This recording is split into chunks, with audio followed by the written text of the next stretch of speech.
Oh, no! We suck again! It's Dirty Work on a Wednesday afternoon. Adam Copeland and D-Pop. I'm live from the broadcast booth at Oracle Park where, I don't know about you, Derek, I feel like we're on sooner than I thought we'd be.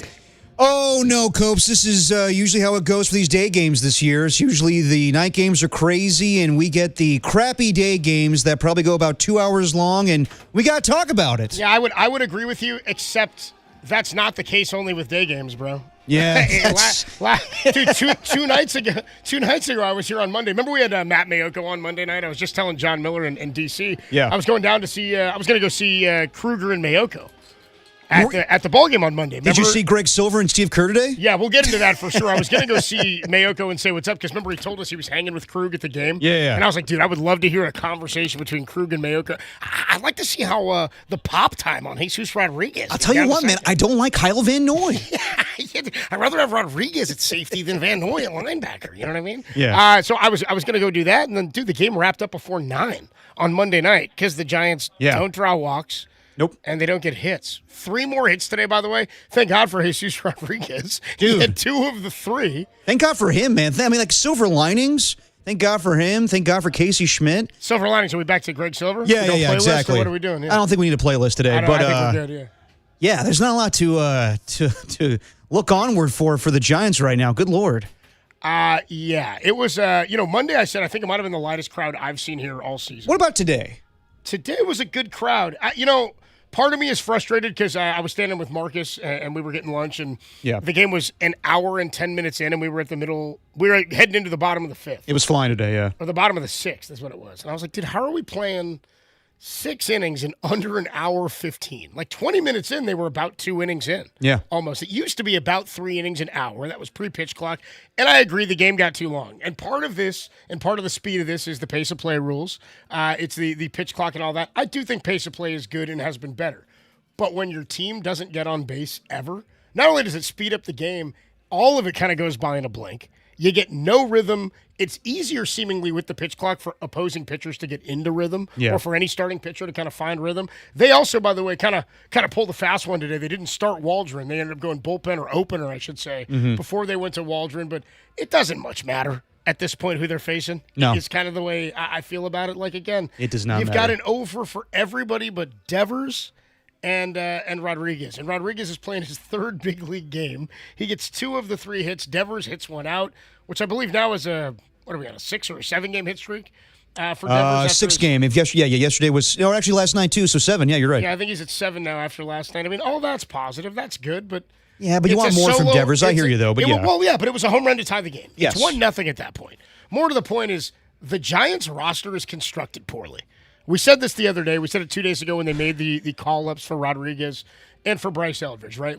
They don't have enough versatility around the diamond. We kept talking about them getting faster and more athletic and stealing more bags and things like that. The energy that was going to come. Yeah. And all that's great if you get on base, but nobody gets on base. And so many of the guys play one position. So today it's Jung-Hoo Lee in center. Right. Rodriguez goes to right. And I'm not going to put that on him like he misplayed the ball. Dude, that was a tough ball. Yeah. And I was sitting up the line where I was on the third base side. I could see the ball slicing a little bit. It was shallow. He's playing to protect the triples alley area, so they'll give away the double up the line. He kind of makes a falling dive for it, and it gets by him. And that's just sort of it. But more to the point, Ryan Walker bequeathing runners. What did I talk about, dude? The bequeathed runner is the problem for me. You said it, not me. Dude, whoever said it dealt it. You know what I mean? The bequeathed runner, he leaves 2 guys on, and here comes Matt Gage, and, can't get on him for giving up a bloop knock that turns into like a 2-run triple, and then one more comes through across a little bit later. But I don't know, man. This was all really, really frustrating. It might have actually been Keaton Wynn who left those runners on. Ryan Walker came in after that and got into a jam. But it was Keaton Wynn who left the guys on base because he wasn't throwing strikes early. So I hear you on, they don't get on base enough to even steal bags, but we talked about it at the round table a month ago, Copes. They're not even fast enough. Who on this team can steal some bags? Well, that's what I mean. It's not about I'm saying in general, we thought they got more athletic, I think, as a unit or as a roster, just overall. They did get younger a little bit over the last couple of years. Again, there are better players now than they had in 2022. like in terms of what they were bringing to the table after the sort of lightning in a bottle 2021 season. But I think more to the point is that they have too many guys, and I said this yesterday and the day before, who aren't versatile in that they don't play multiple positions. It's why they're in the spot where if you want Bryce Eldridge in the lineup and you want Casey Schmidt and you want Rodriguez, you've got to deal with like two of the three of Devers and Adames and Chapman. And because Arise went down after, General Soreness or whatever? General Soreness, yeah. General Soreness. The Jimmy Butler special. Yeah, dude, General Soreness. How you feeling, dude? I just every day.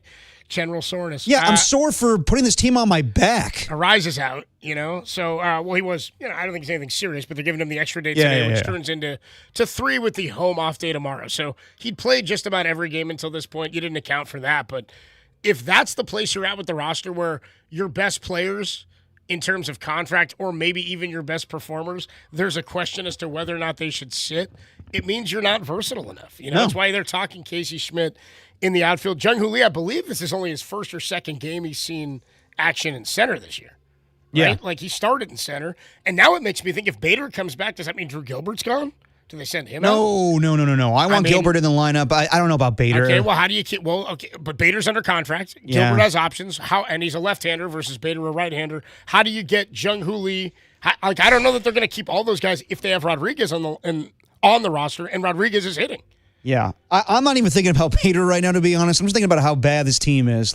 I know. Does it get worse with Bader is my question. Probably. I'm honestly, I know that we were excited about Eldridge being called up and Rodriguez being called up on Monday. And, yes, it was a desperate move, but these are desperate times right now. I know that they have a ton of guys under contract that are making big money and not performing right now. I have no idea what the hell they do. Anything's on the table at this point. I know things could get worse. They could get better. But for this point, we've seen it the last 5 years right now. We've all seen moments where they just have rock bottom. And that's happened for a while now, earlier than most, and for this season right now with the Giants. So I don't know, dude. Ryan Walker should not be closing for this team or just getting out of the bullpen altogether at this point. Well, he came in when they were trailing 3-1. If you're going to have him in a game, this is the game you have him in that situation. He did not get a high leverage situation today. That's true. They put him in down. Well, maybe it's 4-1 when they brought him in, and then he didn't throw strike. Kind of did what Walker. I'm all Walkered out. I'm all Baruckied out. I'm all Brubakered out. I'm I don't know, man. I'm not there's nobody that instills confidence. If you get a great outing from your starter, we're all kind of holding our breath to get through the remainder of the game, which isn't a good feeling, man. And part of it is you don't ever feel like you're going to be the team to do it to somebody else. The Giants have now fallen to 14-23, and they made sure they fell to 5th in the National League West today. The Padres are up to 2nd in the NL West at 22-14. Giants win game 1, and what I said to you, dude, yesterday, that was a fun little win. It was a fun little win. Can you do it 2 times or 3 or 4 of 6? We haven't seen that at all. No. At one point, they won 7-10 this year, and it was all different ways. Again, when they win, they look pretty good. When they lose, they look like this. 3 hits, and 2 of them came from a guy who was in in Salt Lake City 3 days ago? You know what I mean? Hanging out against the Bees. Yeah. The River Cats, dude. Yeah. So it's no way to celebrate Willie Mays' birthday, man. That's what No. Willie Mays is somewhere like, hey, come on, man. What are we doing?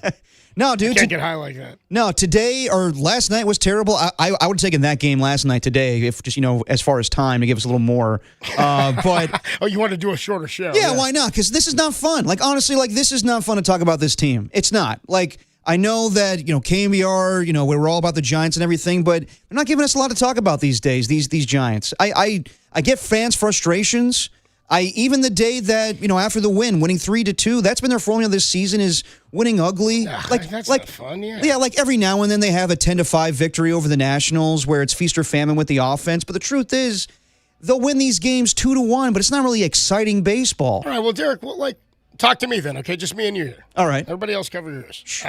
What do you want to talk about? What do you want to get into?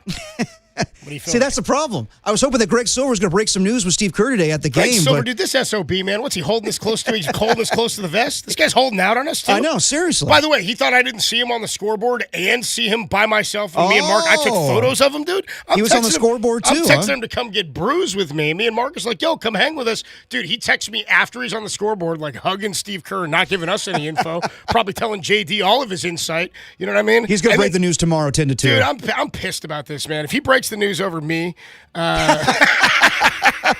Because we all knew that Copes had the inside track to Steve Kerr. I thought Steve was going to tell me what he was doing. Yeah, I know. Yeah, dude, I shot him a text, and I was like, come hang out. And he didn't text me back. He's like, I'm in the Steve Kerr seats.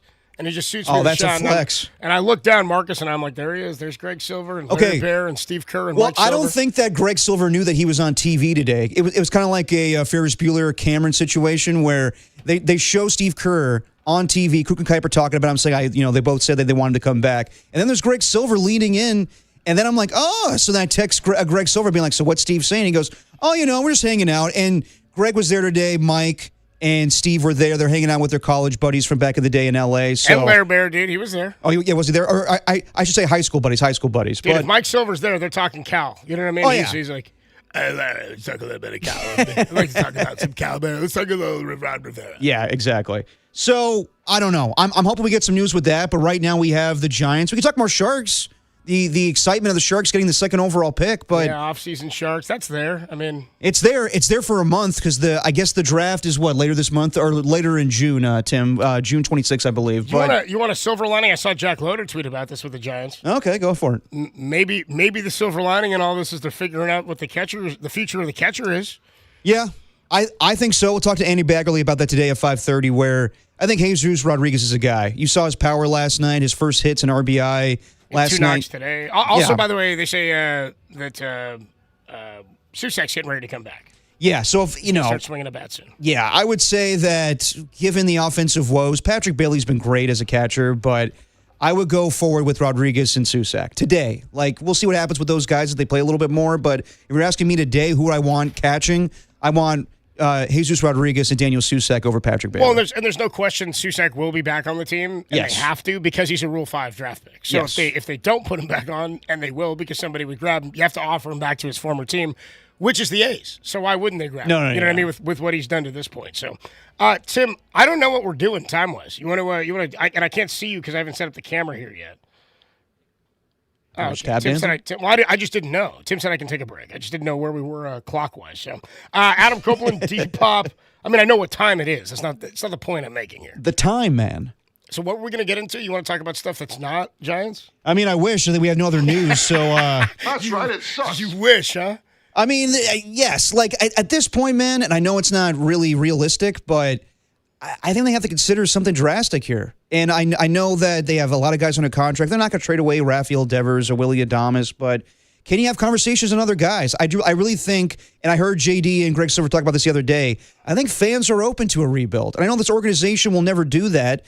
It may be easier to swallow with Buster Posey leading the charge there, but it's a tough nut to swallow. It is a tough nut to swallow. And here's the thing, dude: you're not going to. They're not. I'm telling fans now that ain't happening. I know they're not doing it. Get it out of your mind. But they kind of need to, don't you think? But I don't know, man. They also aren't constructed for that, so it's a moot point. Like, for anybody saying they need to just do a rebuild, dude, the Chapman contract is like 5 more years. Devers is here for 7 more. You got Adames signed for like 4 or 5 more. Like, it ain't happening, folks. You got 4 more at Jung Hoo. Not to swallow. Yeah, it ain't happening. Get it out of your heads. Figure out a new path because they're not going to be able to do that. They took on all this money. They've loaded up on these contracts. This was their core, which is why Buster's like, yo, vets, something's got to change because this is the investment, right? Like, there's going to be help that comes in terms of young talent, but there's not some, okay, the all of a sudden ownership is going to eat these years and this money to pay these guys to go away while we just sit with no money on the roster and develop play. It's not happening. We're too far past that.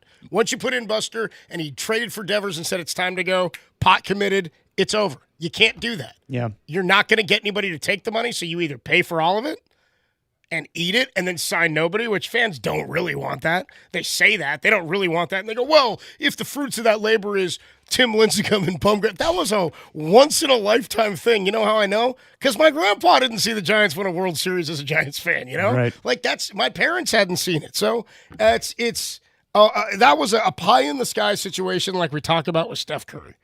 If you want to find another way to win in the way the Dodgers are, you're going to need a new path based on the decisions you've already made.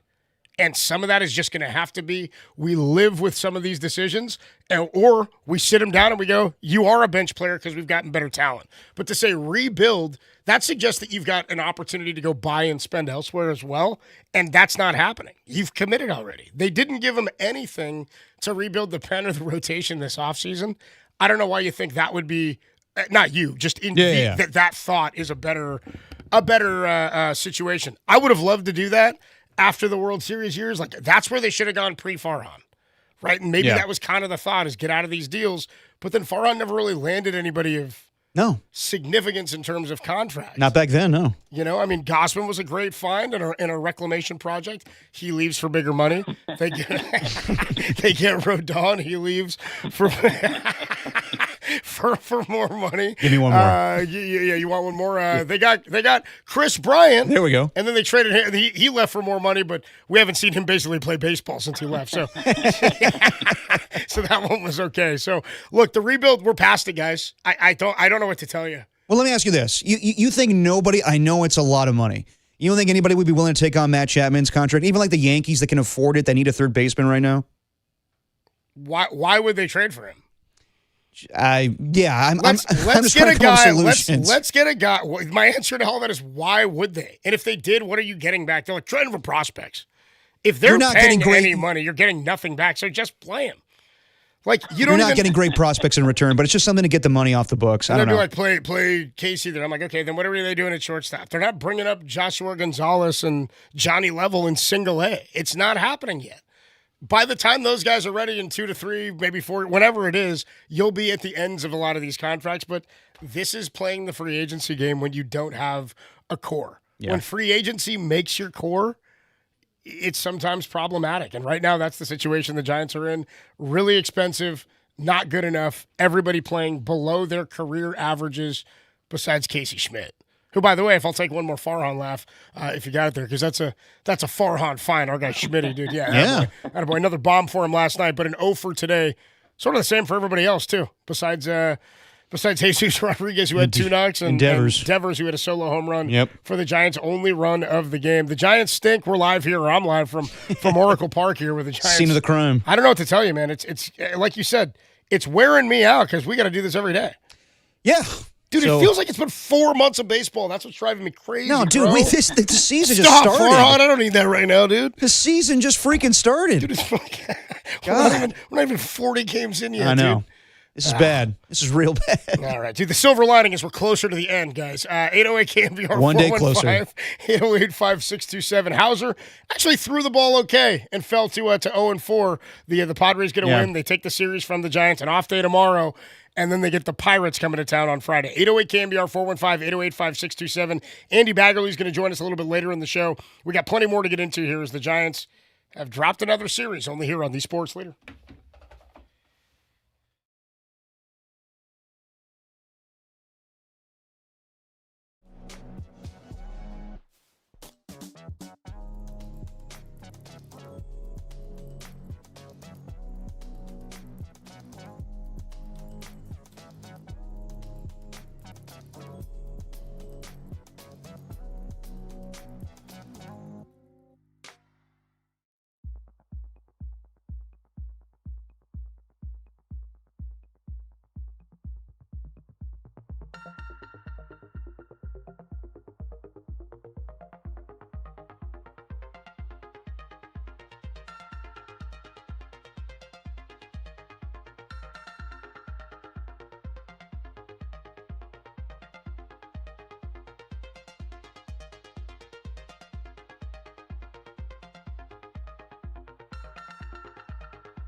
Now back to dirty work. Adam Copeland and Derek Papa in the KNBR Casino Matrix Progressive Jackpot Studios. Casino Matrix Progressive Jackpots are here. Where are you? Just drop in. Please play responsibly. Call 1-800-GAMBLER. That one is hit to left center field toward the gap, and it is going to be off the bottom of the wall. 1 run will score. Here comes Campusano. Adames' relay home is late, and the ball up the first base line goes past Rodriguez. That'll allow Song to go to third. The Padres have taken a lead.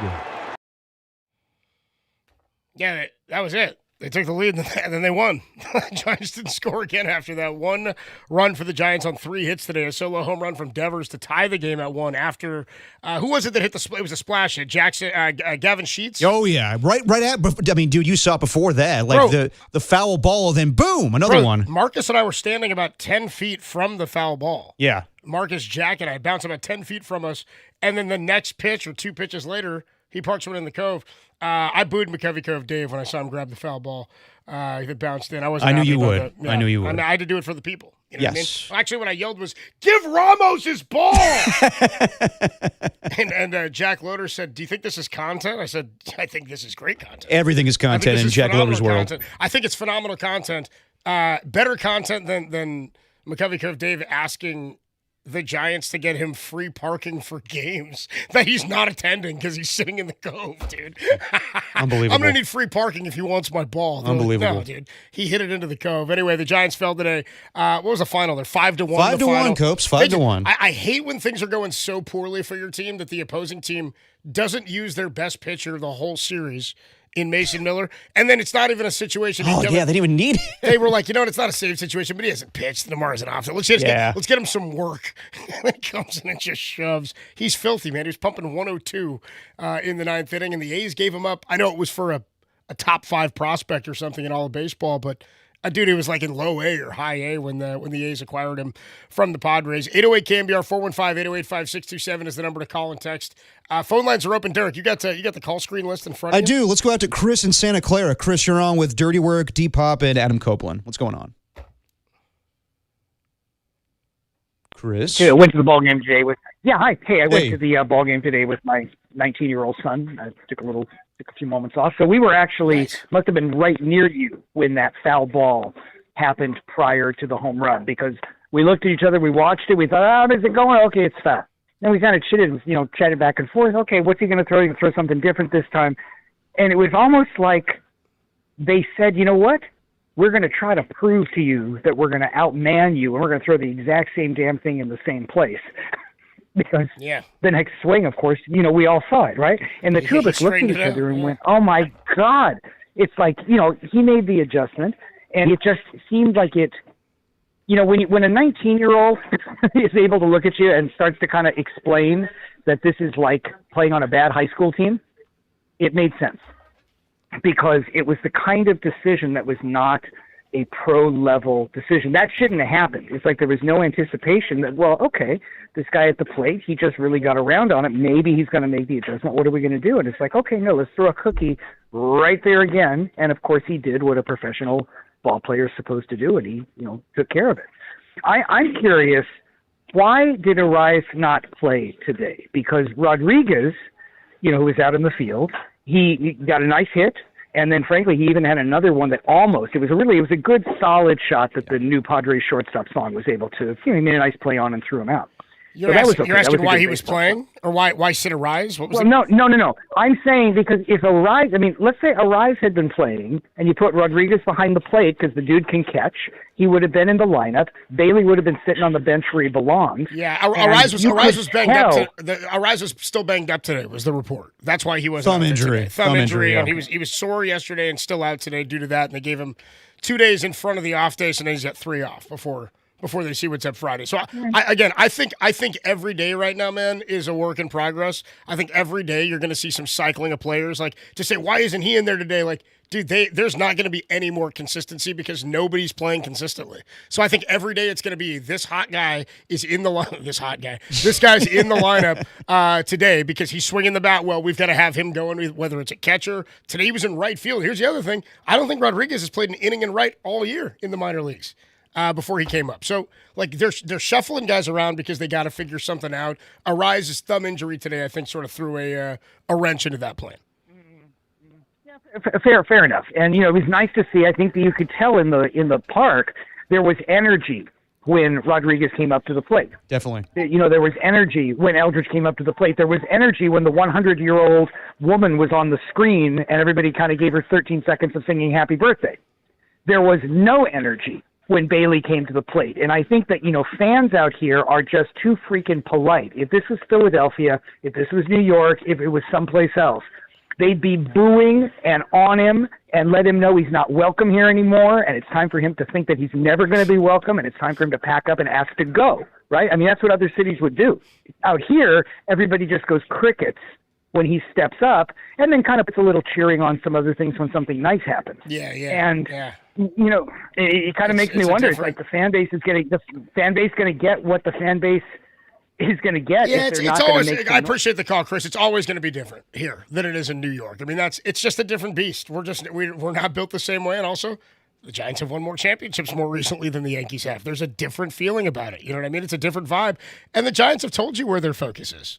Right? They want it to be a DJ party at the ballpark. They want it to be young. They want to do their vote for the song in the seventh inning. They want to sort of rip away some of the stuff, whatever the current regime is, that makes this a good investment for whatever is going on here. I mean, clearly, that's the way they've operated. I mean, every little bit of something that's, I don't want to say unique, because the stadium is very unique, but there are so many parts of this stadium in the last 7, 8, 9 years that have changed from truly being unique about the stadium to just being another bar.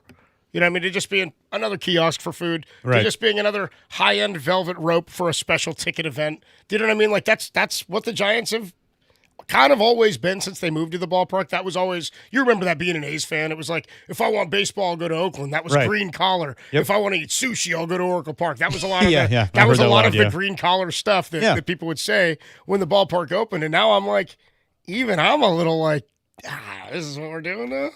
I mean, this is who we've become? Yeah, you've seen it too with the way ownership wants to put more money into the ballpark than the actual team. Yeah, so that's true. I mean, I to expect fans to be like Boston Red Sox fans or New York Yankees fans, that's not going to happen. Like, Patrick Bailey gets enough hate. We don't need to have him feel like you're not welcome here anymore. That's a little much. And Patrick Bailey, most likely, when Daniel Susac is healthy, who knows what his future is. So I'm not calling for fans to attack Patrick Bailey because just a week ago he was hitting whatever it was, a 2-run home run against the Dodgers. So he has moments, but it's clear that his time as an everyday catcher is coming to an end. And that's the case for a lot of these guys in the lineup right now. So I'm out of options, Copes. I hear you on the rebuild. It's not feasible. I think that, down the line maybe, but like right now they're stuck in this situation and I have no idea how they get out of it. Well, I to say it's clearly coming to an end, I don't know. As long as other guys perform, you know what I mean? As long as the other guys out-hit what he's doing defensively, because Buster basically in the last couple of months or last month has said, we'll sacrifice the offense at catcher as long as we're getting that defense. Right. And now it's become too glaring of an issue. I don't know that Rodriguez will be the guy behind the plate. You probably still run with Bailey and with Susac as your two guys, offensive and defensive, and then it gives you versatility with Rodriguez either in the corner outfield or at third base or at second base. I think that's more likely what we see than because then you're getting Susac and you're getting him in the lineup, right? So if that's the goal anyway, I don't think you're running 3 catchers and Bailey's getting sent down. I think Bailey kind of gets relegated to a different role unless he performs, right? But when you talk about like razzing a guy, dude, if you want to razz a catcher, dude, Dalton Rushing's right there and his mom's name's Melissa. You know what I mean? We talked about this. You want to get on somebody deserving.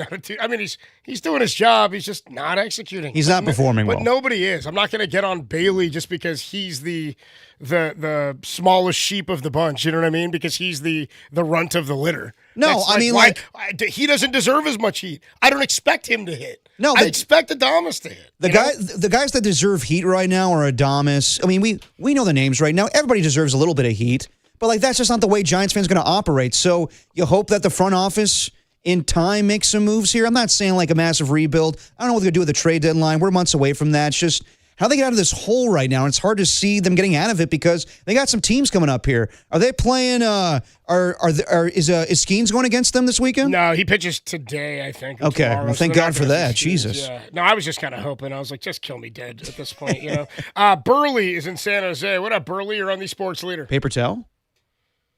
Yes. Good afternoon, gentlemen. I want to get some more discussion on the catching situation. Sort of what Chris from Santa Clara alluded to. I'm not putting Bailey down. I'm sure he's a fine person, but I do not like him as a catcher. I'm just wondering why. I hope that they start using Jesus Rodriguez more. They can, when Danny Susak comes back from the injured list, that they start playing him. Even the third catcher, Eric Haas, they start using him because Bailey has proven he can. Oh, and by the way, I'll finish my comments and I'll hang up to hear your comments on the air. But anyway, it's been proven that Bailey cannot hit major league hitting consistently. Not just this season. He's hitting 146, 0 for 3 today with 2 strikeouts. But previous years also, defensive skills are not as much of a value. This was mentioned on Dieter's show last night because of the ABS challenge system. Bailey's a great framer, but his skills as a catcher are not going to be as valued as in previous years. So I say DFA Bailey. I'm sick of him. Thank you, gentlemen. You're not going to do that. We heard that, a couple weeks ago, Copes, where someone came on here and said, if they were to release Patrick Bailey, would anybody pick him up? Of course they would. They would. Also, why would you release a guy that you could just hold on to? Like, yeah. You know, if your thought is like he needs to go to the minors, that's a different debate. I hear you on that one. But if you're like, it's like the NFL we talk about all the time. Why would they just give up a dude that they don't have to right now? Even if you don't think you'll get anything for him, there's no point in putting him on waivers and trying to trade. Like, unless you really are opting to trade him for something, that's a different situation. But why would you just give up a player who's under team control? Because fans are angry and they just want to take it out on him and just be like, just get out of here. Yeah, I know. Because that'll fix everything. You know what I mean? That'll fix it. You know how I know? The guy who you guys are saying replaced Bailey today, he played, he got 2 hits, and they lost 5-1. He led the team in hits. The guy that you guys are like, yo, play him over Bailey. I don't disagree with you. I'm just like, I'm all for it. That's not that has to happen. He has to play Rodriguez. Yeah. And it's got to be like 4 other dudes. It's what we're talking about, man. Like, what has Jung Hoo done since they got back? Basically, since that road trip. He was on a tear, dude, through 2 road trips ago. He was on fire when they came back home. They went to Baltimore. Not Baltimore. They went to Philadelphia and Tampa. And then that was just kind of it. He's basically done nothing. That's what happens, man. Like this team, yes, they show a little life, and then boom, flatline offensively. And it's been that way for, 8 of 9 games right now? Like, yes, they won on Monday night, but as you said, Copes, that was a nice little victory. It was nice pitching, not a lot of offense, but they got the job done, thanks to Luis Ariz offensively and defensively. So nothing's really changed since last week in my mind. No, nothing has, dude. You know how I know? Luis Ariz had 2 doubles, and none of them were walk-offs, and they dumped a bottle of Gatorade on his head. You know what I mean? They dumped a cooler on him. They're like, hell yeah, dude, number 14 on the year. I know. I was like, we played 35. And it was a really, tepid, that's what I mean. Again, that was sort of funny, and that's cutesy and stuff, but I'm like, man, it's just not who you want to be right now. It's just not the vibe anybody's happy with. You know, even the wins they feel hollow because it doesn't feel like it's anything that's consistent or tangibly real. No, right? No, I think that, yes, the times they've won this season, they've looked impressive. Tired, boss. That's how I feel, man. I'm tired, boss. Yeah, exactly. You know what I mean? I don't know how long I can do. Dude, it feels 808 KMBR. Are you guys with me? Does it feel like it's been 4 or 5 months? I can't believe it's been why, fewer than Copes? 40 games. Because it's been 4 or 5 years of the same crap. Yeah, man. Yeah. You know who's got did you hear what's happening tonight at the Italian Athletic Club in North Beach? Oh, Murph? Dude, Murph's emceeing a Q&A with Tony Vitello. Curly and Marcus are going, they told me. Okay, that should be interesting. Yeah. Marcus is going out. I was like, oh, man, dude, you going to stay up late for that? Is the fan going to come out? At the boathouse. Is the fan and Murph going to come out and be like, Tony, what the hell are we doing here? Dude, Murph's a pro, but like, I know. But Murph's a pro. He's also like, he's not gonna not ask him questions. Of course. You know what I mean? Murph knows what he's doing. You got to address the elephant in the room. And right now, like, I don't think it's so. Also, I know Tony had a bad series against the Phillies and really against the Rays too. But just like you were the best guy to interview that kid's mom, Murph is the best guy to talk to Tony. I didn't even talk to her, dude. Yeah, well, Derek gets around moms. Check with Candace. Easy. Be nice to Candy. Come on. Whoa. I'm just saying moms, dude. I didn't mention anybody specific. Yes, you did. No, I didn't. I said that kid. Speaking of, the Giants and KMBR, what is it? The KMBR and Giants, Junior Giants. Yes. Is Giants Community Fund auction? Is that what I'm saying? Or Junior Giants auction? That's it. Yep. I better find that read, so I do this appropriately. Remember, Murph is the pro. That's what I was saying before. Yeah, that's right. Tap The KMBR at the boathouse. The KMBR and Giants Community Fund auction is live now through Sunday. You can bid on experiences like catching a few innings with Sergio Romo, delivering the game ball, or throwing out the first pitch. You can even be a ball dude or dudette for a game. All proceeds go to the Junior Giants. Visit sfgiants.com/GCF to place your bid by May the 10th. I'm live from the broadcast booth at Oracle Park. Derek is in our KMBR studios. Dude, I saw Matt. Matt Mayoko went Monday and Tuesday night to the game. I ran into him yesterday. Yeah. He was carrying 2 beers. I opened a door for him. Oh, nice. So he could get through. Double-fisted Matt Mayoko, huh? He's bringing a beer to somebody, and he goes, dude, you didn't come see me and Krug. He goes, bro, me and Krug got into a heated debate. About what? He said, about that guard the Niners got. And I said, wait, the guy they drafted like the 5th? He goes, no. One of the undrafted signees. Oh, come on. And I was like, he's like, dude, Krug, he's not even played yet. They haven't even showed up. I'm sure it was all Krug. And Mayoko's like, can I just watch the game? No, Mayoko's like, I hope this thing ends quickly, dude. I don't have to deal with By this. the way, Copes, real quick, 408 on the text line says, tired? You guys are tired? Well, that's too damn bad. I'm tired, Grandma. That's too damn bad. That's too damn bad. Yeah, I'm tired of this S is what I'm tired of. 808 KMBR 415-808-5627 is the number to call and to text. Let's go to Big Al. Big Al is in Chico. That's too damn bad. Yeah, what up, Big Al? You're on the sports leader. Hey, thanks, guys, for taking my call. Of course.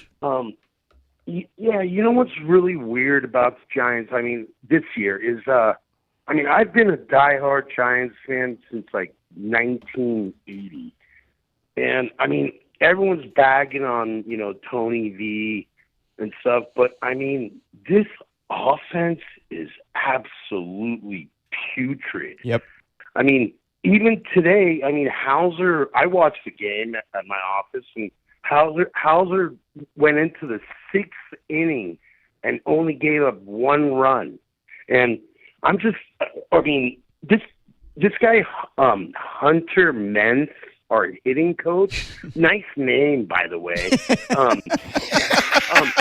Yeah. Is it better than Hector Borg?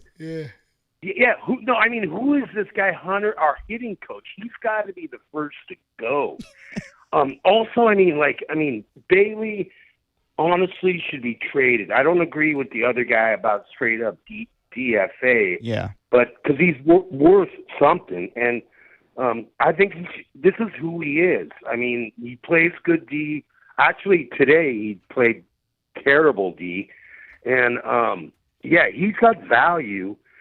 And the reason why we stink right now is because Chapman, Adames, and Devers just aren't doing much. Walker should be DFA'd, if anybody, because Pagero should take his job. Right. And then I just hope that things would turn around. And I think the only thing that could be a great silver lining is Luis Ariz, what a player. We should lock this guy up to be a forever Giant. Pull out the cash. Don't worry about real estate. This guy's a special player. I appreciate it. Big Al. We got to run, Big Al. I appreciate the call, man. Thank you so much, dude. I agree with most of what Big Al said. I can't build a team around Luis Ariz and sign into a long-term contract right now. It's not about build the team around him. You don't do that with a type of player like Ariz. Exactly. He's a really good player. I only think one person has called in and said build around him, and we were like, that's not how that works. That was on Monday, yeah. What I would say is it's really funny that everybody's so pigeonholed and locked into all these long-term contracts, and we're like, hey, there's one guy who doesn't have one. Let's make sure we can't put anybody else. No. Don't do Look, that. I do agree that would be a good investment. I also think, don't you want to wait and see kind of what's going to work out? What if second base next year should be Jesus Rodriguez? Do you know what I mean? What if that's where Casey Schmidt should play next year? Right. You know what I'm saying? Because you're still going to have, barring something we can't foresee, you're still going to have Chapman and Adames. You know what I mean?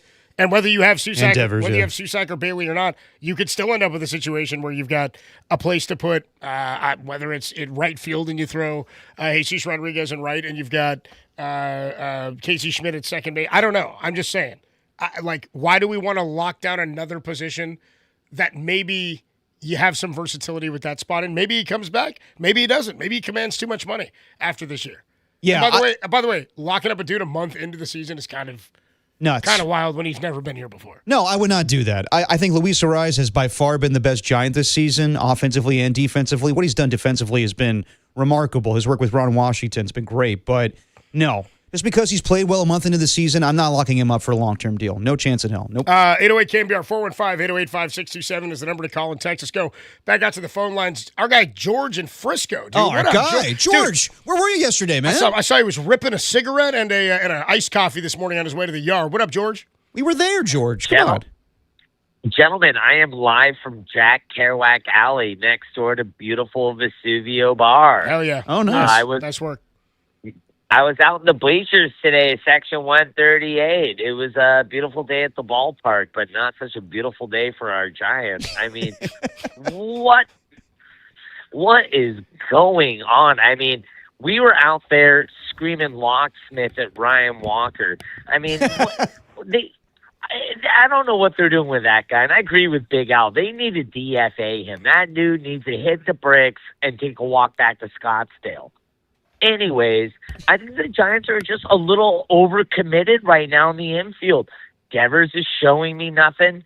Adames, no mames way. That guy, he's no bueno, no good. And Chappie, I mean, there's no production. They need to shake it up. I mean, come on, guys. We're in San Francisco. We live in the age of polyamory. There's no commitment anywhere. Yes. So why are they getting so committed to these old guys in the infield? I mean, shake it up a little bit. I mean, we didn't spend a lick in the ballpark. We went to Long Bridge and got sandwiches before the game. You got that meatball sub, didn't you? I saw you post that. Love a good meatball sub. Oh, yeah. We got the meatball sub and the Vinny Gabagool. Shouts out my guy, Neil Longbridge. That's the man right there. Oh, yeah, dude. We appreciate the call, George. We'll talk to you soon, bro. Much love. Oh, he's gone, dude. Dude, our guy George in Frisco, one of my favorites. Love George in Frisco. We need more calls from George. I love being like, we ain't spending the ballpark, dude. By the way, you want a joke from my man Rick Tittle listening to us right now? Yeah. If they fire Hunter Mentz, can they also hire Barry Bonds or Phil Clark? Okay, all right. Okay. All right, Tittle. No, don't. If I had said that, Tim would have gonged me. I know. You know what I mean? I don't know about that, Tittle. Thanks for listening, though, Rick. Yeah, we did have that riff early in the year where I was like, Hunter Mentz. I was like, what is he learning? Like it's Hunter Pence with like a Groucho Marx nose and glasses on. Yeah, exactly. He's like the mustache and the glass set, dude. Adam Copeland, Depop with you. I'm live from the broadcast booth at Oracle Park. The Giants still not hitting, man. 3 more hits today, 1 run as they fall 5-1 and lose the series to the Padres. 808 KMBR 415-808-5627 is the number to call and the number to text. I see you guys waiting on the text line. Jeff, Mike, Jason, and then Rich Stevens, calling with his full name from San Diego. Rich Stevens, we will get to you, and I'll be asking for that social as well. Yes. Rich Stevens is coming up. He's not a guest, he's just a caller, as well as some of our Rich other Stevens calls. next. 808 KMBR 415-808-5627. More on the Giants' loss. And by the way, we got some guests coming your way a bit later. Andy Baggerly is going to join us at 5:30. We got plenty to talk about with this Giants team, only here on the Sports Leader.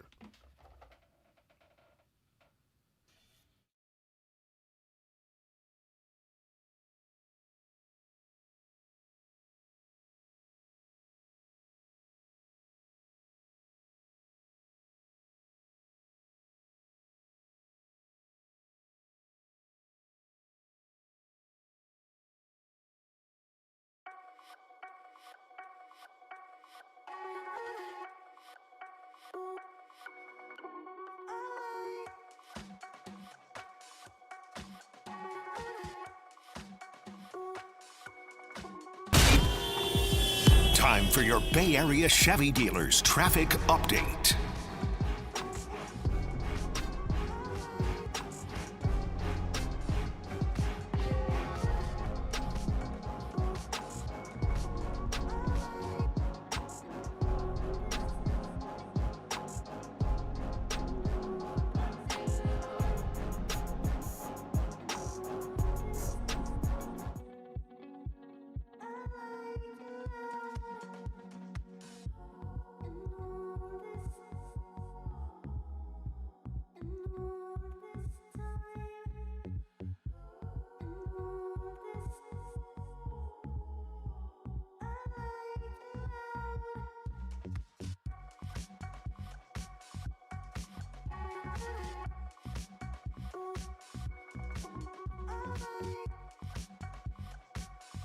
Hey, what's going on, everybody? Adam Copeland here. My good friend Steve Moskowitz is hanging out on the line. And Steve, I don't know how many times I've asked you about this, but the questions keep coming, dude. What do we have to know about the ERC?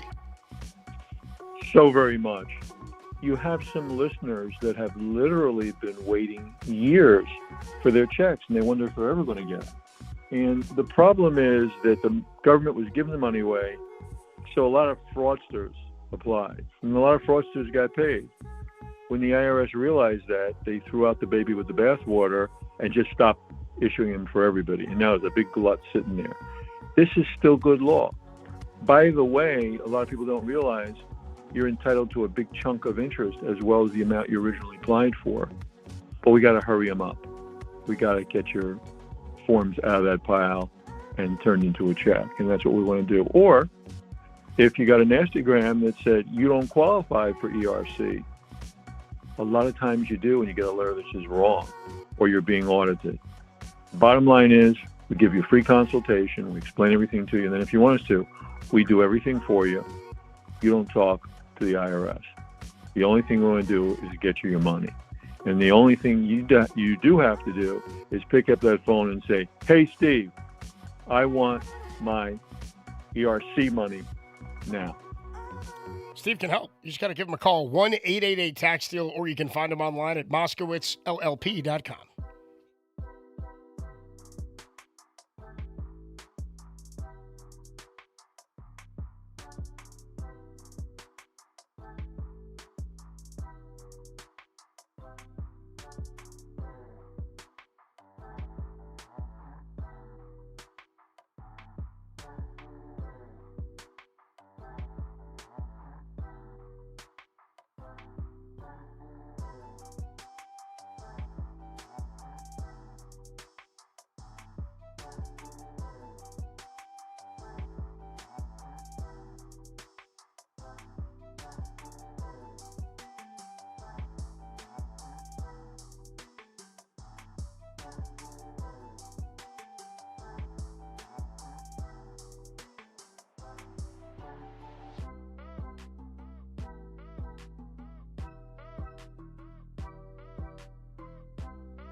Oh, back to Dirty Work. Adam Copeland and Derek Papa on KNBR 104.5 and 680 AM, the sports leader. Dirty Work on a Wednesday afternoon. Adam Copeland, D-Pop with you. I'm live from the broadcast booth at Oracle Park. Derek at our KNBR studios in Daly City. 808 KNBR is the number to call and the number to text if you want to get involved in the conversation or I don't know. You want to bitch and moan, that's okay too. Or if you want to keep living your life and do something else. Yeah, you could do that. Go see a movie. Go see a movie. Dude, I told you about that trend that I saw was really funny where somebody throws a party or they act like they're throwing a party. It's like a video I've seen on like TikTok or Instagram. Okay. And then they invite or they hire for the party like an impersonator. Oh, yeah. So this one guy hired like an Austin Powers impersonator and behave. And a Kanye, and they're in character. But they show up, and he goes, it's all like a joke. He's like, oh, I never threw the party. But he tells them the party got canceled, but I'll still pay you guys to hang with me. So he has them, like, hanging in his house. What do they do, just sit and watch TV? Yeah, dude, he, like, has a conversation with him. I saw one where this guy hires a Jesse Pinkman impersonator, too. I saw that one. That was funny. And then I saw one yesterday that my buddy sent me. I'll send you this one, where he hires a Michael Jackson impersonator, but he shows up, and he tells him, I'm taking you to the movies to see Michael. That's pretty good. It's comedy. So wait a minute. He runs into another Michael Jackson impersonator. On the way? On the way out of the movie, and they're like arguing, I'm the real Michael. No, I'm the real Michael. And they're like, Simone! They're like having a bat. It's Gentlemen, no one wants to be the real Michael Jackson. It is comedy, bro. I was howling. So wait a minute, hold on. Real quick. So it's Austin Powers, Mike Myers, and Kanye West. It's a guy playing Austin Powers, and then one guy being like Kanye, but they're like talking. He's like, "Do I make you horny, baby?" And he's like, "Can I get you guys anything to drink?" And he's like, "Yeah, baby, yeah." So wait, the Kanye impersonator had to drop a George Bush reference, right? I don't know, man. Oh, come on, George perfect Bush. opportunity. Oh yeah, that'd be good. Mike Myers and Kanye. I don't think he did, but that's pretty funny. Come on. I got to see. There's a couple other ones out there, but dude, that Michael Jackson one got me. Yeah. Anyway, if you're looking to get your mind off of Giants baseball, yeah. Maybe I did for just a couple of minutes there. 808 KNBR is the number to call into text. Let's go to Jeff. Jeff's in Sebastopol. Jeff, you're on the sports leader. What up, Jeff? Hey, how you guys doing? Doing well. I like your show. I'm a little sad when the best part is about food, though. Yeah, dude. You mean like when the most exciting thing is not the sports? You mean? Yeah. Yeah. I feel you. I'm with you. Anyway, but I think for me as a fan, I'm 63. I know that a lot of angst is from like the post World Series teams and like, it's been like 12 years since we won. But I mean, I started following them in 1970, and there were some bad teams in the 70s and 80s. Yeah, man. So I'm thinking, like, I'd rather have an organizational change in philosophy because you can do it. Tampa Bay, Florida, the A's, they develop guys, and if they don't keep them, I don't care. At least they're exciting to watch sometimes. These guys, it's just Deadville, man. I don't want to see these. I mean, like Chapman and Adames and Devers. They're not good enough to be the guy. So I think they figured, like, if they could get enough of these guys who are not the guy, that there would be some kind of core, but, like, it's not. They're not through the organization. So, like, I don't know. I'd rather see them have, like, Brent Rooker or, like, whoever the A's get. They're fun to watch. The Giants are not fun to watch the last 5 years. So it's just, like, I don't know. I'd rather see them, like, get in the playoffs, and if they don't make it all the way, I don't care. I mean, at least they have gone all the way. I don't know. What do you think? I appreciate the call, Jeff. Thanks so much. Yeah, I mean, like, I hear you. I don't know what the organizational philosophy is that has to change. If it's like play like the Rays, like they're not going to do that per se. They do need some of that. The A's aren't like way ahead of the curve anymore, but you're talking about just like, dude, get better players, man. Yeah, that's basically what it is. Be better when you get the guys that get Brent Rooker, get Mason Miller when he was on the A's. Like, that's easier said than done, but yeah. Here's the thing, dude. Like, and I said this to you the other day, the Giants kind of, like, quietly, we haven't talked much about this, have the number 4 pick in the draft this year. No, they like, need that it. should be a player that they land, and players are getting to the major leagues at a faster rate and clip than we've ever seen. It doesn't feel like that for the Giants, because the Giants haven't hit on guys who are of that high level talent, who are shooting through the minors, and they haven't developed them well. Really, they have not. Look how long it's taken Casey Schmidt to be a regular contributor, like day to day, right? Right. They haven't developed, and part of that is a change in philosophy from the old school way of thinking to the Farhan mode to where they've gone now with Buster Posey. And because you got to give Buster a chance to let that philosophy settle in, we don't really know what the organizational philosophy is for Buster right now. It's impossible to know with one draft and 2 free agent classes under our belts, right? Like, we just have no clue. I'll tell you this, Jesus Rodriguez is a guy he wanted for Camilo Doval. He went out and he traded for him and Parks Harbor, and I think he got Junior Marte or something else, another player, at the deadline last year. Bottom line is, to say change in organizational philosophy, I think that's what they did.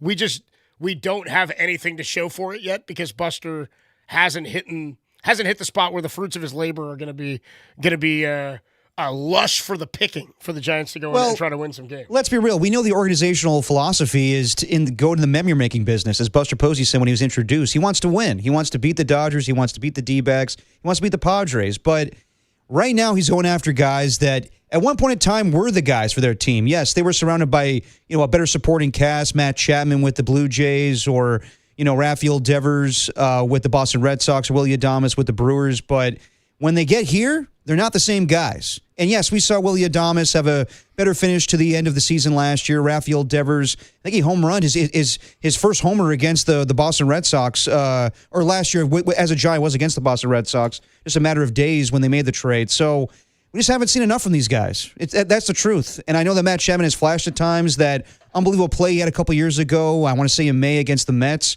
I'll never forget that. But the truth is these guys have not lived up to expectations. And Matt Chapman talked about it today in an article with John Shea, being like, I got to look at myself in the mirror. And so does everybody else in the roster right now. We're going MJ? He's going to start with the man in the mirror? Yeah. I'm asking him to stop swinging it off speed pitches outside of the zone. No one's saying that we're Michael Jackson impersonators. No. Yeah.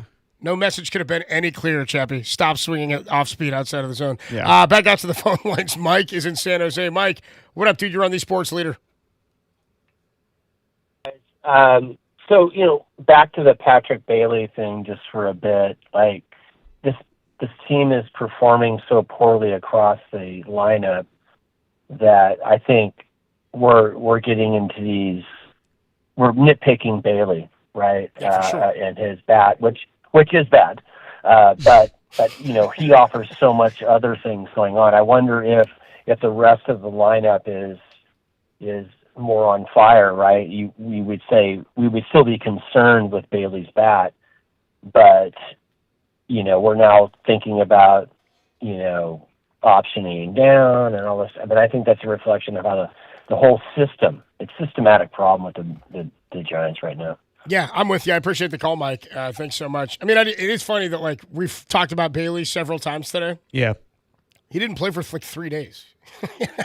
I mean, he didn't start for 3 straight games. And that's why I said it's kind of a sign of things. But yeah, I hear you. I'm like, he didn't play for 3 straight games, and then he plays and they lose. But it's but they lost 2 of the last 3 that he was not playing. It's either. not just Bailey. Bailey. I mean, it's not about him. No. Per se. Again, he's the least of my worries, especially now if you got a guy in Rodriguez and maybe Susac coming back who can swing it a little more. The most intriguing name I've seen on the text line, the phone lines in a while.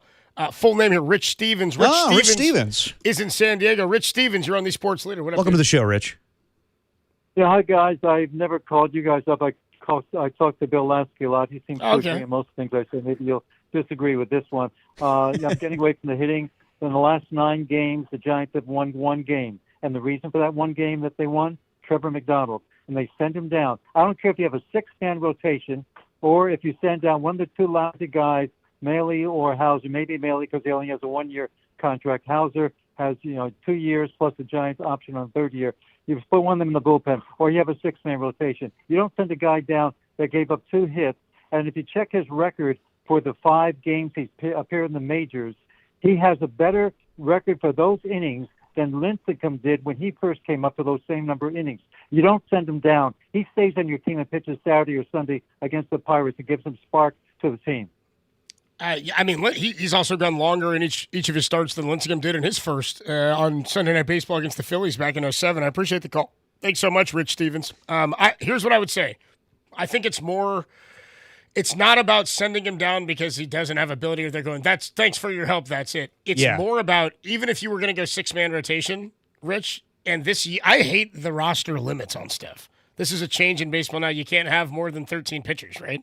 Or something like that. Is that it? Right. So if they were to create a 6-man rotation and say, okay, now you're going to throw every 6th day, that's one less start for Landon Roop and Logan Webb and Robbie Ray every week, which I don't really want.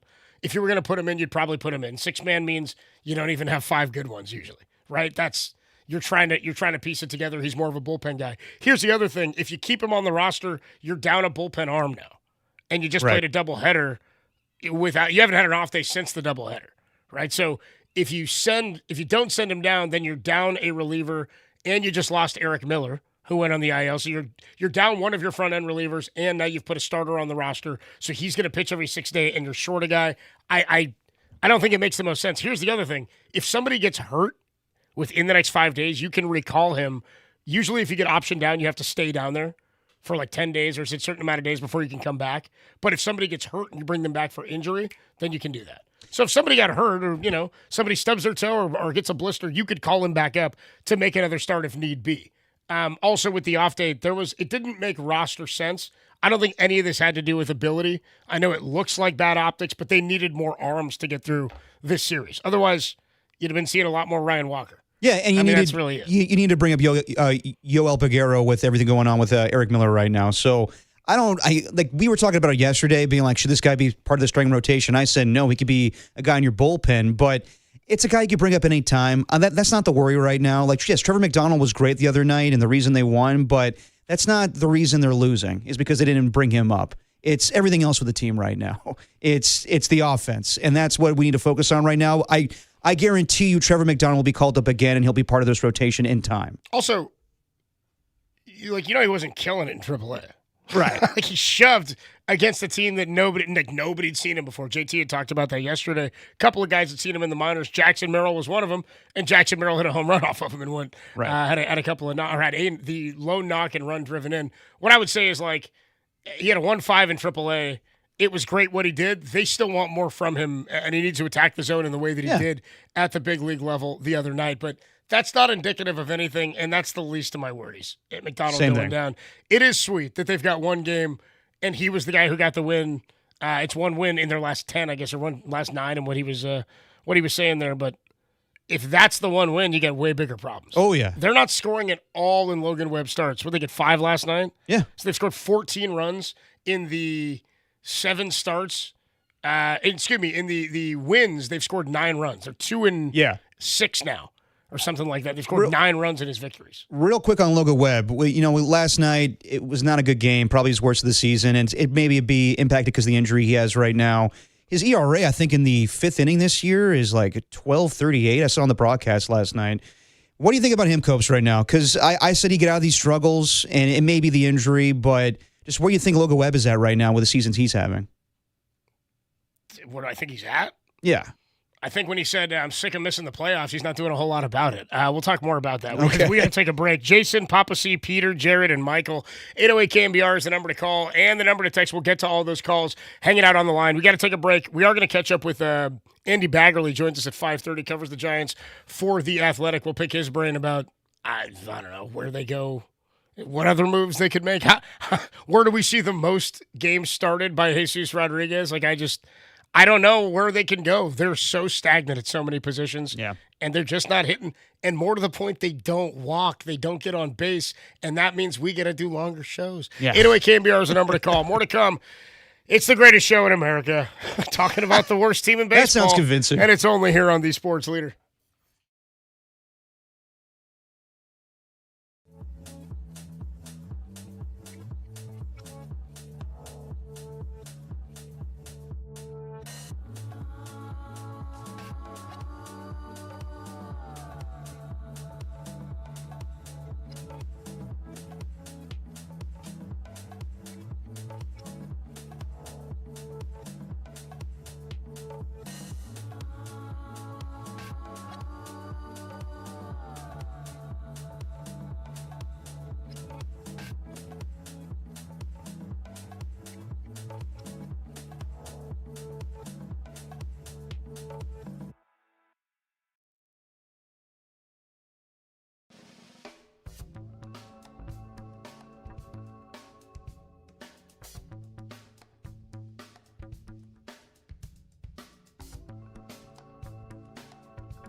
If it's Giants baseball, it's Dirty Work with Adam Copeland and Derek Papa on KNBR, the sports leader.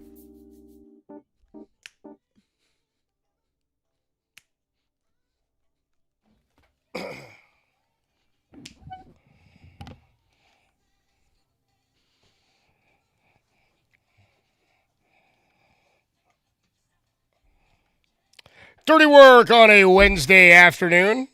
That's what we're asking, dude. We're asking for the Giants to look in the mirror, man. I'm asking you to change your ways, dude. Is there any message that could be any clearer than to draw a walk, dude? Seriously. Draw me a walk. That's not even why anybody goes to the yard, but I'll take one. We used to boo Barry getting walked, and I would kill for a walk. No, we used them all up, dude. Yeah, that's basically standing it. ovation for a walk right now. Dude, unbelievable. I can't believe when a team gets a walk. By the way, this segment is sponsored by Redwood Credit Union. For community for 75 years, visit redwoodcu.org to sign up today. Adam Copeland, D-Pop with you. I'm live from the broadcast booth at Oracle Park, where, by the way, the KNBR and Giants Community Fund auction is live now through Sunday. You can bid on experiences like catching a few innings with Sergio Romo, delivering the game ball, or throwing out the first pitch. You can even be a ball dude or dudette for a game. All proceeds go to the Junior Giants. Visit SOGiants/GCF to place your bid by May 10th. Guys, it's for the kids. It's for the kids. It's for the kids. Okay? They also say you can actually earn a spot on the team. Do they? No. Is that what happens? Yeah. I don't know. We don't need that. Let's go back out to the phone lines at 808 KNBR. Jason is in Oregon. Jason, what's up, dude? You're on the Sports Leader. How you feeling about this team, bro? Good? Well, I got to tell you guys something, man. I wait all year for the Giants season to come. You know, I'm an old candlestick head. Yeah. I've seen bad baseball. I just want to ask you guys, what's your opinion on the all-around vibe inside the clubhouse, man? Because I see it being stale. I see it lacking in integrity. I see it lacking in just that red-ass atmosphere that needs to be brought with all these veterans, man. Where's the accountability? Who's going to step up? I mean, we're talking about Gatorade baths when you're below 500, and we're also looking up at the Dodgers busting out world championships and winning divisions every year. Yeah. I mean, what the hell's going on here? Bro, we're looking out at the Rockies right now, dude. You know what I mean? Like, yeah, I know that. You're thinking too high. You're thinking about the Dodgers. I'm like, get me out of the cellar to start. Well, hey, I'm look, with you, though. That's what you're talking about, though. Is like, I hear you, because the Gatorade bath thing to me, that's optics. That's where I'm like, dude, what are you doing? Nothing like a guy didn't get his first big league knock or a walk-off hit. But when you say accountability, dude, like, what do you mean? Like, what kind of, I mean, Jeff Kent was a red-ass type of player. I don't know if the Giants have one of those guys outside of like Landon Roop, and he's a once every 5-day guy. That's a change in that clubhouse, though. Don't you agree? No, I agree. I'm with you. I'm just like, I'm wondering what you mean by that. How you define that? Well, damn. You know, you lost me on that kind of question, because I'm just looking for accountability, man. I mean, that's basically it. I don't see it. I don't see anybody step up to the plate and holding people accountable for their lackluster performances on every level. Appreciate the call, Jason. Thanks so much, dude. Well, I mean, we saw it earlier this year when Matt Chapman said to Casey Schmidt, catch the effing ball. Isn't that holding the guy accountable? Yes. That's and some people are like, it's a little much even. Yeah, and I would say in hindsight now, someone needs to go to Matt Chapman and say, you need to start hitting the effing ball. Once you hit the effing ball, Casey should roll by him and say and we don't know what goes behind in the clubhouse, like behind closed doors. Like, it's just, I'm not blaming Tony Vitello for anything that's going on this season. Yes, there's been some questionable decisions made, but that's bound to happen with a guy that is new to this. Well, there really isn't, the vibes aren't different. It's still the same team from a year ago. It's still kind of the same poor play. It's worse offense than what we saw a year ago. So if the whole thing was to get a guy that can fire up the clubhouse and give you Ted Lasso motivational speeches, that's not happening right now. So I'm not saying like you need to fire him by any means, and he's lost the team.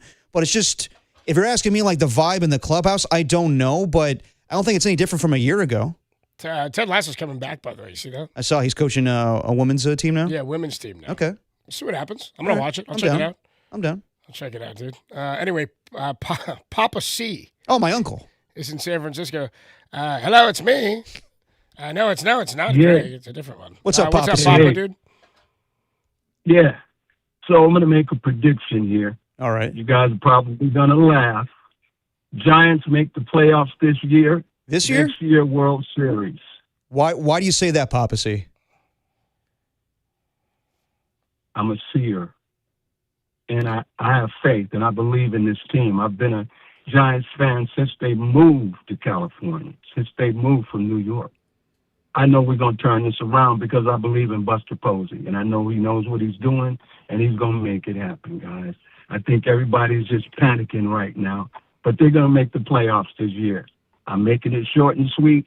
Today is May 6th. Remember, I said it. Came from Papa C. All right, I'm writing it down. All right, Papa C, dude, appreciate the call, man. Papa C, Giants make the playoffs, then next year they're going to win the World Series. Dude, remember he said it Willie Mays' 95th birthday, the day the Giants honored him by getting 3 hits. Yeah. Hey, I hope Papa C's right, I but hope so too, I'm not feeling the same way. And the whole thing of I believe in Buster Posey, I believe in Buster Posey, the baseball player. I don't know if I believe in Buster Posey, the front office executive. I just like him being like, I'm a seer. Yeah. I was like, damn, okay. Whoa. Hell yeah, dude. He said, I'm a seer. And then, by the way, you were just talking a little Ted Lasso. That's a Ted Lasso line. I believe in hope. I believe in believe. I believe in that too. I just don't think that's a strategy. No, it's not. Like, it's not a 162 strategy. No, bro. dude. I mean, like Ted Lasso's a great show, but Ted Lasso's not real life. Hope is not a strategy. There's a lot of things I like about that show, but that's not real life with sports. And sometimes that stuff gets old. I'm not saying that Tony Vitello is old in the clubhouse by any means, but I'm just saying, like, I don't know. Yes, they need more than just, well, I hope things turn around tomorrow. Like, and no one's saying that at this point, but I believe too. But I believe more in like 3-run bombs and like and like a lockdown 7, 8, something 9 actual bullpen. tangible. Like, yeah, come on. Dude. Yes, a high K rate. You know what I mean? That's Yeah. what I like. You know what I mean? I like a guy who gets a high walk percentage when he's at the plate. That's what I really believe in. Right. None of the things that make this a playoff team is my problem, Papa C. Like, none of the things that make a playoff team are things this Giants roster embody. Like, so when the answer is, I believe, I'm like, yeah, well, you've been a Giants fan since they moved here. That means you've been wrong on that belief every year but 3. Yeah. That's my point. I'm like, Yeah. and even then, we didn't know at this point that was, and maybe that's his point. We didn't know at this point that team was capable of that. No, we didn't. But the 2010 Giants weren't this bad 35 and 40 games in. No, absolutely not. The 2012 weren't. The 2016 weren't. The 2014 weren't. Like, most teams in Giants history haven't been this bad. The 2025 Giants, coach, just a year ago, they weren't this bad. What was the team that lost 98 before Farhan got here? They went 98. They lost 98, then they lost 89. Oh, with Bochy? Yeah. That's before Farhan got here, by the way. But they lost those games, and, like, I don't know that they were this bad 35 in. Yeah. Because all the notes are, like, worse since, before San Francisco and all that. Unless you're talking about getting swept on a roadie. Yeah. That didn't happen since the Biden administration. Jonathan is in Vallejo. Jonathan, what's up, dude? You're on the Sports Leader. Hi there. What's up, dude? My being a catcher myself, I'm curious of something. Why does Patrick have such a hard time throwing down to second base? He drops his elbow, which he gets a loop, a little bubble there, and when he misses, he's missing laterally. Now, look at Buster. Okay, he threw like Joe Namath right behind the ear. You know what I'm saying? Yeah, I know what you're saying. You're saying Yeah, that's the way they teach you is you cock back right behind the ear and you throw down. But Patrick has this thing. It's been driving me crazy ever since he came up. You just all right. But real quick, real quick. You know he's the defending Gold Glove winner, right? Like, if you got a gripe with Bailey, I'm good, but none of it should have anything to do with defense. It was a great game. He's a good catcher. I just don't like that 120 feet thing. All right. Thanks for the call. I don't really have a response for you. I don't really know what to say. It's not bothering me the way it's bothering you. I think the at-bats are what bother everybody. And I'm like, again, he's a really good defensive catcher. Yeah, he is. If you don't like the way he throws down, like, that's fine. I didn't like the way Craig Counsell hit, but he was in the bigs, I wasn't. And I'm sure you hate the Patrick Bailey comparison to Joe Namath there. Yeah, dude. I'm not he's like, Joe Namath? I'm like, I know him, yeah. Yeah, I heard about him. What do you want? Cope's favorite player. Yeah. he was, you know what, dude? Even as bad as his interception percentage was, not as bad as Bailey's batting average, Thanks, Joe. Yeah. I don't know about that. I don't know. I like the defense. If you got to gripe on Bailey, defense is not the gripe down. No. That's the first guy maybe to And ever again- call in and be like, I don't like it. Yeah. And again, it's not even where Patrick Bailey is the biggest problem right now. It's everything else. Yeah. It's really like Why are we even talking about Bailey? Why is he coming up? Because yesterday we talked about the fact that maybe he's being phased out with the last 3 games he did not play prior to today, but Rodriguez gets 2 more hits and we're talking Bailey. I'm like, why do we care? Who cares? Yeah, I know. Nobody else did either. Well, Nobody did. But that is, if we're looking for silver linings, like that is one. Casey Schmidt, Luis Ariz, there are guys on this team that are performing, but for the most part, it's been a huge disappointment. 808 KMBR is the number to call into Texas. Go to Peter. Peter's in San Jose. Wants to talk about the Giants. What's up, Peter? You're on the Sports Leader. Peter. All right, Peter's gone. Let's go to Mike. Mike is in Livermore. What up, Mike? You're on the Sports Leader. Hey, what's going on? What's up, Mike? I think all the Giants fans are pretty frustrated, as we can hear from the callers. But last caller was talking about accountability and how we can hold them accountable. How about we see some walks like you're referring to? How about we stop throwing the same pitches 7 times in a row? Even against the Padres on that 2-3 victory they had the other day, Laureano sees a fastball, just misses it, fouls it straight back, and what's the next pitch that Killian throws? Another fastball. And what does he do? Turns it around. Home run. Now it's a 2-3 ball game. So I think holding the team accountable is driving the ball the other way, taking walks, pitching more strategically. So, I mean, from accountability standpoint, I think those are the things you can look at. And real fast, just want to throw this out there. You say Casey Smith's struggling a little bit. I really don't. I disagree. I think he's ripping the ball up. I don't think anybody say he was. No. I don't think. No. If I said that, I was a misspeak. I meant Bailey. No, Casey Schmidt's not misspeaking. It's not. No. He had 1 over today, but Casey Schmidt's saving the team right now. He had a home run again yesterday. Yeah.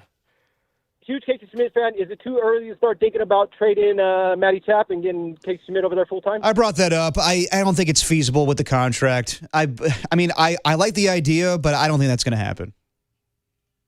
So you don't think anybody out there, someone close, needs some gold glove defense and maybe a 240, 250 hitter? Hey, let me ask you this. Let me ask you this. If everything's so good about Chapman that you're selling right now, why don't you want him? Why would anybody pay him? That's what I'm saying. Who would take that contract right now he'll be 37 when it's over. He's got like 5 years left, including this year.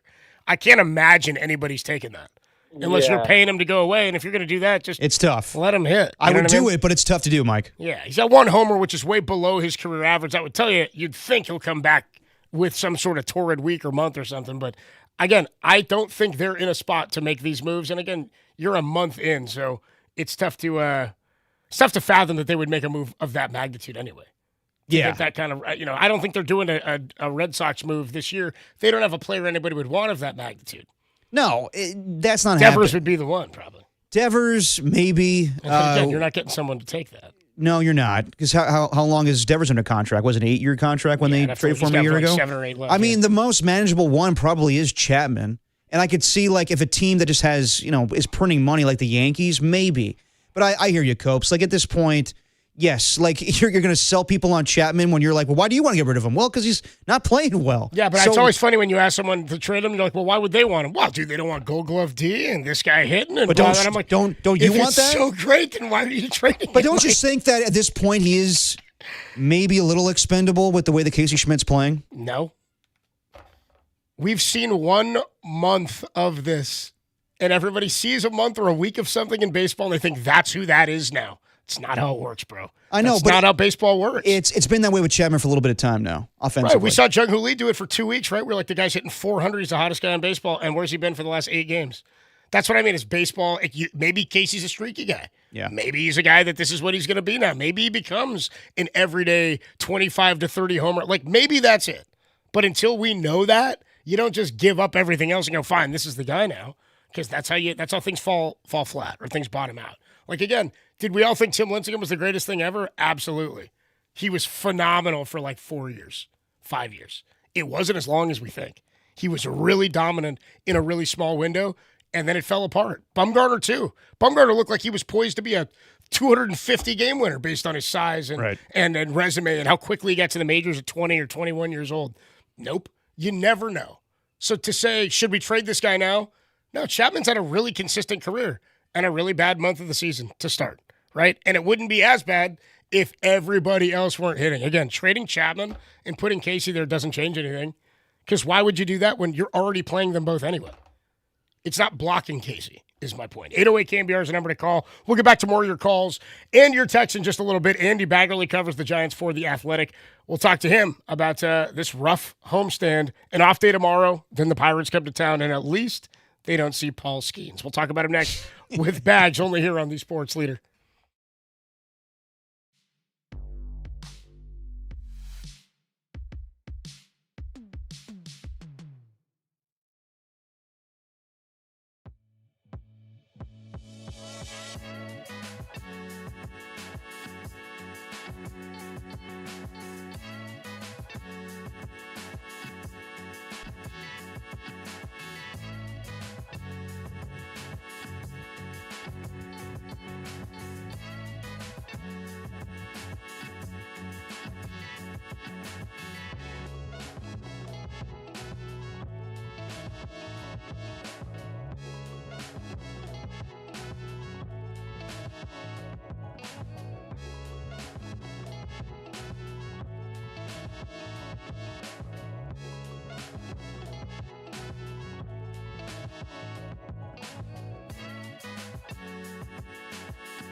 Check the mic and make sure it sound right, boys.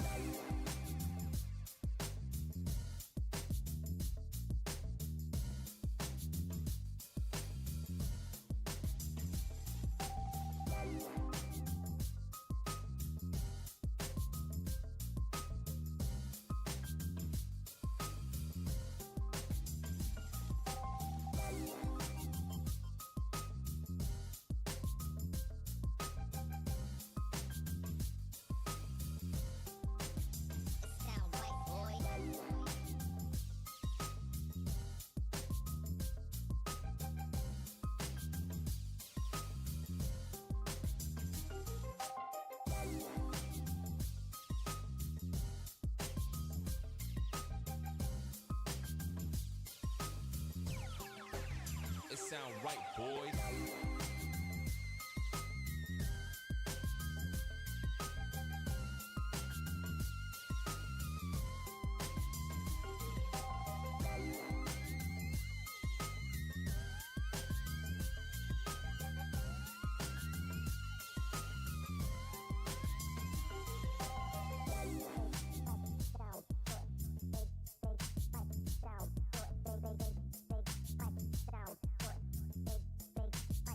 It sound right, boys.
sound right, boy.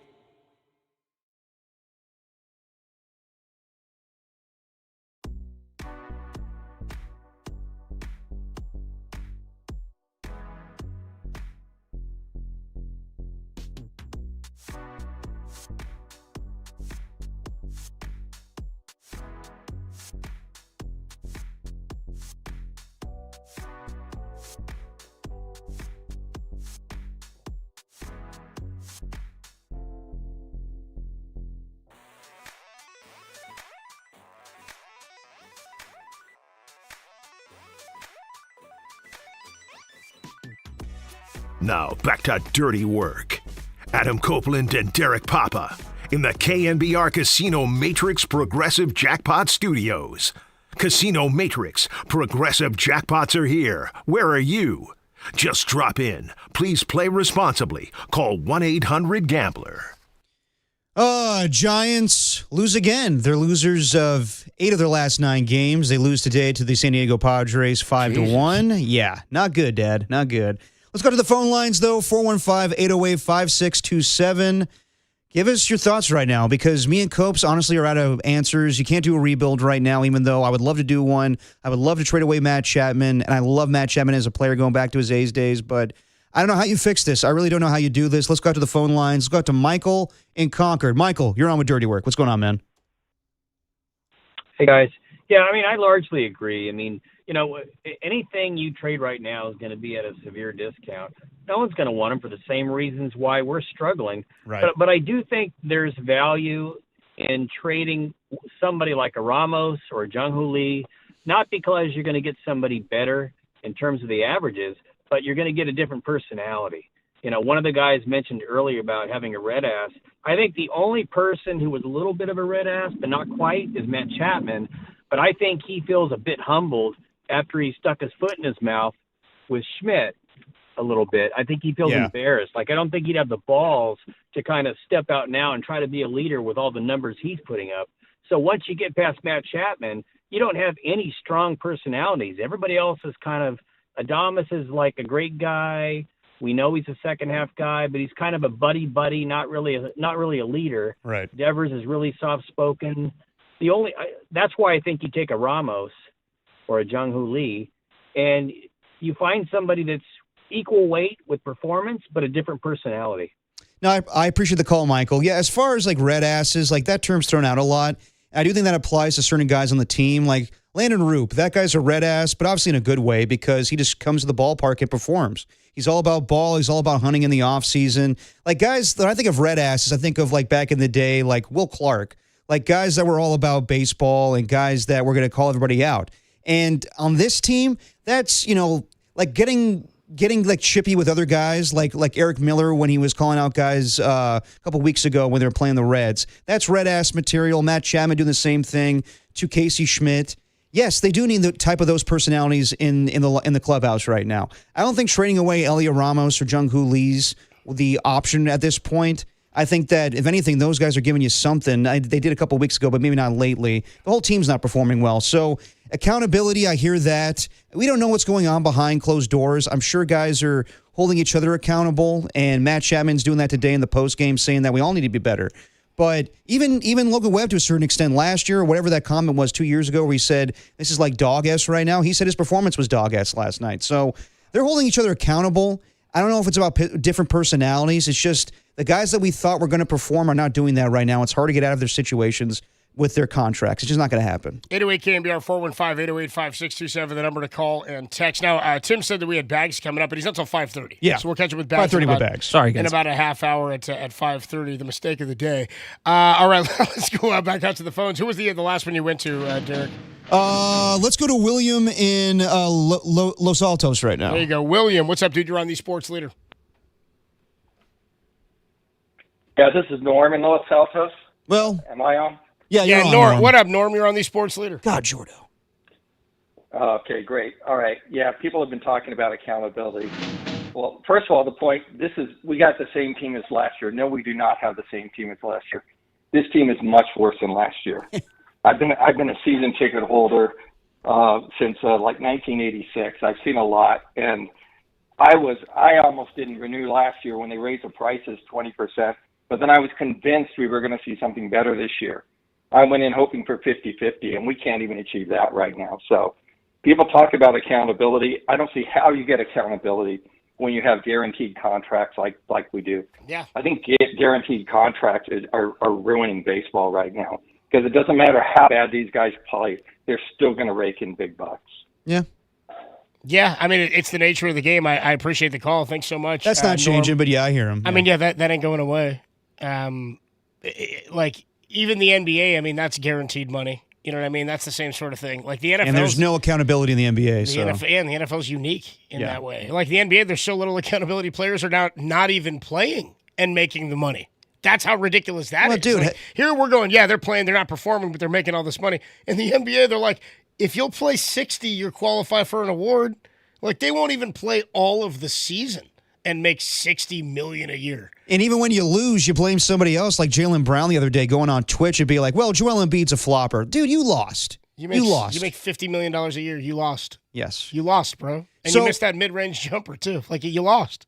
I do want to hear, though, like when fans say accountability, like what do you want specifically? I don't know what that means. I don't know what people think that means. Yeah, because, again, you can't bench everybody. You can't. And even if you did, you'd be paying them. So you can't bench everyone. When people say accountability, it sounds great. It just sounds like it's something you say, though. Yeah, exactly. I don't think anybody knows what it means. I asked that one guy, that one caller, I said, well, what do you mean by that? He goes, I don't really have an answer, but I want it. I was like, well the one you guy can't was want what saying- you don't know what you can define. So what do you mean by that? The one guy was saying, like, accountability, that's like getting more walks and getting more hits. Like, yeah, you want them to play better. That's performance. That's not accountability. Accountability would be like, we see it in the clubhouse. We see it in the dugout. Someone screaming at somebody, saying, like, come on, man, be better than that. Or someone in a post-game press conference being like, I need to be better. But that's just lip service. That doesn't really mean a whole lot. Do you really care about what they say No, after the game? no. Not really. So again, what do you guys mean when you say accountability? Because I don't, like, if the accountability is then you won't play if you don't perform, that's accountability in some capacity from Buster. I think that's what he's Buster's saying. accountability, yeah. I think that's what he's saying right now, but it doesn't necessarily light a fire. Didn't do anything for Adames today. No. Or for Chapman or for anybody else except for Rodriguez and Devers, who were the only two guys with hits. So I don't know. I don't really understand what anybody wants with accountability or what they're saying. And also what people think they're going to get back in trades for these players they're suggesting trading, because I don't think that's happening either. Well, before you got back, Copes, the one caller was saying, trade Elliot Ramos, trade Jung-Hoo Lee, and I'm like, I don't know about that at this point. Like, that was an idea I had before the season even started, if they were not going to perform well. You maybe get more for those guys than you would for the guys under contract, big-time contracts. Trade them for what? Are people suggesting you just get prospects? No, basically people are saying, just get them off the team. Well, then like just that's what people are saying. But if you're really saying that, then just bench him and play somebody else. Exactly. Like, what are you going to do? You want to go back to 3 years ago with Mike Reed, or 4 years ago, 5 years ago, Connor Jones and Mike Reed's? Like, if everybody wants to do that, that's what you're going to end up with, because you're not trading for MLB talent. Like, we'll get an all-star back, like maybe in 3 years. If your plan is let's open up the minor leagues and throw all the crap at the wall we can and see what sticks and see if we come up with a Sergio Romo or that we find a Joe Panic. So I don't know what everybody's thought process is here. But the thought of, like, trade this guy, get him off the team. Okay, then what? For what? Exactly. For what, then what? Because I don't know what you think is going to what? I get you're frustrated. And if you'll admit, like, I'm just frustrated, cool. But that's not a solution. It's a really fourth grade level way of thinking about things, I think. You know what I mean? Yeah. You better put on, like, accept all trades on PlayStation or whatever if you want to. Like, I don't know what you guys think you're going to get for Jung-Hoo Lee. You don't like him. You don't think he's had a good enough career, and I agree with you. So why would everybody else, when nobody else signed him from Korea for that dollar amount, why now would anybody come and get him? And if you're willing to pay him to go away, then find a better option and then put him on the bench. Why do that? That's what I'm saying. Why give him up unless you're really getting something out of it? And if you're asking anybody to take on contract, you're not getting anything. It's not. That's what you're giving up. So I don't know. And money's not the issue, by the way. The Giants print money too. They just don't use it on the team. Exactly. We say, like, the Yankees are print. The Giants do too. They just don't use it on their players. Right. Not in the way that other teams are. 808 KMBR is the number to call. Let's go to Russell. Russell is in Colorado, the power of the flamethrower. What's up, Russell? You're on the sports leader. Hey, I'm not going to badmouth any of the players because this game's hard. and I didn't like the Devers trade just because they're 20 games under 500 since the trade. And it wasn't Devers, it was the trade that really messed up that team. So I agree, I don't see any way out of it, like right now. I mean, you're not going to trade him. You're not going to trade these guys. They're hamstrung about getting starting pitching or getting a reliever, because that's a huge amount of money those three guys are guaranteed. So we're kind of screwed. Yeah, dude, yeah, You're telling me. Yeah, dude, we're kind of screwed, man. Because there's not really any direction to go because these guys are under contract, and you can't totally unload them. They invested in this to be the core while they wait to develop a core, and it's not working, at least, as you said, since the Devers trade. Yeah. They traded for the back of their baseball card, what they traded for. Yeah. And you don't ever know. I mean, it's not guaranteed like something's on a piece of paper is going to be that way. So they traded for the back of the baseball card. It didn't work out. And there's no use of whining and getting bad-mouthing these players, because baseball's hard. It's really hard. Yeah. You know, and we're sitting there bad-mouthing, and we're not even playing. You know, I mean, we can talk about the situation or the trade or not hitting, but individual players, I don't do that. But the trade screwed that team up bad. They were tied with the Dodgers, and now they're 20 games under 500. Do you think the trade itself did, though? Like, I know Devers hasn't performed, but like his play, they gave up Harrison, who was scheduled to start. I mean, he wasn't throwing great, and then it was Jordan Hickson, a minor leaguer who was in single A. So, like, and I know he was a first round pick, but like his play didn't help. But they weren't like killing it. They were tied with the Dodgers, and it was time to go, said Buster. But it wasn't as though. I don't feel like the trade itself kind of blew the team up. It's just it coincided with their collapse because nobody hit after that. Yeah. Yeah. But blaming individuals for the situation, I mean, they got traded for or they got offered contracts. They didn't come and say, hey, I'll play for you guys for free. You know? Well, yeah, it's the nature of being a fan as well. And if the individual is in the front office, I think that's a warranted conversation to have. I appreciate the call, Russell. Thanks so much, man. Call anytime, dude. Well, just reflecting on the trade, like I do not blame Buster Posey for that trade whatsoever. Still stand by it. Why none of us were upset about that? No, because that was huge. Like the day after, yes, you lose to the Dodgers in a series, but like we were acting like the Giants won.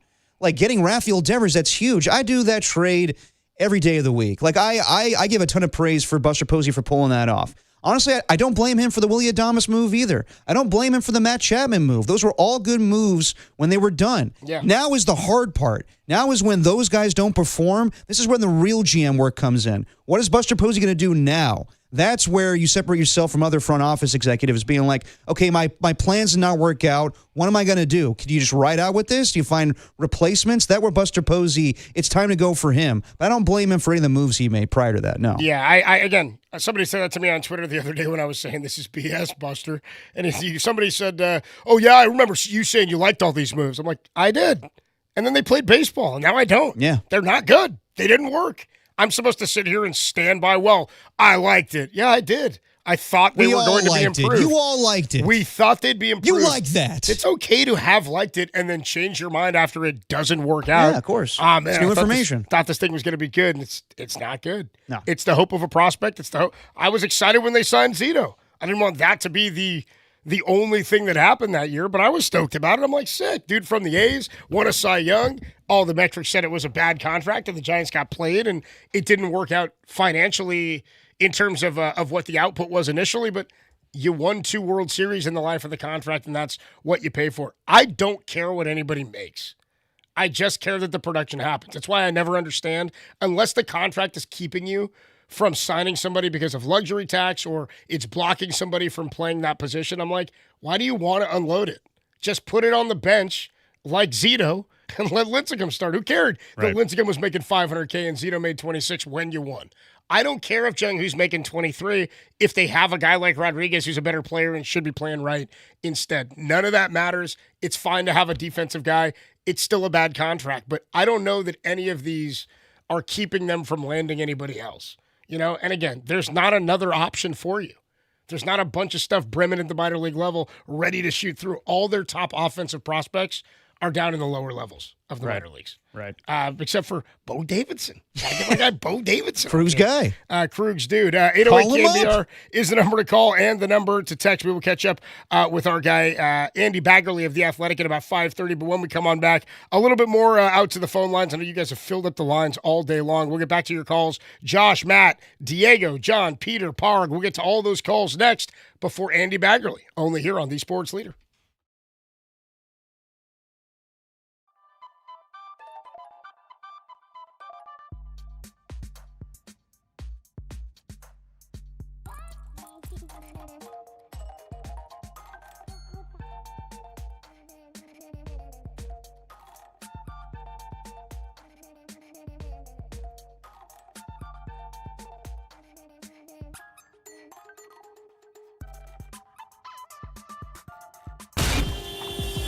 Time for your Bay Area Chevy dealers traffic update.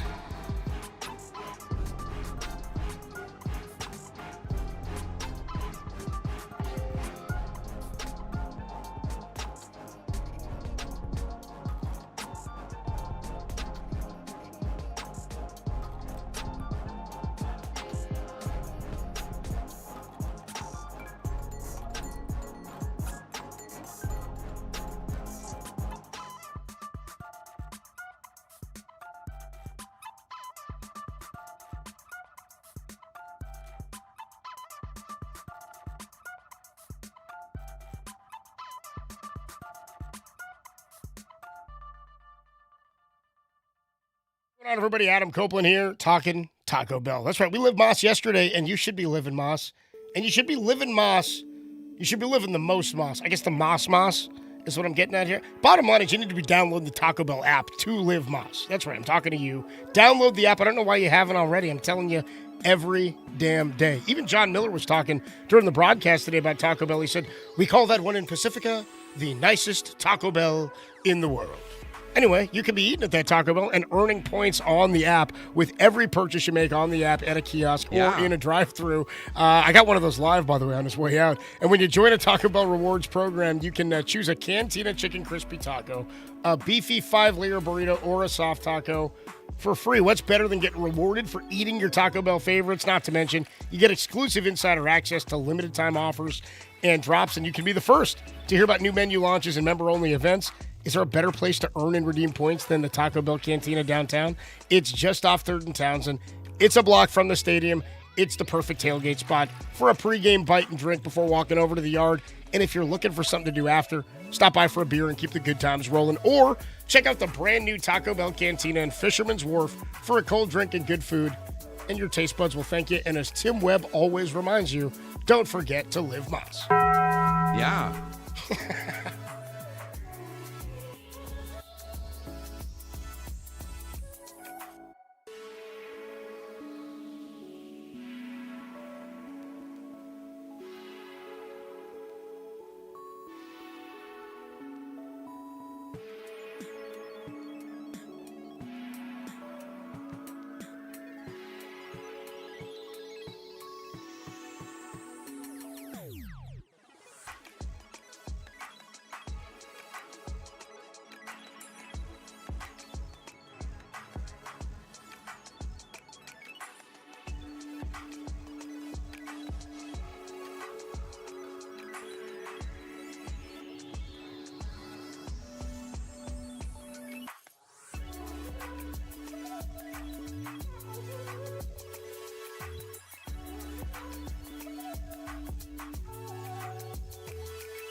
Now, back to Dirty Work. Adam Copeland and Derek Papa on KNBR 104.5 and 680 AM, the sports leader.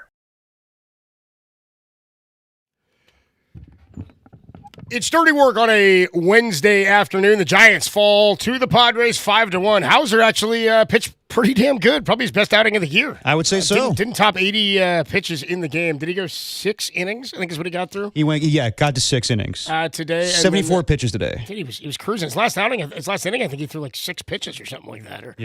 It was a pretty quick one. And then the 7th got away from him. I mean, Matt Chapman with an error in the 7th. And then you get that triple down the line, which Tony Vitello said he thought was a catchable ball. I thought so too. But again, you throw a guy out there into maybe the most difficult right field it might be the most difficult right field to play in all of baseball. Yeah. Based on all the different surfaces. I mean, hell, did you see the ball that hit, was it yesterday or 2 days ago that hit, Tatis was out there and right. It was like a fly ball that landed on top of the cushion against the brick wall. Mm-hmm. And he went to play the carom and it backspun back towards there's a million different surfaces out there for it to hit at any angle or any carom. Plus you got the wind blowing across sort of from right field in towards center and then out towards left. And he's never played that position exactly at this ballpark. I'm not giving him a ton of crap for that today. I'm not on him for that, really. Yeah. You'd rather, a guy hits a ball down the line. You want to make it a double here because it's only 309. He's protecting triple Sally, and then ironically, it ends up being a triple anyway. So I'm not too concerned about that. Again, they scored 1 run. How could you be upset about that play? I'm not. When they didn't hit. I'm so not. 808 KNBR is the number to call and the number to text. Andy Baggerly joins us at the bottom of the hour here at 5:30. Let's go to Joshua. Joshua's in Sacramento. What's up, Joshua? You're on the Sports Leader. Hey, I just want to chime in with you guys doing the dirty work today. Doing a great job. Thank you, Josh. I agree with all your points. You can't score 1 run. But then I looked at one thing the Giants didn't do on the last road trip and bring it into the homestands, have fun. If you look at the Tampa Bay Rays, all they did was have fun.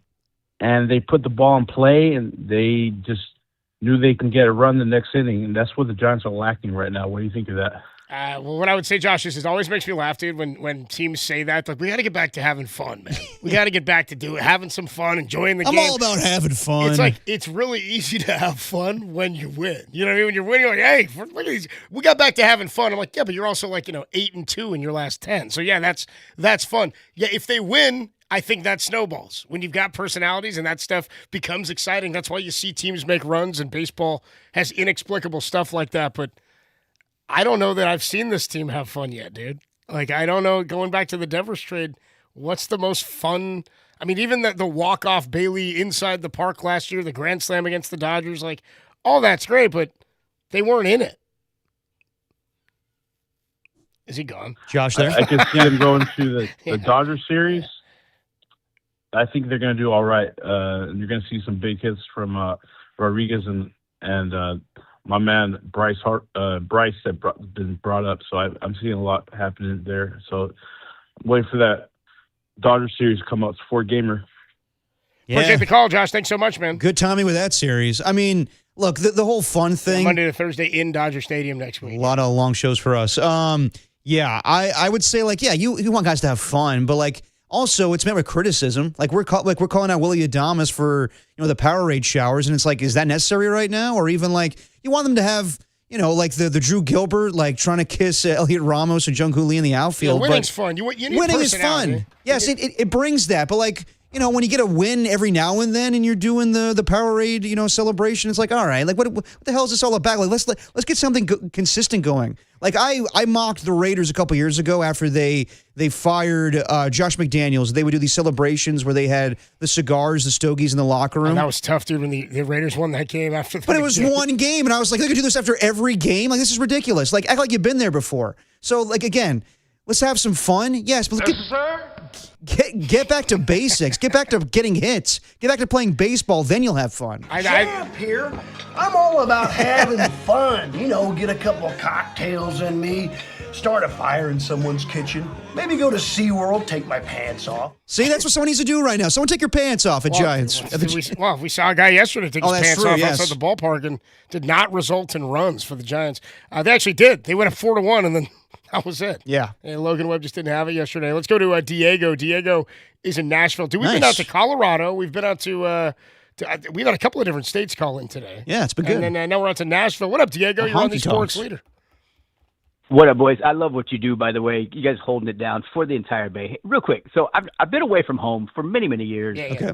By the way, 2027 San Jose Sharks Stanley Cup champions. There we go, man. There we go, Diego. Fellas. Got some hope. But seriously, though, when did us as Giants fans turn into Yankees fans? We wanted the big contracts. We wanted the big sluggers. Barry's not walking through the door. Nobody's going to hit 30 consistently in that park. Ryan Terry Holt, Aubrey Huff, Juan Uribe, and a bunch of kids won 3 World Series. Yeah. Anybody check on Carlos Correa this morning? Yeah, dude. That ankle, boys. You want to issue Farhan You know what apology? I mean? I will. Sorry, Farhan. You know what I mean? My bad. Thanks for Casey Schmidt. You know what I mean? I appreciate you, bro. Thanks for Schmidt and Rube, dude. Exactly. So yeah, it's like seriously, I say they because I'm just along for the ride. Yeah. I was that kid at Candlestick getting beat up every night by the windstorms, right? Just being happy that Matt Williams and Bonds were in the lineup at the same time. Yeah. I'm not saying be thankful. I'm just saying we got to rebuild this team. Like every year, the fans cry out for the big money.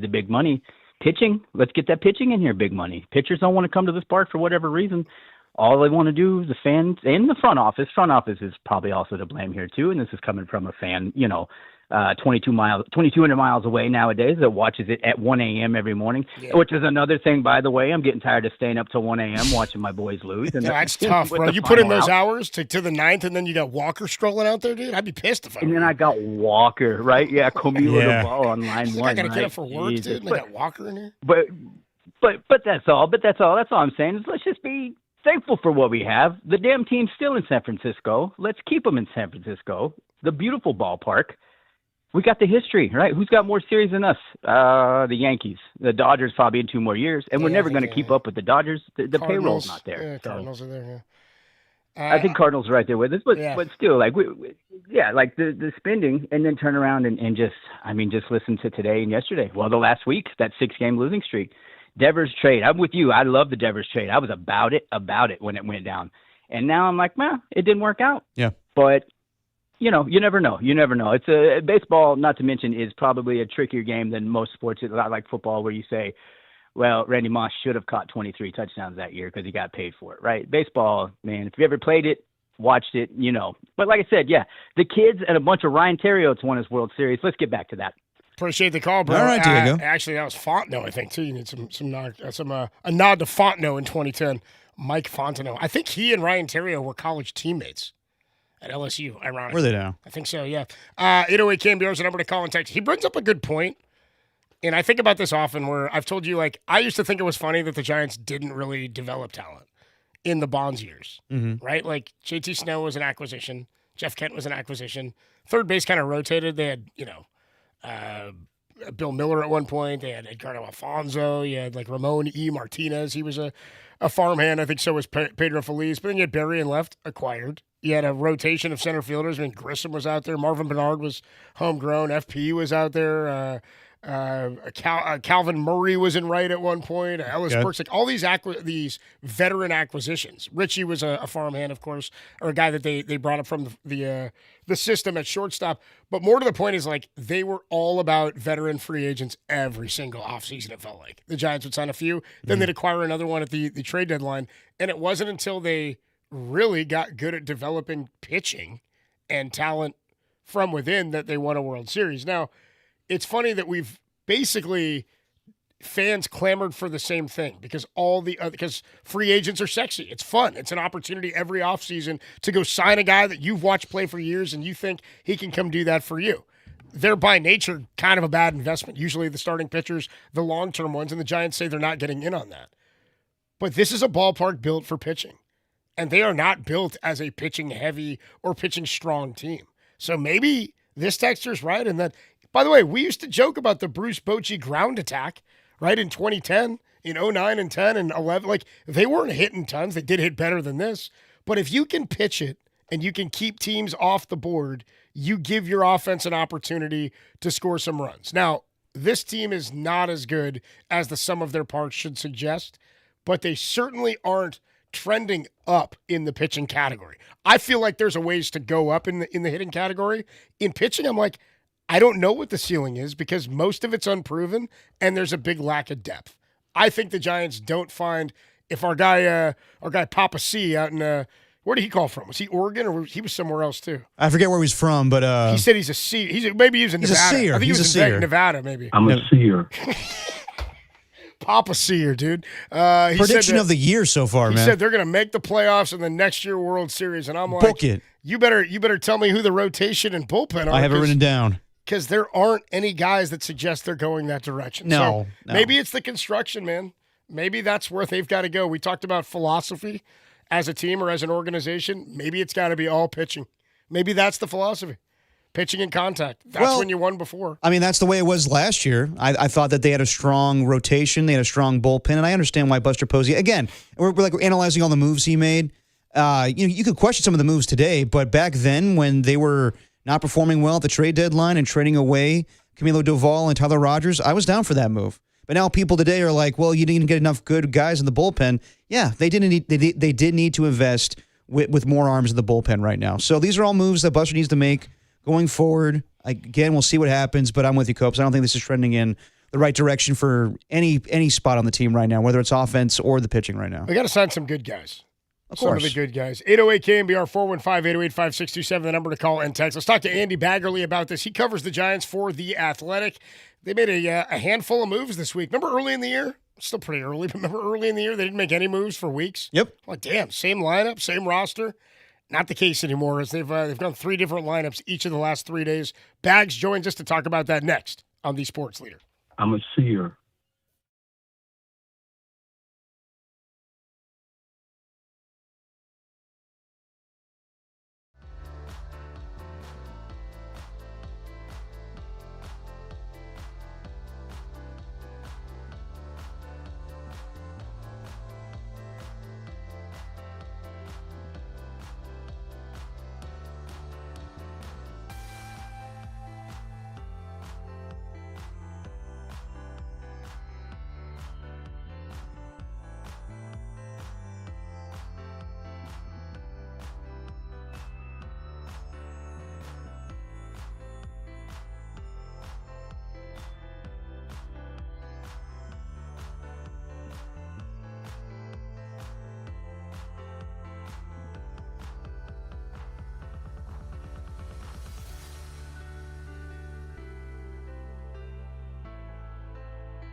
If it's Giants baseball, it's Dirty Work with Adam Copeland and Derek Papa on KNBR, the sports leader.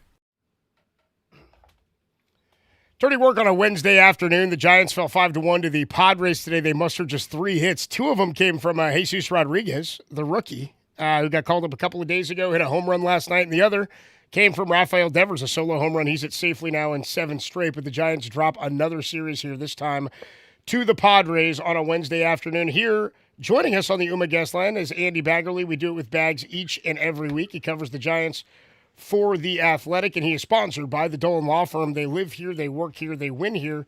DolanLawFirm.com. Bags, beautiful day at the yard, and just more of the same from the Giants lineup, man. How are you? Good. Thanks for having me, guys. You know, I love my job. I love watching baseball. I love telling people about what's going on in the game, trying to let people know what the players are all about. Love traveling around, going to the different ballparks. Love my job. It's been a dream come true to do it for 23 years covering the Giants. Yeah. That said, I'm on hold there waiting to come on with you, and one of the ads is for retirement investment services. The other one is for ZipRecruiter. And I'm thinking about watching this team for the next 4 months and thinking, some of this sounds pretty good. Maybe I should jot down that phone number. Dude, that's... So, I'm thinking the same thing. It's so funny you said that, Bags, because I'm like, I said to Derek, I can't believe we're not even 40 games in. Like, that's what the weird... I'm having some weird, time warp thing with the team where it's been so... Maybe it's because it's been years of this kind of offense and it's been years of inconsistency, but it feels like we've been doing this for months. Well, there's the whole thing. Well, there's a lot of season left, but there comes a point where you start saying it, there's a lot of season left. Yeah, unfortunately, I know, right. Yeah. So you just, it's true. We're only not a quarter into the season, right? And I think that enough happens that you a team does get defined a little bit by what's happened at this point when you get to sort of that quarter of the season. But it hasn't defined your whole year yet. So, talking to Matt Chapman after today's game, and he's a pro, right? He's dragging around an 0 for 24. He makes the error that opens the door to, the tie-breaking rally for the Padres. And I know maybe this doesn't mean a lot to fans. It means a lot to people who are around the game, and you see who the professionals are. He's at his locker. He's answering every question, and he's talking as honestly as he can with us. And he says, I still believe in this group. And you look at what some of these players have done in the league, and the talent is there for them to turn it around, and everyone's been cold at the same time. Maybe everyone's about to get hot at the same time. And yeah, you could say it's delusional or it's wishful thinking or whatever, but you got to keep that kind of mindset, because guess what? They don't play tomorrow, but they're going to play again Friday and Saturday and Sunday, and the games are going to keep coming at them. And if you just, have a woe is me attitude going into it, then, you're doomed to fail. So, that's kind of where they're challenged right now. They've got a manager they hired to kind of take them out of funks like this. So we'll see how they respond. I think it's going to be really interesting to watch. Talking to Andy Baggerly on the UMA guest line. It's going to last night. Logan Webb with not a great outing again. He was solid through the first 4 innings, and then the 5th inning, not great. Some talk about maybe an injury there. Is there anything to be concerned about with Logan Webb as far as an injury, or just another poor performance last night? He says no, and it didn't start out like he was really getting, tagged. He's not giving home runs up left and right. There's a couple of flares, and then things kind of compounded on him, the hit by pitch, and then a couple big hits, and all of a sudden it's a big inning. So, it hasn't been good. He's not happy with a 5.08 ERA or whatever it is. He's had worse 8-start stretches in his career, but maybe not to start a season. And he came out after 60-something pitches in 4 innings, and Tony Vitello said that was something that Dave Greshner advised him to do. And so now we know that he's been dealing with some knee soreness, and it's not new. He's dealt with it in the past. It's something that he's pitched through. But he hasn't missed a turn in close to 5 years. It's really crazy just how durable he's been, and he does a lot of work to make sure that he avoids some of the arm injuries that can affect pitchers as the innings pile up. But he's also human, and he's driving off that knee, and he's using all their hinges, and things are not going to feel good all the time. So am I worried about him? No, I think he's going to be ready for his next start. But obviously, everybody who plays this game is not 100%. But he's done it in the past. He's been good at less than his best, and I think the expectation he's going to go out and probably be the least of this team's concerns. When you look back at this season. Talking to Andy Baggerly on the UMA guest line. The other day when they called up Eldridge and Rodriguez, and Buster and Vitella said they'd kind of mix and match with the infield, and some guys would be getting a few extra days off here and there. We saw it with Chapman on Monday. I didn't really ever think Arise was a part of that plan because he's played basically every day except for when he's been banged up a couple of times this year. I think today was just the second game he's missed, or the third game maybe all season that he hasn't played. Where do we anticipate, or where do you think Rodriguez, when the team is healthy, is getting most of his at-bats or playing time? How do you think that'll break out? Well, I think he's also not necessarily going to start every game. Sure. He's someone who can really add to their bench versatility, and that's one thing that they've acknowledged too, and something that scouts talk about a lot, is that this team has not utilized its bench hardly at all. I mean, and you need to do that. As much as they love the continuity in the lineup, and that was a big part of why they put this team together, you can't keep running the same guys out there every day. And there have been very few opportunities for, a Christian Cost. There's been very few opportunities for a Gerard Encarnacion. And you get to the point where, you question, okay, does this guy really belong on the roster if we really can't use him? But Rodriguez is a guy who's very functional to have on your roster. Being a third catcher, he allows you to pinch hit earlier in a game for Patrick Bailey, maybe with Haas or with Rodriguez. You can put him in the outfield. And then, obviously, is kind of a rough play today. He makes a good jump. He gets to the spot in right field. He starts his dive, and he just doesn't see the ball into the glove, and it's a 2-run triple, and the Padres lead. So a little unfortunate there, but I think he's a guy who, he's going to play all over, and he's going to, when he's on the bench, and I think he's going to be on the bench a fair amount, he may be in games fairly early. If he's pinch hitting for Patrick Bailey, maybe in the 5th or 6th, if they're down a run, then he's catching the rest of that game. So I think he just makes that bench a lot more functional than it has been to this point. Prior to today, Patrick Bailey was not in the lineup for 3 games straight, and with Jesus Rodriguez being called up and Daniel Susac being maybe a week away from coming back, do you see that impacting Patrick Bailey at all, or just right now it's just part of Jesus Rodriguez being called up? Oh no, it's going to impact him for sure. I mean, if they're struggling to score runs and he's not turning it around at the plate, he's going to get pinch hit for earlier in games when he does start, and he may start less frequently. And we'll see what happens. From what I understand, it's not really a conversation right now to option him. He does have options and could be sent to AAA. They're not going to carry 4 catchers, obviously, when Daniel Susac comes back. Absolutely. The better those other guys play, and the more that they're starved for offense, and they can't really kind of tolerate, Bailey hitting, 145 in the 9 spot, then the other guys will probably play more. Bags, does it seem like Killian's is he going to be the closer du jour for now? Is he the next guy up here to get a few cracks at this? I think it's going to be a while till they really sort that out and have like a capital C closer. I think it's going to be based on matchups and just based on, I wouldn't even think about it that way. I wouldn't think about it as this is the closer, these are the setup men. I think it's more like, who do you trust the most? And maybe that person's not available. Maybe they are available. Maybe the lineup doesn't line up perfectly for them to pitch in the 8th or in the 9th. But, the trust factors kind of, if you were to order them based on that, then I think Killian's probably has about as high a trust factor as anybody they've got in the bullpen, which obviously isn't the way we thought it was going to play out when everyone, rolled into Scottsdale, in early February. But credit to him, he's done a lot of work. He's obviously turned himself into someone who can bounce back well and throws with high velocity, and he hasn't really been intimidated in any situation. So, he absolutely could roll with that and become that kind of pitcher.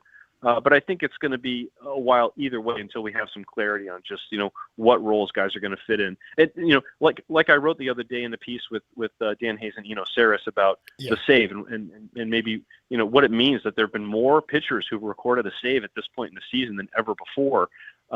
It's before relievers always wanted to know when they're going to pitch. And now the sort of certainty that they go into a day with is more like who they're going to face. And that could be at a different time of the game, depending on where the lineup is. Talking to Andy Baggerly on the UMA guest line. I don't know if Tony Vitello addressed this in the post game, but Luis Arraez out the last 2 games with thumb soreness and the off day tomorrow. Are they anticipating him back by Friday, or is that something that could possibly linger? I don't think it's something that they believe is serious, but they obviously want to incorporate Rodriguez. They want to try to give everybody a little bit of a rest day, and this combined with the off day gives them an extra day. I don't know. Sometimes when they give someone like a cortisone injection, they can sort of use that in the off day to sort of give them an opportunity to let it work and calm down. I'm not saying that that's what he had, but sometimes that's what teams do. So. Whether it's that or whether it's just giving him time to let it calm down. And I'm not sure if this is from when he got sort of kicked in the hand a week or 2 ago, but he obviously was in some discomfort the few days after that. So I don't know if it stems from that or something else, but he aggravated it on a swing the other day. And that they're trying to take care of him best they can because, load management has not necessarily been a strength in terms of how they've operated here in the early going. And really, we saw a line in the sand on Monday. I think Tony Vitello's probably most telling comment was, basically saying, look, veterans, we played it your way. Now you're going to play it my way. And if I'm telling you you're going to take a day, you're going to take a day. And I think that's the way it's going to be going forward. In terms of guys who are vets taking a day off, I mean, we heard Casey Schmidt to talk about him potentially grabbing an outfielder's glove and playing some corner outfield. I love a guy hitting his way into the lineup and forcing the team to work something else out. And then he's got another tool and another asset. I've always loved that element of a player. Has there been any outward conversation about him filling in at short? Because we haven't seen that from him in a few years. When he first came up in 23, he played 40-something games there, but it's been few and far between since then. Yeah, no, haven't. I'm sure he could play there. They obviously have costs that can play there. So I think they'd be looking at that when they give Adames a day. Obviously Schmidt, third base is his natural position. He's gotten better at second. I'm sure that's a consideration. And, you go back to thinking about the outfield. I mean, Brandon Belt played left field without a whole lot of preparation, the captain himself. So, if it's something that that's the way they can get his bat in the lineup, I think that's something they'd consider. Andy Baggerly covers the Giants for The Athletic. He joins us each and every week here on Dirty Work, breaking down whatever is going on with the Giants. And lately it's been much of the same. Bags, enjoy the off day tomorrow, man, and ponder that retirement, dude, or ZipRecruiter or whatever you need, man. We'll try to work something out for you, all right? Thanks, Andy. No, I've thought about it, and I'm going to stay where I am. All right, fair enough. At least for the next 4 you guys, so. Yeah, oh, yeah, dude. Yeah. Well, we got you covered, dude. All right, Bags, enjoy the day, man. Thanks, Andy. Thanks. Good stuff there from the great Andy Baggerly. That is funny. He's like, man, I'm listening to these commercials. I don't know, man. I mean, I don't know about ZipRecruiter, but that new Cars for Kids jingle, I may have to work for them. I got to tell you, I mean... At least they're changing it, Coach. We got to keep the lights on, I know, but I'm actually kind of numb to the old Cars for Kids jingle. Oh, yeah. And I know people I don't even think about most of the commercials we have because I think they bounce it's off me. It's background noise for me. I don't really, it doesn't ever affect me. I don't even hear them. We've worked too long in the radio industry, you, me, and Tim, where we've heard this stuff for years now. It's like, whatever. It's just, it doesn't even I can't even, I don't even know when it's on or what's registered. It doesn't get a rise out of it He mentioned anymore. both of those commercials. I didn't hear either. No. He mentioned the two ads, and I was like, I don't even know what he's talking about. I will say, the ZipRecruiter jingle, not bad. Well, I didn't hear that one, but the new Cars for Kids, I heard it yesterday. That one goes on for a while, and I say a little more upbeat. A little too long. You know what I'm just saying? I don't know. It's a little long. 808 KMBR. I don't know why I'm giving you the number. Show's over. When we come on back, we'll get ready to put the show to bed. We had any fun sound we can hit here? Any story out here we can throw at you for a little kick at the end, Derek? We can talk a little bit about Greg Silver, sitting next to Steve Kerr at the game. There's some sound on the soiree we get to a little bit, too. Draymond Green thinks that Steve Kerr's returning now. I just lost Copes, but yeah. You lost me? Well, on the stream here. Oh, did my computer just go to sleep? Yeah, I think so. By the way, Clark's Pest Control, not bad either. How's that jingle? How's Clark's that song go? Pest Control, the perfect something. I don't know the whole thing, but you can't say it's great. Yeah, it goes like this, and then not know it. Yeah, man, it's popular enough where Dave Fleming's singing on the broadcast with Hunter Pence, too. So. Dude, John Miller, I caught John early in the game talking Taco Bell. We've been to that Pacifica Taco Bell. They call it the... That's what you do during Giants games now, man. Taco Bell in the world. Has a fastball, misses And you know, low. I love to live Moss. And Hauser misses low again. It's ball 2. Yeah, I don't know. He was talking about the Pacifica Taco Bell Live Moss. All right, we'll take a quick break when we come on back. Steve Kerr was hanging out with Mike Silver and Greg Silver at the game today. And Greg Silver, that SOB, dude, holding it close to the vest, not telling us anything, hogging it for his own show. Thanks a lot, Silver. We'll talk about it next, and then we'll put the show to bed on the Sports Leader.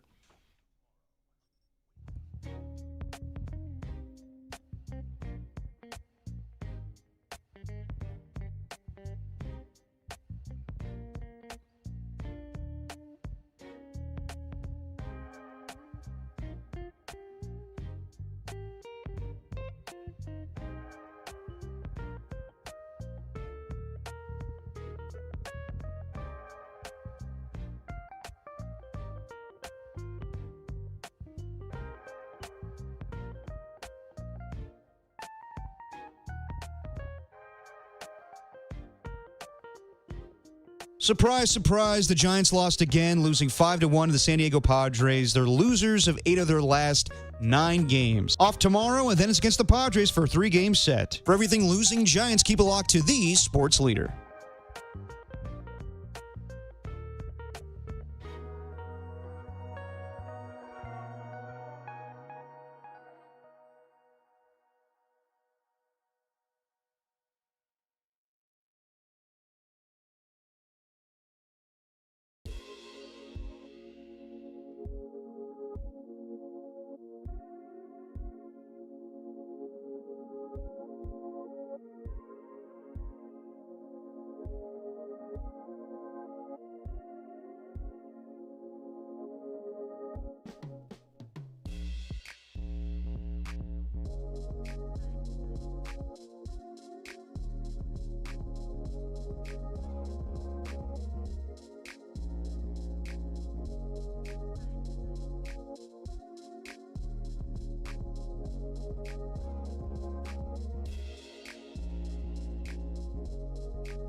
Time for dirty work to put the show to bed. Are you crazy? I don't need a bed. On the Sports Leader. Now you will go to sleep, or I will put you to sleep.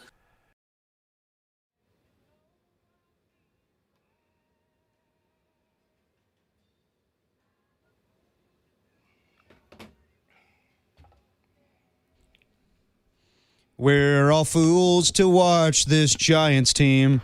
Oh yeah.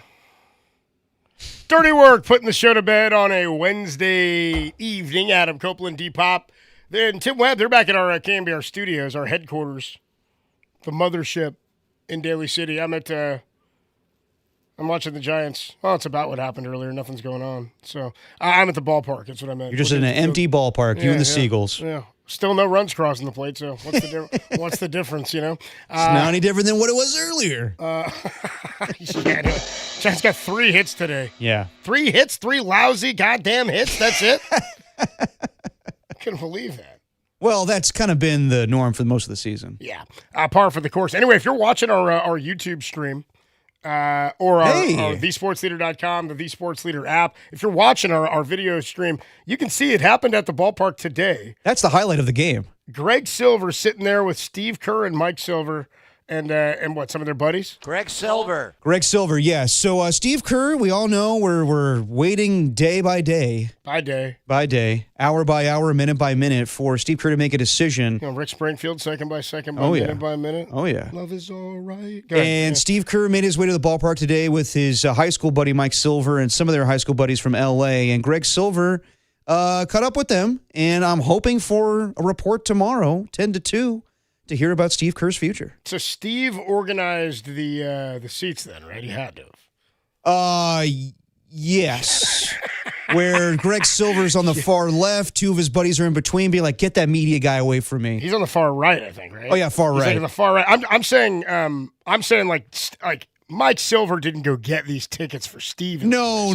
Steve Kerr organized this outing. Steve Kerr's paying for everybody there, which I guess means that he's coming back. He got a new contract. I don't think he paid for Greg. I think Greg crashed it. No, you know what I mean? Greg's like us. He's a media member. He walks around the ballpark, and he just had to sidle up next to one of Steve's friends. Yeah, Greg Silver. Mike's like, would you mind if you got Greg a ticket? He's like, I'm not buying this. I'm not paying for your kid, dude. We're getting the good seats. Yeah, exactly. He's like, I'm not springing for him. You kidding me? It's already Thursday now, and we thought that maybe news was going to break earlier this week. Tim Kawakami was on with us saying we anticipate news any day now. The longer this goes on, makes me believe that everybody's like, hey, it's going to happen. It's all good. I think he's coming back. And Draymond a couple of hours ago was on the ABC pregame with everybody, Charles Barkley and Kenny Smith and Shaq saying he thinks that Steve Kerr's going to return. I would set up audio. I was just telling you that. Oh, I think you said it like I thought an audio. Do we have the audio, guys? You said that like a clip was 808 KNBR. Did everybody think Derek was throwing? Yeah, I know. Maybe I was stalling just for these last couple of minutes here. No, Raf's still working on it. It's all good. So yeah, I just summed up what he said. Okay, so you just said Draymond says he thinks he's coming back. Yeah, Draymond thinks he's coming back. Okay, all right, Dre. Didn't he say he thought he was not coming back like 2 weeks ago? He said that 2 weeks ago, right after they lost to the Phoenix Suns, just because he was in the moment and the way it was on the court with them hugging each other. Oh, we do have the audio now. Here's Draymond Green saying what I just said a couple minutes ago. Do you have any idea what Steve's going to do? I think and hope he's coming back. I don't know more than anyone else in the world knows outside of what I do know is that he wants to coach. Mm-hmm. And so if he wants to coach, I think he comes back. You raised a few eyebrows when you said that you felt like he had hindered your career. There you go, Ernie. Somewhat. In what way? Well, I think, number one, people took a 4-minute clip of me saying how great this guy's been to my career, how much he's taught me about winning, where I wouldn't be without him, and all these things. And they took a 4-minute clip, and they took 15 seconds of it where I said, I think from an offensive standpoint, he hindered me. I stand by that. That's my truth. But I think every basketball player in the world has some gripe that they wish their coach would have done. I wish my coach would have this. I wish my coach would have done that. I'm not afraid to express my one gripe, but with me expressing my one gripe, make no mistake about it, I also said all of the incredible things, how much of a better man he's made me. I spoke on all of those things, and we take one clip, right? Draymond is right. I would love to hear Charles Barkley's reaction to that, being like, you think you're a good offensive player?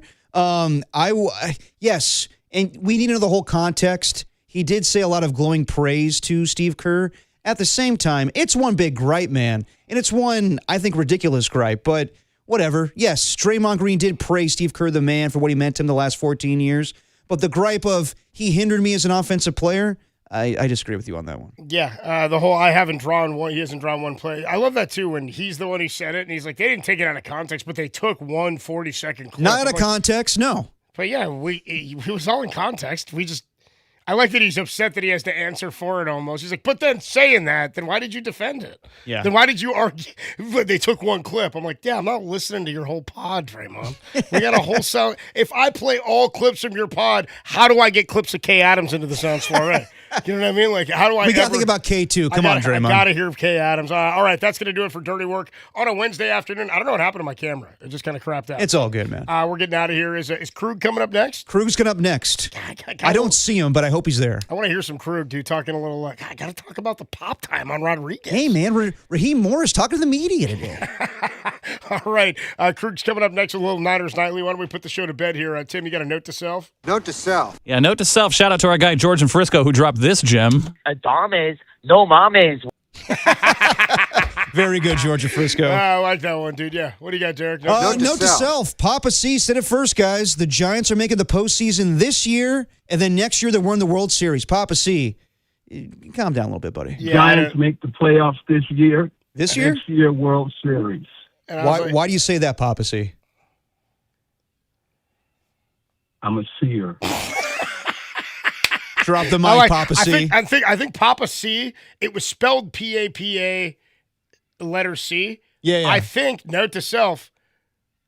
Note to self. I think Papa C is Papa S-E-E. Dude. That's I right. think he's a Papa C-er, dude. That is not edited at all, by the way. Not edited at all. That was a real dead time in between. Oh, yeah. The pause in between was really good. Why do you say that, Papa C? 1, 2, 3, 4, 5, 6. I'm a seer. It's a quick 6, but still. Well, that's going to do it for Dirty Work on a Wednesday. We'll be back. Giants off day tomorrow means a full edition of the show. Huzzah! It also means that we got a little Dirty Works Dirty Laundry to get into tomorrow. Time to do the laundry, boys. We'll do that tomorrow. We'll have some fun on a Thursday, talk to Sam Amick, and whatever else we can come up with. It's Dirty Work, wrapping it up on a Wednesday. Thanks to Tim back in the studio. Derek, nice work today. Thanks to our guest, Andy Baggerly. Thanks to Darren Chan, who helped me get set up here at the studio. And I know Jordo was helping screen all those calls, so nice work. Yeah, kind of. By Jordo, Dirty Work's favorite little sister. I know you weren't doing it. Me? I'm just kidding. You always are. Yeah. All right. For anybody who needs to hear it, it gets easier. Every day it gets a little easier. You just got to do it every day. That's the Dirty Work. We do, starting again on Friday against the Pirates. That's the dirty work, but it does get easier. You are listening to KNBR and KNBR FM San Francisco, the sports leader at Cumulus Media Station. Larry Krueger and Niners Nightly starts right now. I'm a seer. I'm a fool to do your dirty work. Go, yeah.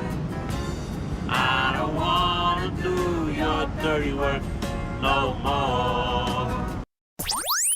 It's time to bring the 49ers to the forefront. It's go time. This is the best team that they can put on the field this year. Welcome to Niners Nightly. You guys are going to hear it. The latest from the locker room, the latest from the podium, the latest scuttle from the players. On your proud home of 49ers football. KNBR, the sports leader. Your faithful fix with your host, Larry Krueger, begins. We'll take phone calls. We'll talk Niners for a full hour. Fired up. Really excited. Now. And away we go. Let's take a timeout from 3 hits and 1 run. Oh, 3 measly hits and 1 crappy run. Oh, 14 and 23. Oh, 8 and 11 at home. All right, we'll take a orange and black timeout. Timeout, Gyros. I had a great night. I went out there earlier this week. The great Matt Mayoko, the Cobra, called me and said, "Hey, Krug, You want to go to the Giants game? So, man, Mayoko did us right. We had some great seats. We sat in Murph's seats. It's really nice to be sitting in Brian Murphy's seats. But it was a great game, and we saw the Giants beat the Pods, and unfortunately, one game a series. It seems like where the Giants are good for maybe one game a series. Anyway, it was a great night. It was a good entertainment. I enjoyed it. It was a lot of fun. Spent some quality time with Matty M, with my kid. He invited my son as well. It was pretty cool. My son's buddy. So Mayoko is a hero to me. I'll see him tomorrow when the Niners open their rookie mini camp in Santa Clara. That's right. Football season never goes away. It just is kind of on hiatus. But we had the draft, and we got a great hour for you. Damon Bruce is going to stop by. We'll get his thoughts on a number of interesting topics as it we're now transitioning here from draft season. Now we're in minicamp. And tomorrow we'll get a chance to talk to some of the new rookies. On Friday, I'll be sitting in for Greg Papa with Greg Silver. And I hopefully will be ducking away for maybe a little bit of time inside that show. If Mike and Greg will allow it, I will head out to the field and watch some of rookie minicamp and then report back. So definitely listen for that on Friday during Papa and Silver. The 1 o'clock hour, we'll have a full review of how the Niners rookies looked on the field. We always start with what happened today in Niner land, and there wasn't a lot that happened today in 49er land, but there's not nothing. So we'll get into all the little notes before we get into our interview with Damon Bruce, and we'll talk to him about a number of different things. But one of the things that I wanted to start with, now we have a pretty good idea of what the roster is going to look like. There may be a guy here or there. Who knows? Maybe Joey Bosa. Maybe Leonard Floyd. Maybe he'll be a tight end. Maybe he'll be a defensive back. Who knows? They may add a player or two. They have the most cap room in the league. But pretty much what you see is what you get. And this is the roster that the 49ers are going to bring to training camp. There'll be a few more guys on it that are there now. So a handful of guys. And there may be one or two significant additions between now and then. But I think pretty much what Lynch and Shanahan and the Niner front office have built is what you're going to see in 2026. Now, the thing about football, it's like every time you draft a whole new draft class, you kind of reshuffle your roster, you reshuffle your depth chart, and then you take another look at it again, and things always look a little different. And let me give you a list of 7 veterans that I think potentially could be on the chopping block this summer, post-draft. Some of these guys, you'll be like, I don't care. Others, you're going to be like, what? No. First one, Garrett Wallow. Garrett Wallow, look at the numbers game at linebacker. You brought back Dre Greenlaw. You drafted Jaden Duggar, who's really exciting and athletic. You have Nick Martin in year 2.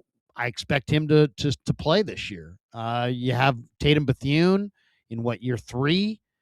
He had a 16-tackle game last year. So I just think even though Wallow was spectacular against the Eagles in that playoff game, I love the way he played. I love the way he communicated. And I think the Niners brought him back largely because of that game. But I think he may get caught up in a numbers game. You're only going to keep 5 or 6 linebackers. And what are you going to cut Nick Martin, your 3rd-round pick, for Garrett Wallow? Really? I don't see that happening. So Wallow may be a short timer. Darrell Luter Jr., you don't get forever in this league. He's big, he's fast, he's athletic, he can play press man. But you know what? It's a numbers game at corner. And the Niners have about 10 corners, NFL caliber corners, on their 90-man camp roster, which is an incredible number, by the way. It's great depth. You want depth at corner. The old adage is, what's the key to pass coverage? Pass coverage. In other words, there is no key to pass coverage. You got to have guys. You got to have dudes. That's why you see teams, any good corner that gets cut in preseason immediately is gobbled up by the other teams. It's a passing league. You got to be able to, play mirroring man coverage down the field, and it's got to be tight, and you can't make these guys up. The athleticism that the top-tier NFL corners possess, you don't see guys walking around with that. So you got to load up on your inventory. So they're going to try to keep Luter, but look at the numbers at corner. There's a lot of corners on this 90-man roster. Luter's going to be hard pressed to get a roster spot. He may get traded, but if he's not traded, he may get cut. May not make the roster. I'll tell you another guy who may be on the chopping block this summer, Austin Pleasance, who played really well last year at tackle for Trent Williams against Chicago. I think he had like 71 snaps in that game. He looked good. He looked really good. But Vidarian Lowe's there. Colton McKivitz is there. They just drafted this kid Enrique Cruz, who they think is a long-term answer. They're not gonna cut him unless he's just really bad. So he's not gonna get cut. So you're only gonna go with so many tackles. So Austin Pleasance may be aced out. If they go with Vidarian Lowe, if they go with Enrique Cruz, bye-bye Austin Pleasance. So that's going to be a pretty good competition this summer. I'll give you another one. The only returning receiver who actually caught a touchdown pass last year at wide receiver was DeMarcus Robinson. I think he probably gets dropped. You got Cowing, you got Watkins, you've got a couple rookies this year. You got Stribling, you got a couple of interesting UDFAs that you signed. DeMarcus Robinson's going to have a hard time making this roster, and I like him. He's good in the red zone. I don't think the Niners really did. I went up to DeMarcus last year in December, and I'm like, bro, they're not even using you the way you need to be used. And he's like, I know. But he's a rub route guy in the red zone. He can free himself up in the red zone as well as almost any receiver in football. And the Niners were so good in the red zone, they didn't even really need him.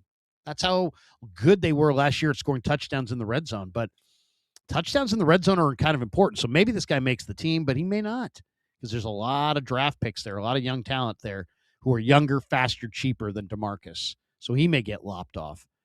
I'll give you another one that I think might happen. I think Luke Farrell may get cut. One, I think the Niners may go a man short at tight end. Two, Enrique Cruz, if you believe some people, maybe he's going to be their blocking tight end in 12 and 13 personnel. And Niners don't play a lot of 12 and 13 personnel. That would be 2 tight ends, 3 tight ends. But if they do, Cruz might be their blocking tight end this year. If they're going to keep an extra tackle, that might be the way to do it. Go one short at tight end and let Cruz be your blocking tight end. The league, this is the trend in the league. I think there was like 22 tight ends drafted in this draft. Record number, 9 in the first 3 rounds. Rams put 12 and 13 personnel into, made it in vogue. And then you saw Miami with Mike McDaniel copy them, but they copied them with Daniel Brunskill playing tight end, the former Niner guard. And Enrique Cruz might be their blocking tight end. I also think one of their best undrafted free agents, we'll see him this week, but Khalil Dinkins, remember that name from Penn State? They paid him like $275,000 all guaranteed to get in front of other teams to sign him as an undrafted free agent. And he's an intriguing blocking tight end with some who really was just kind of underutilized as a receiver in Happy Valley. So Dinkins, whose daddy played in the NFL, good genes, and he played well at Penn State. I think he's going to make the team. So Luke Farrell, you may not make the team. There's Tonjes, there's Kittle. When's Kittle coming back? I mean, they're not super loaded at tight end. They may add a veteran. But I think Luke Farrell just might be challenged for his spot. Isaac Guerendo may be on the chopping block. When you look at, they've got Sincere McCormick now. They've got Patrick Taylor. You've added Kalon Black. You're only going to go with 5 running backs usually. Sometimes 4. You'd hardly ever see a team go with 6. And I don't know. Guerendo, big, fast, but you know what? That gets you drafted. But he hasn't been able to get on the field. And then the last guy who I think could be on the chopping block, now he's probably more of a trade candidate, to be honest. But maybe not. Curtis Rourke. I don't think the Niners are going to go with 3 quarterbacks. I would think they're going to go with 2. We know who they are, Brock Purdy and Mac Jones. So do you want to, if Curtis Rourke looks good in the preseason, you're not going to just waive him because somebody will pick him up. You get nothing for him. But you may wind up trading him. But I think either way, either he's waived or traded. I don't think he's going to make the 49ers unless he's spectacular. He could be spectacular. Who knows? Maybe he's great. Maybe he looks amazing. And maybe the conversation immediately shifts from Are you going to cut or trade Curtis Rourke to, or are you going to trade Mac Jones before week 1? So those are, post-draft, those are some of the guys that I see as potential, potentially cut, guys that are kind of in the crosshairs now that the roster's a little deeper. Couple other thoughts before we take a timeout here. SB Nation has a writer today. His name is James Dator. And he wrote an article that included Kyle Shanahan on his list of NFL coaches on the hot seat. I just think this is the furthest thing from the truth. I mean, it's like, bro, really? This same guy, by the way, had Kyle. He says in the article, I would have given Kyle my coach of the year vote last year. So wait a second. He was coach of the year in your mind last year, and now he's on the hot seat? I mean, what? And I get it. You don't get forever in the NFL. And I know Mike Tomlin was going to be there and he's out. And John Harbaugh was going to stay forever and he's gone. And, I get it. You don't get forever. Andy Reid got 13 years in Philly without winning a ring. Eventually, they just kind of parted ways. How long does Kyle have? The one thing that we know for sure is nobody gets forever. But he's not on the hot seat because Jed York has stated many times publicly that he expects Kyle to be here long term. So I kind of think Kyle's got at least 5 years left. There you go. SB Nation. Kyle Shanahan on the hot seat. The Niners lead the NFL with $70+ million in available cap space. I wouldn't expect that they're going to do a lot with it. I know there's a lot of people who are like, hey, go get Joey Bosa, go get, Kyle Van Noy went on with, who'd she go on with? Kay Adams on her show and was like begging the Niners to sign him. He had 12.5 sacks in 2024. He says he would love to play with Fred Warner. They were together at BYU. I mean, I wouldn't mind seeing the Niners add a little bit more pass rush. Joey Bosa, Leonard Floyd, maybe a Kyle Van Noy, a Jadeveon Clowney, something like that. Von Miller, they're all out there. But I just don't think they're going to do it. I think they're they got a big Nick Bosa 2027 cap hit. His cap number is going to have to be renegotiated. You got Purdy's cap hit going up the next couple of years. You're going to have to account for that. I think they want flexibility to make a significant move if they want to at the roster cut down in September, and maybe make a significant move at the trade deadline in late October, early November, whenever that is. So I think it's probably, and then of course you want to sign your rookie class, and the Niners don't have a great cap situation in 27 or 28. And I think they're going to roll over a good chunk of that. Will they spend 10 million of the 70 on Joey Bosa? Maybe. Maybe less on Leonard Floyd, maybe, but I think 60 to 65 million of that is targeted to be rolled over. That would be my guess. And I think for sure 50 million gets rolled over, but maybe closer to the whole thing. I think if they could roll it all over, they would. Couple other notes. Mike Clay from ESPN has projected Brock Purdy to lead the NFL in passing yards this year. He says Brock's going to have 4,284 passing yards and leads the NFL. Wouldn't that be something? Purdy, by the way, last year, he missed a bunch of games, but his pace in the games that he played, if extrapolated out to a full season, would have been a 4,200-yard season last year. So he was damn good last year. And you know what? You know why Brock Purdy was so good last year? One, he's getting better because he's working at it. Two is Mac Jones. Brock Purdy's greatest thing is his competitive fire. Man, if the Niners are smart, they will always have his feet to the fire.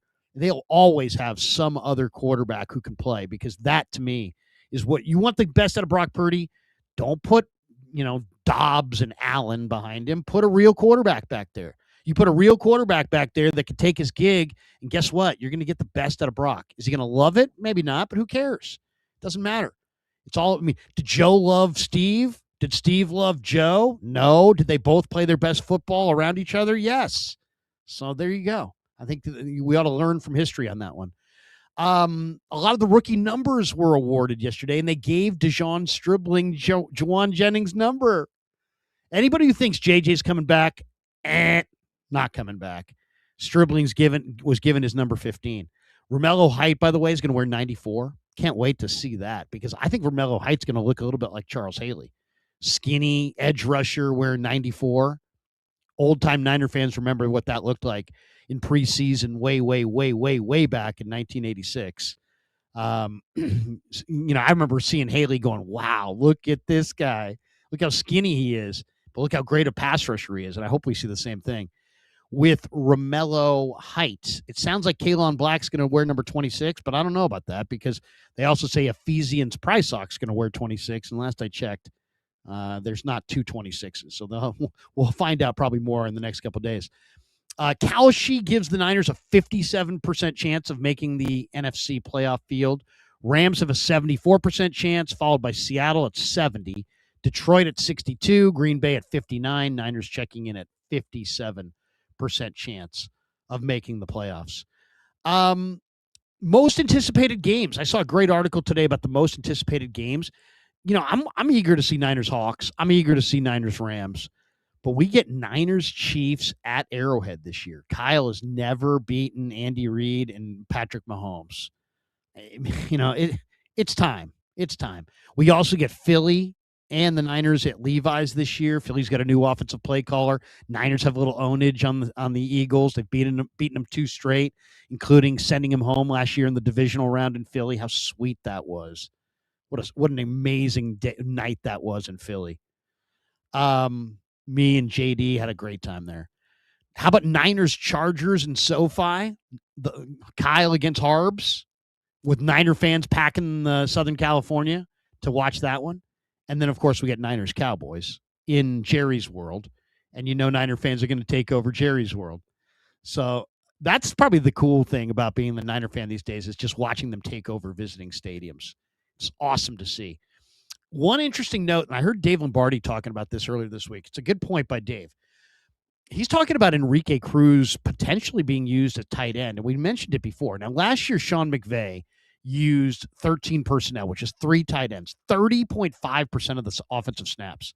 Highest rate by far in the NFL. Miami copied him, and they used Daniel Brunskill at tight end, 121 snaps. The Niners had the least efficient rushing attack they've ever had under Kyle Shanahan this last year. So they're looking for a big blocking force at tight end. And I don't know if Luke Farrell's the guy. It might be Enrique Cruz. So that's something to look for. And this also is interesting, something to put in your, in the back of your head. I don't know if it's going to happen, but Bleacher Report's Christopher Knox has an interesting article out on these deals that he thinks could come down this summer. And one of the ones he has the Niners trading a 2027 6th-round pick to the Colts for Kenny Moore II. Now that would be a great addition. Yes, it would cost you some money on the cap, but you get one of the better slot corners in the game, and maybe he could play safety. And if he can't play safety, maybe Upton Stout could play safety. And guess what? It's a passing league, and this guy led the Colts last year with a pick 6. He also had allowed a passer rating of 87.8 when he was targeted. That's super low. So Kenny Moore II, if you're going for Greenlaw, if you're going for Mike Evans, you're kind of in a now mode, and Kenny Moore II can help you now. 21 career picks for Kenny Moore II, 4 pick 6s. Chris Ballard says they're either going to trade him. If they can't get a deal, they're going to release him. So 6th-round pick next year for Kenny Moore II. Who's up for that? I would be all about that. If that deal's out there, man, that would be a great deal. Also, tomorrow and Friday and Saturday, the rookie minicamp. Tomorrow's the interview portion. Friday and Saturday, the workouts. Friday's open to the media. I don't believe Saturday is. 2 guys I'm looking for this week. Niners are working out Deuce Chestnut. He's one of my favorite guys. He's played corner for the Cuse. He also he can play a little safety, but a good player, tough kid from Camden, New Jersey. I'd love to see the Niners add Deuce Chestnut. The other guy that they're working out a bunch of guys, but one of the guys is Florida State running back, the former Alabama transfer, Roydell Williams, who's, a damn good inside runner. I mean, he really is. This guy can take it up in there. Not a burner, not a lot of speed, but he's definitely an inside runner of note.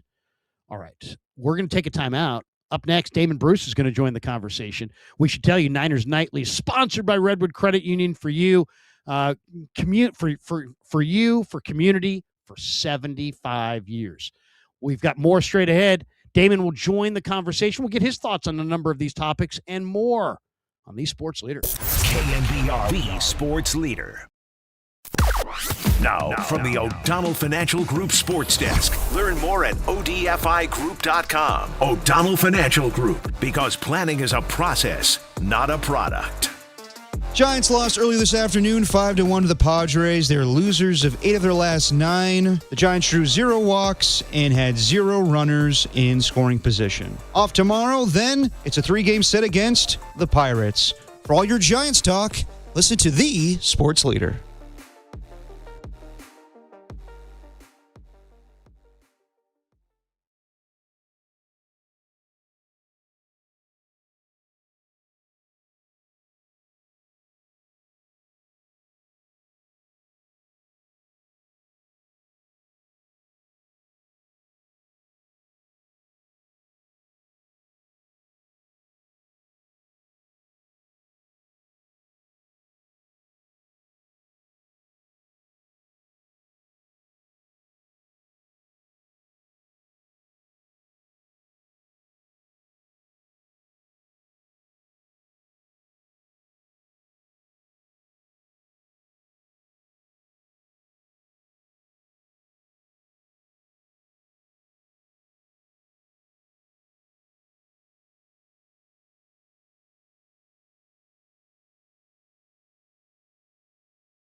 faithful. Time to make some Niners noise on Niners Nightly with Larry Krueger on your proud home of 49ers football. KNBR, the sports leader. All right, welcome back to Niners Nightly. Larry Krueger with you. Hope everybody's having a fantastic Wednesday. And with us on the Yuma guest line, a name that you know well, and that is Damon Bruce. And he's with us to talk a little 49er football tonight on Niners Nightly. Damon, how are you? Krug, I heard you were going to fine me $11.50 if I held out from this Niners Nightly appearance. So, I don't want to incur any of your fines, Larry. So here I am. It's great to be with you. Always good to be back on KNBR. How are you? I'm doing great. And let's just jump right into it. It's funny. I read a funny article today, and I'm like, I'll throw this at Damon, see what he has to say. From time to time, and I don't like to put down anybody as far as, you're not this, you're not that. And as soon as I say where this article came from, I'm sure lots of people will be like, well, what do you expect? This is an article I read on SB Nation. Okay, I don't know what your predetermined thoughts are on SB Nation, but I find it interesting because a lot of times the people don't have a real tie to the teams, or at least they're not under the thumb of the team, and so they're going to take sometimes a little bit more of an aggressive stance than the people who cover the team, and sometimes aggressive stances can be good. But this guy, SB Nation senior writer James Dator, included Kyle Shanahan today on his list of NFL head coaches entering 2026 on the hot seat.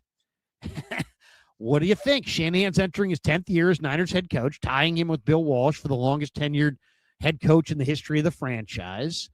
Kyle says he loves coaching and doesn't want to quit. Kyle says he loves the Niners. And Jed York has stated many, many times that he expects Kyle Shanahan to be here long term.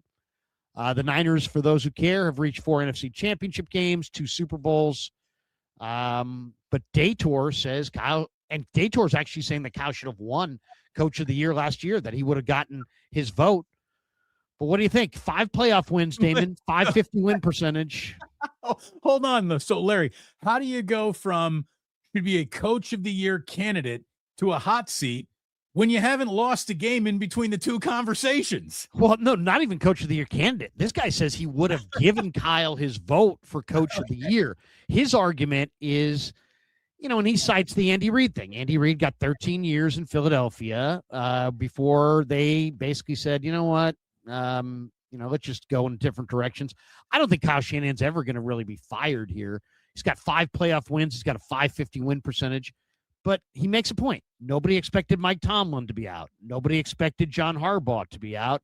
And, they're both not in their old stops. So what do you think? Is Kyle on the hot seat? Should Kyle be on the hot seat? Or is the whole idea crazy? I think it's all a little bit crazy, but I'll admit things do happen fast in the NFL. They really do. But I don't think Kyle is on a hot seat. I also don't think that the argument that, well, he would be hired by 15 other teams immediately if the 49ers moved on from him, is the reassuring he can be here forever claim to fame that it maybe used to be. But as you said, comparing him to Andy Reid got 13 years in Philadelphia. That would mean Kyle got 3 more years, and 3 more years is an NFL lifetime. It's not a hot seat. So no, I mean, maybe we all agree that the long bench of Kyle Shanahan isn't as long as it used to be, but I don't think his seat is hot. Larry, I don't think his seat is warm. We know that the York family is satisfied with the job that he does. Now, whether or not 49ers fans are satisfied, that's a whole other show and a whole other conversation. Kyle's got an audience of 1. That one person is Jed York, and Jed seems to be very much committed to Kyle. So until anything in that department changes, until the losses stack high enough to where, Jed can't see the loyalty he has to Kyle above or through all of those mounting losses, I don't think that this is a real point to make. And training camp cannot start fast enough if these are the kind of articles we're getting these days. Well, it's interesting. I mean, I would push back aggressively and say Kyle's not on any hot seat for the reason that you just stated, basically, that, Jed is the guy. He's the judge, jury, and executioner, and Jed loves him. And I also think if Kyle were dumped, I think there'll be a bunch of guys, a bunch of teams that would fire their coaches and go after him. But, I mean, I will say this, nobody gets forever. And you don't get forever in the NFL. But the Niners have won 10-plus games in 3 of the last 4 years and 4 of the last 6 years. And they've gone to a couple Super Bowls, and they've been wildly successful as a financial entity. So, now their division is looking daunting, right? The Rams look good. Seattle looks good. I thought Arizona had an incredible draft. Monty Ossenfort, maybe figuring things out there. So the division's tough. And eventually you're going to have to get a Super Bowl win. But if you said to me, what has he got? I'd say he's got 5 years. He probably has even, Andy Reid had 13 years in Philly, but that's Philly. People are miserable. Everybody's unhappy. I think you get more time. And also Kyle Shanahan also is like kind of the preeminent offensive guru in the sport right now. There's a lot of people running his offense.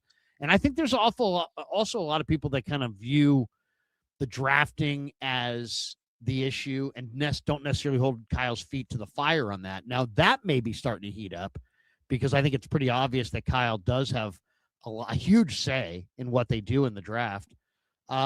So eventually, there's not going to be any excuses if they don't get it done, but it's not hot. It's not warm. I would say he's got 5 years for sure. And that doesn't define hot or warm. That's pretty damn cool. I would agree with you, Larry. And look, I want to talk about something else, and then I'll come back to Kyle. Yeah. I've always said that the right amount of time to be in Las Vegas should not be measured in days or nights. It should be measured in meals. You should never stay in Las Vegas longer than 5 meals. After 5 meals, get out of there. And that gives you like 2 days of eating. What about the Super Bowl week? We were there for a week. Well, we were working, quote unquote. Working. We worked hard at those steakhouses every night. What was the steakhouse in the Wynn that your buddy took us to? SW. I even asked him, like, what's the SW stand for? Phenomenal. Like, what's the SW stand for? The waitress is like, Steve Wynn, genius. I'm like, oh, okay. That makes sense. Okay, so my wife is going to go see No Doubt at Sphere next week. Good. And she's going with some friends of hers, and she's going for the perfect amount of time. She's going to be there for about 5 meals. In a way, that's how I'm measuring Kyle's time with the 49ers. I'm not even measuring it in years. I'm measuring it in a catastrophic amount of losses. And until Kyle incurs a catastrophic amount of losses that can't be explained away through injury, which are actually being tied directly to in-game decisions he is or no longer is making, I don't think Kyle really has much to fear. Guess how old Kyle will be 10 years from now? In 10 years from now, Kyle will be a 56-year-old man. Of course, he'll look 96 by then. Right. Now, coaching in the NFL ages you like a president. It absolutely does. It's brutal. But Kyle is only 46 years old. He has been with the Niners for such a long time, it's easy to look past that. Not only is Kyle still very good at what he does, not only is the regard that other coaches have for him through the roof around the league, not only does the league completely copy everything Kyle does offensively to do whatever they do offensively, especially in the run game, Kyle's only 46 years old. He is a young man in the game that he's been in now for a decade. So until he has some inexplicable 5-win season, you're 5-12. Why? Because you sucked this year. And I just don't think that's really out there for him.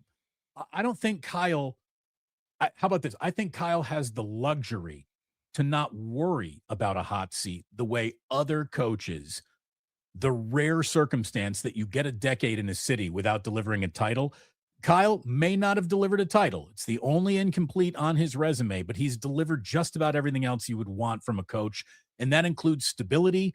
And to me, stability is a major missing ingredient in football, and it's a luxury that the 49ers get to enjoy because of him.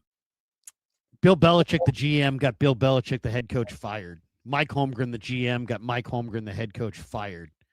Sometimes these guys are great coaches and not great GMs. Kyle Shanahan, to this point, they've had a lot of misses, and you could argue he's on that road of Kyle Shanahan, the GM's going to get Kyle Shanahan, the head coach, fired. But they just got to figure it out.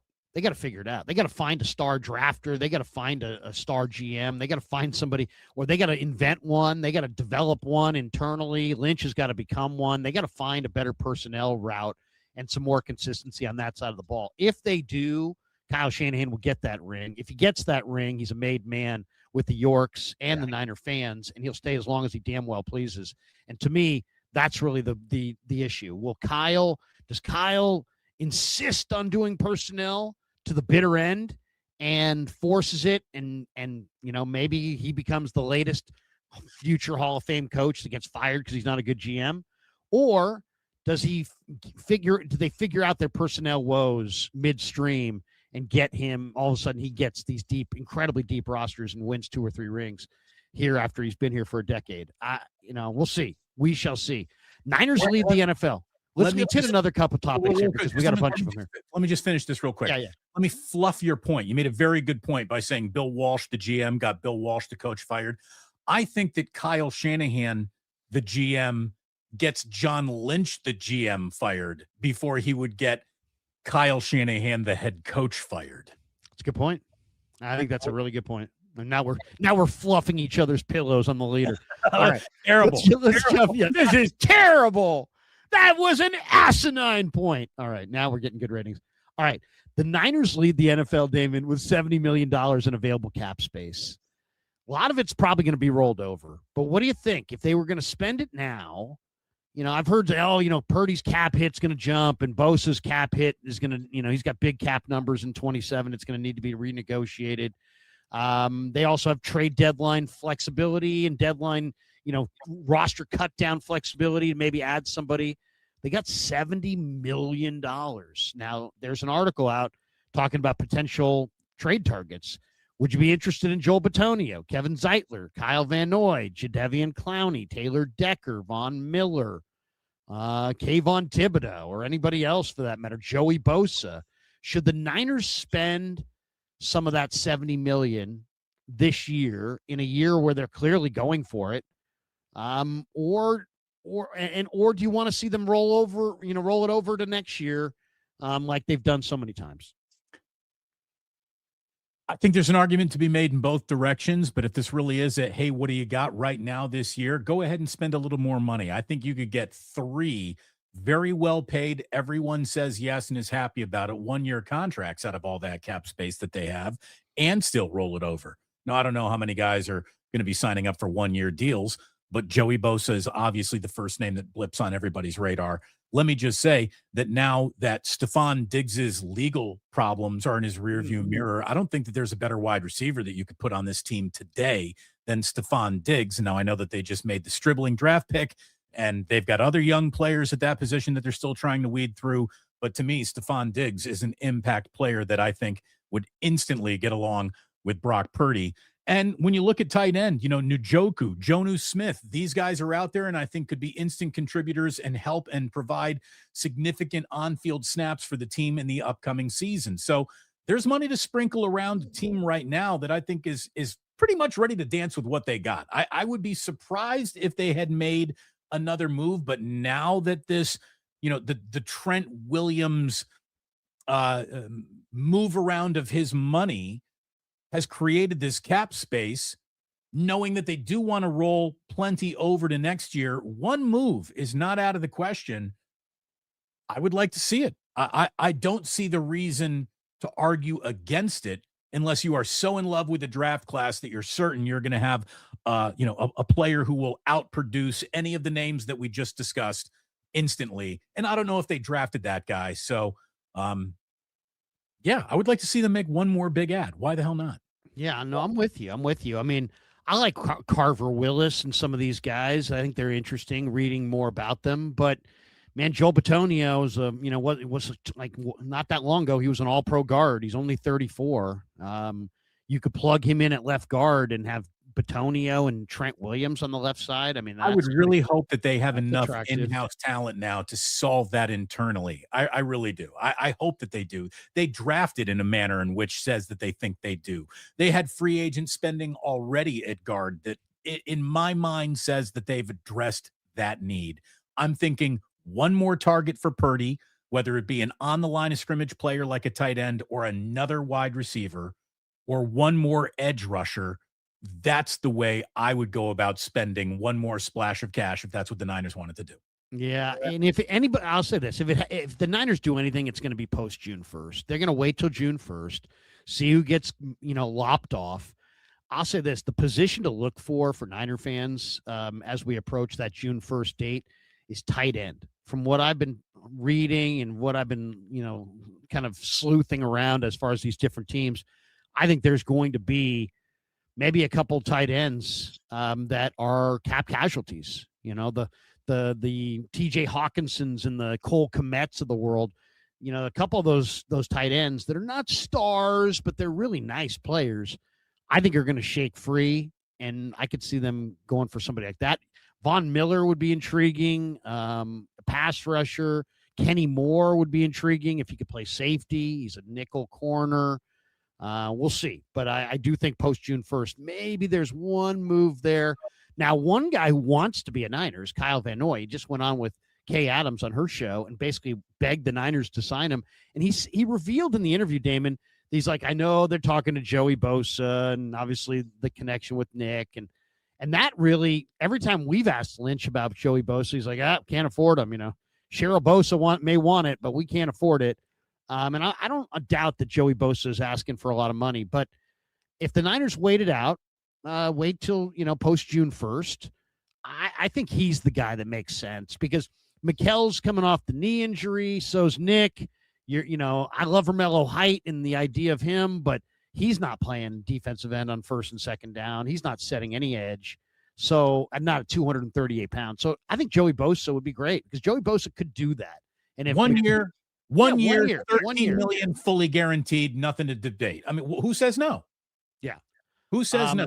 Maybe the Niners, I think, at that price. But he made 12 last year. But I'll say this. The one thing that he did last year in Buffalo, Damon, the guy had 6 forced fumbles. None of that's accidental. It's about technique.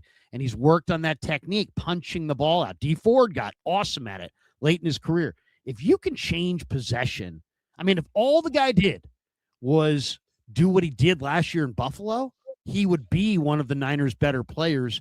And if he forced 6 fumbles, the Niners would be a much better defense because of it. So unquestionably, that alone, I'll give me Joey Bosa. The reason why I said 13 is Bosa's probably looking for a 2-year deal. I will buy you out of that second year with $1 more million guaranteed to you right now. That's the way I would do it. I would want Bosa on the books for 1 year and then bye-bye. Yeah, that's a good point. Favorite rookie? We talked a lot about the draft. I'll just throw it to you this way. I don't care what round. Just favorite rookie that I'll be at the rookie minicamp on Thursday, and then Friday they'll be out on the field. We'll get a chance to see them for the first time in uniform. And we'll report back and talk a lot about it. But who's somebody you want to put your eyes on in this rookie class?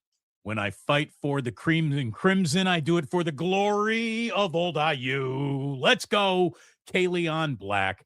I'm so happy that he's on this team. And I know that there aren't probably a lot of Niners fans that feel the same way because he's the poster child for the draft reach of this draft class. In terms of a lot of analysis, which isn't off base in that proclamation that it was a reach. I think they got a football player.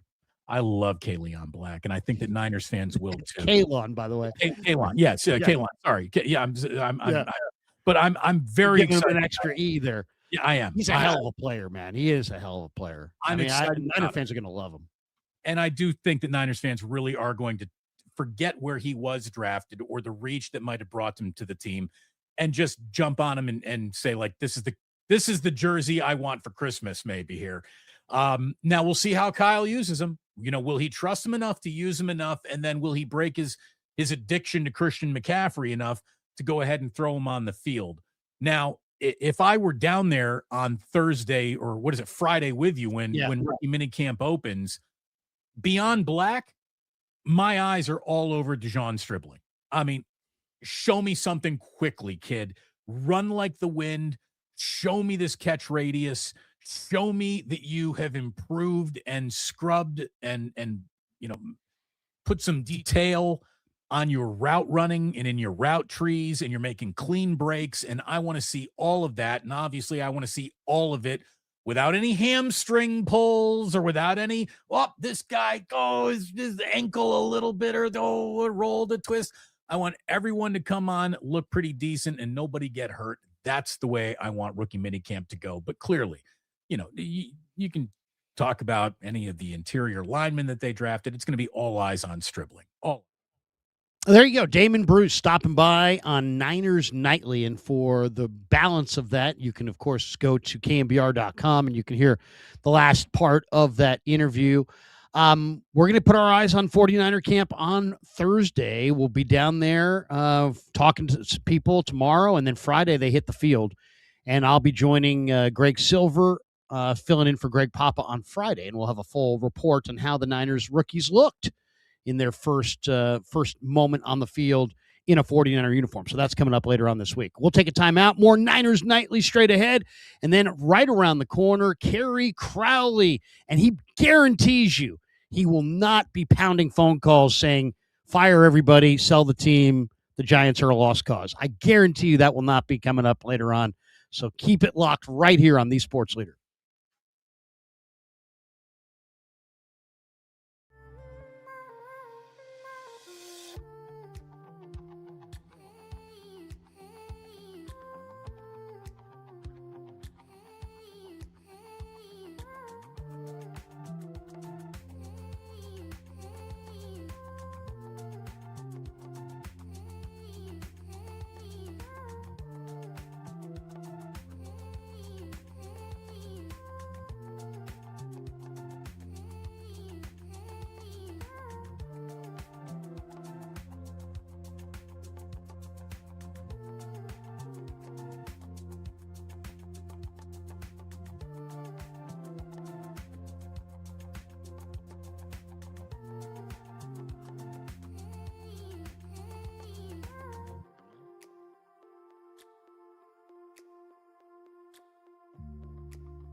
Now, from the O'Donnell Financial Group Sports Desk, learn more at odfigroup.com. O'Donnell Financial Group, because planning is a process, not a product.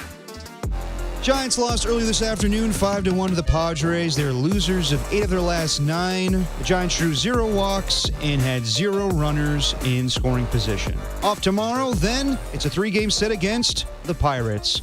For all your Giants talk, listen to the sports leader.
faithful.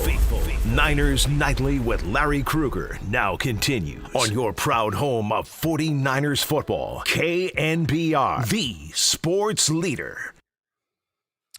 And we're coming down the home stretch on Niners Nightly. Kerry Crowley getting it warmed up in the pen, and he will come up next on Sports Phone 680.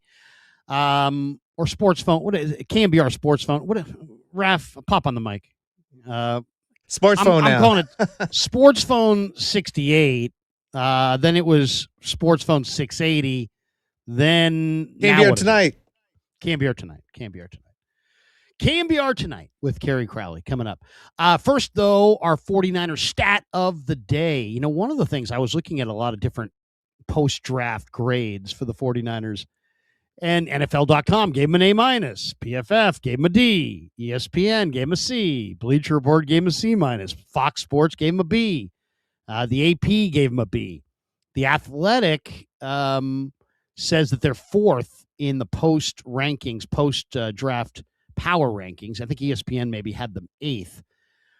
But the only person that I actually saw who put out a post-draft evaluation that I thought made sense was, I believe it was the Athletic, and I'm not sure. I'm pretty sure it was the Athletic, but they had not just like what grade they gave everybody, but they also gave what grade they gave or where they ranked them as far as draft capital. It's easy. You notice that they always say, oh, this team had an awesome draft. Yeah, well, they had the first pick in the draft. They had 5 picks in the top 20. And it's like, they had a lot of picks. You know what I mean? The 49ers traded their third-round pick for Osa Odigizua. The Niners were 24th out of 32 teams in 2026 draft capital entering the draft a couple Thursday nights ago. So, you know, I mean, should they have had the best draft in the league? Well, probably not, since they had the 24th best draft, capital. There was very few teams. Only 8 teams in the league had worse draft capital than the Niners. So you always got to factor that in. And it's like nowhere in any of those grades is it say, by the way, you had no picks coming in. It's easy to say, well, you didn't get a lot. Well, you didn't have a third-round pick, and you picked at 27 in the first round, as opposed to somebody else who had 2 picks and, 2 number ones and, all kinds of 14 picks. Like Miami had a great draft because they had a ton of picks. All right, that is going to do it for us. Thanks to Raph for producing. Thanks to Damon Bruce for being our guest. If you didn't get a chance to hear the last part of the Damon Bruce interview, go to KNBR.com on the web, and you can check under podcast for that one. Thank you to Damon. Thank you to Raph. Up next is Kerry. Have a great one. We'll see you tomorrow at 10. I'm going to be joining Greg Silver, filling in for Greg Papa, and tomorrow we will be down in Santa Clara for the rookie minicamp. I should say that's coming up on Friday.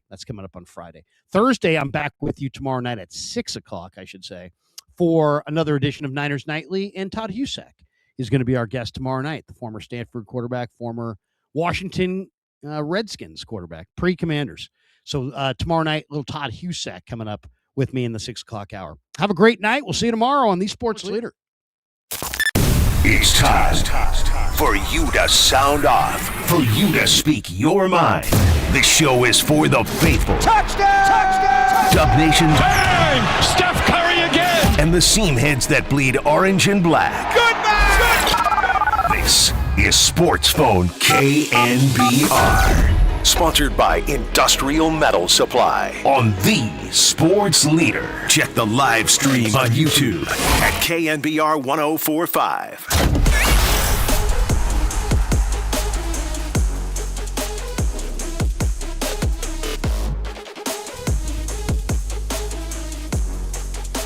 We are back. What's going on, folks? Kerry Crowley hanging out with you Wednesday evening here on Sports Phone KNBR. 415-808-KNBR is the number. Please do dial in, sound off. Let us hear your thoughts on everything that's transpired in the Bay Area sports world. Folks, I'm not going to sugarcoat it. There's not many good things to say about the San Francisco Giants. Typically, when we do Sports Phone after a day game out at Oracle Park, even after a loss, there's a highlight or two to play. And sure, we could have opened the show with Rafael Devers' home run over the left field wall today, but a 5-1 defeat, a second consecutive loss to the San Diego Padres, a losing for the 8th time in 9 games, it doesn't necessarily feel right to open the show with a highlight. We could have picked any number of lowlights from today's game for this ball club, including Matt Chapman's error in the 7th inning that started a series of unfortunate events for Adrian Hauser and the San Francisco Giants. The starting pitcher pulled from the game at that point. Jesus Rodriguez making his debut in right field. He leaps for a ball, or dives for a ball, I should say, doesn't come up with it. The Giants fall behind, and there was no coming back from that point. This offense is lifeless. It has scored fewer than 2 runs or fewer in, 17 of the first 37 games of the season. It's just utterly unacceptable. And I think at this point, 9 games under 500 through 37 games, the most games under 500 the Giants have been since the 2019 season, we can start to make big picture takeaways from this season, big picture conclusions, and I think it's safe to assume this ain't the Giants' year. Look, I was talking, with a few people last week, and they point out that, hey, a slow start in football or a slow start in basketball can kind of derail your season. But in baseball, it's different. And in baseball, if, the ball isn't bouncing your way, if players are hitting the ball hard, but they're finding gloves, if pitchers are throwing strikes and fly balls are just turning into home runs too often, maybe some of that luck will reverse. But from what I've seen from this year's San Francisco Giants team, I have little reason to believe that much will change. I have little reason to expect that what's transpired so far through 37 games will be different for the remaining 120 plus this ball club plays. I believe 125 still to go for the San Francisco Giants. And the more I watch this team, and I was out at Oracle Park today, I saw them fall apart in the 7th inning, the more they resonate with people who watched the 2017 San Francisco Giants, and that is an ugly, ugly parallel to make. 2017 San Francisco Giants, one of the worst teams in franchise history, 64-98, a shocking 5th place finish in the National League West. And perhaps the most shocking part about that 98 loss season isn't that the Giants missed the playoffs or were bad or, ended up needing to reconsider the future at the end of that season. The most shocking part was the San Francisco Giants entered the 2017 season expecting to compete for not just a playoff spot, but a World Series title. They were a game away from winning the NLDS in 2016 against the Chicago Cubs.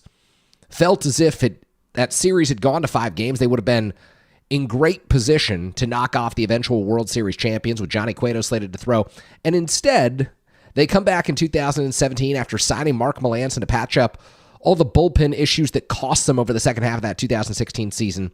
Instead, they come back and there is hardly a save opportunity to be had. They were terrible from the start.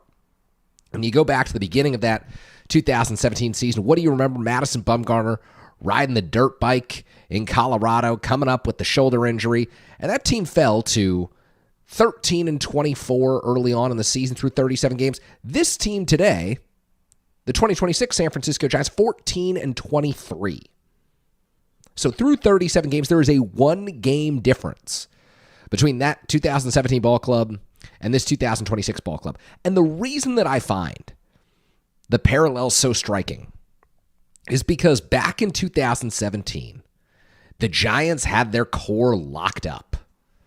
They were excited about Buster Posey catching, about Brandon Crawford playing shortstop, and about Brandon Belt playing first base for years to come. All 3 of those players had signed extensions. Joe Panik was in year 4 as a big leaguer. He was supposed to be coming into his own, and Joe Panik had an okay season. Buster Posey had an 861 OPS that year. Brandon Belt an 823 OPS. The Giants' pitching staff, however, was terrible. That season, they fell apart. Madison Bumgarner only made 17 starts. He still was the best starter on that staff. Johnny Cueto in 25 outings had a 4.52. Matt Cain, his final season, I remember him informing the beat reporting crew, myself included, down in the hallway at Chase Field in Phoenix that he was retiring at the end of that season. A 5.43 earned run average. Jeff Samardzija, 8 innings, but a 4.42. Matt Moore, a 5.52. He was just terrible the year after they acquired him from the Tampa Bay Rays in that 2016 deal. The Giants had so many veterans on that team. So many guys signed long-term who were supposed to be core players and remained core players through 2018, 2019, those brutal seasons where the Giants lost more than 85 games. And then 2021, they were able to turn it around. But you think about this year's team. Devers signed long-term the next 7.5 years. Adames signed long-term the next 5+ years. Matt Chapman signed long-term the next 4+ years. There are no easy fixes for Buster Posey. There is not a silver bullet. There is nothing that can mask the reality, the ugly truth of this ball club, which is if the core players don't produce, this season is going to be eerily similar to that 98 loss campaign back in 2017.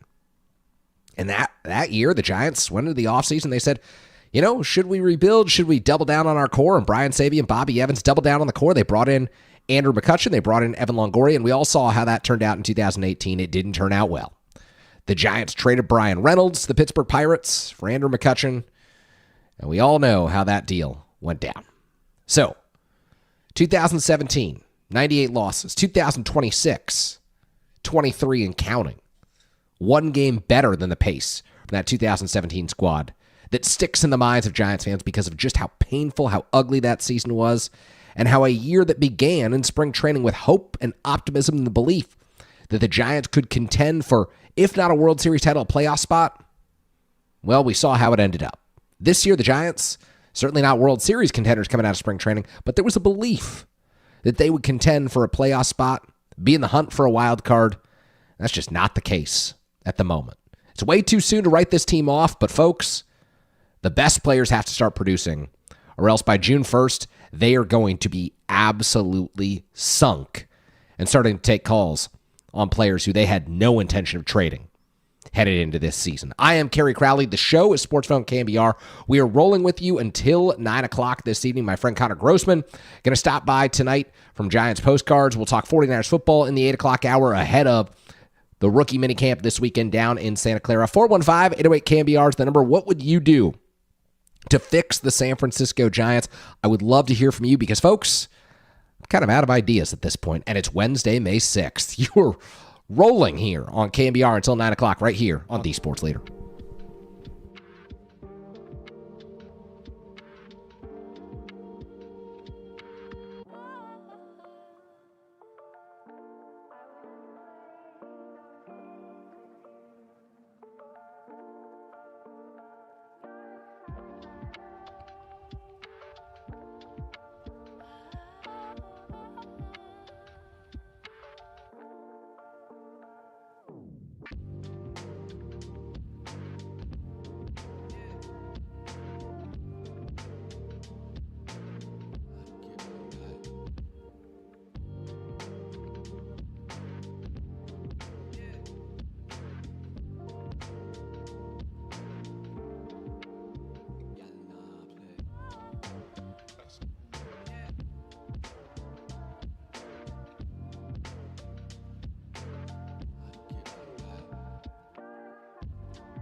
See, 3-2. Tie game, 7th inning. Gage throws, and a ball blooped to right field. Rodriguez sprinting in, and he will dive, and he doesn't catch it. It's off his glove and rolls away. Tatis scores. Laureano in to score. Heading for third, France. The relay is too late. Padres have gone ahead 3-1. Well, an all-out dive from Jesus Rodriguez. And he got the glove on the ball, just couldn't squeeze it. A guy who's not all that experienced as an outfielder. And the Padres go ahead on that play. Yeah, look, catchable. I mean, he's in the right position. Got a good jump on it. Showed no fear as far as having to, there's a little bit of a decision on how you're going to attack the ball. Just didn't catch it. So on the whole, he got a lot of action out there. It was really good. You get kind of a textbook deal there between he and Jung-Hoo as far as communication and the way you're supposed to cross over. Just didn't catch that ball, which would have been an outstanding play. Giants fans, this is your hub to have your voice heard. Sports Phone KNBR. Streaming live on YouTube at KNBR 1045. A really tough day for Jesus Rodriguez, who wants to help this team win more than anything. But when that ball tipped off his glove in the 7th inning and the Giants fell behind, it was going to be a day that was pretty much impossible to salvage. And look, it's not Rodriguez's fault. I know that he has the defining defensive play of the game, which, by the way, came after a Matt Chapman error over at third base on a routine ground ball. But Rodriguez was one of the few Giants to record a hit in today's ball game, and he's also one of the few Giants who looks like he has an idea and a general approach for success up at the plate right now. It has only been a couple of games since Rodriguez joined this Major League roster, but with a home run on Tuesday, with another hit in today's ball game, he was robbed of a hit by the San Diego shortstop today. He looks like someone who is genuinely going to be an important part of this lineup.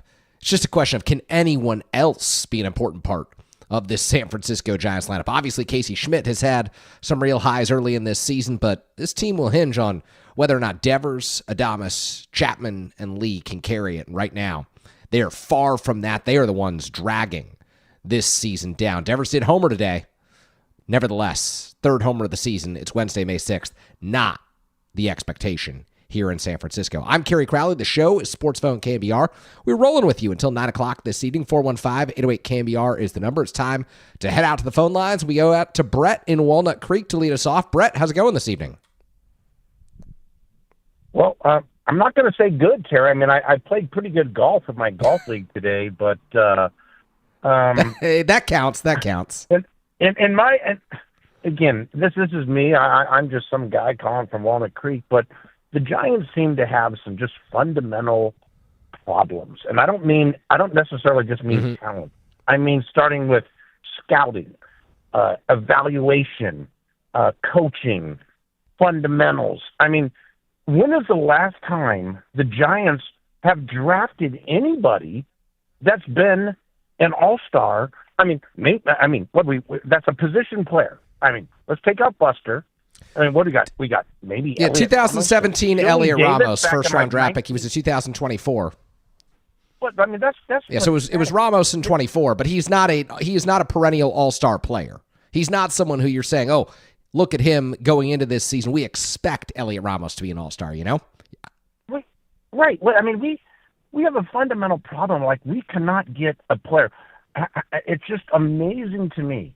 Out of every baseball player in the universe, we can't find a guy that can play outfield and hit or steal bases. We can't find an Ellie De La Cruz. We can't find any of these guys. When is there a last guy that you actually want to say, I want to see this guy hit at the plate? I can't even remember. Yeah. There's a time where we drafted someone say, I'm excited to see this guy. I mean, Marco Luciano? Try again. I mean, it's just unbelievable to me that we can't do that. We have money. We have market. I don't know. Maybe you need to market your ballpark better. You can't. I mean, and I'm sorry if you do. I'm not into AI, but if you took Rafael Devers and said how many of his hits in Fenway Park would have been hits anywhere else in the league, probably not many. So it's like, if you can't hit a line drive and run, why are you on my baseball team? We coached Little League. Did you draft a guy that was big and fat and slow and he could hit the ball in the park occasionally? No. You got the guy that plays shortstop, pitcher, right field, catcher, fast, steal bases, contact. We got none of those. We don't have – if you were to build a baseball team, tell me one player on the Giants you'd start him with. Zero.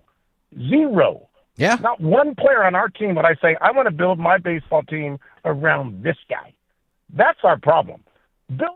Find a guy to Jung-Hoo Lee. Love the guy. Think he hustles? Think he's got a great attitude? Are you building your team around Jung-Hoo Lee? No.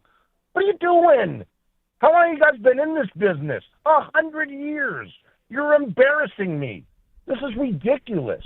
I don't understand. We can't field grounders. Yeah. We don't know how to get a guy over. We don't know how to coach. We can't close a game. It's embarrassing. I'm sorry, Terry, man, but it's pathetic.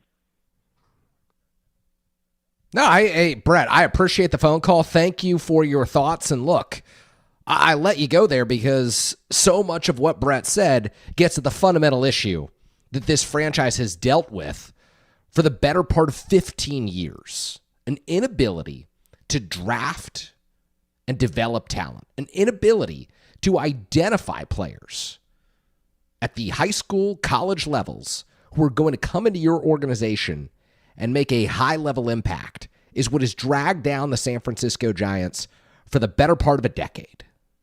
So much of what Brett said resonates because you've watched time and again prospect after prospect come up through this Giants organization dating back to the mid-2010s. And you've seen them fail. You've seen them struggle. You've seen high hopes wasted. And it's not those individual players' faults.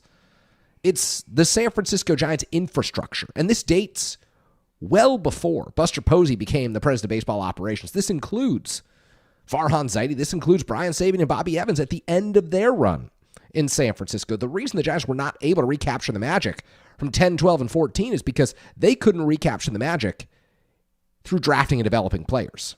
In the international free agent process, they signed all of the wrong guys. They went after Lucius Fox, and they paid a bonus penalty. When they finally got out of the bonus, they paid Marco Luciano.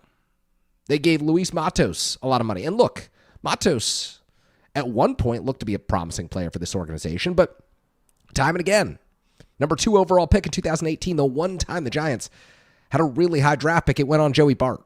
And it wasn't a great draft. It was a bad year, but nevertheless, it's got to go to someone else. You have to find, identify, acquire, and develop talent to be successful. You cannot rely on free agents and trades to build your major league roster if you want to win in any sustainable way. Connor in Fremont, you're on Sports Phone. Connor, how's it going this evening? Hey, Kerr, I'm good. How are you doing? Doing well on my end. What's on your mind tonight? Yeah, I kind of feel like I'm not really ready to sail the ship, so to speak, on some of the guys on the lineup. I know it's, a couple glaring issues, obviously Chapman, Adames, and Devers.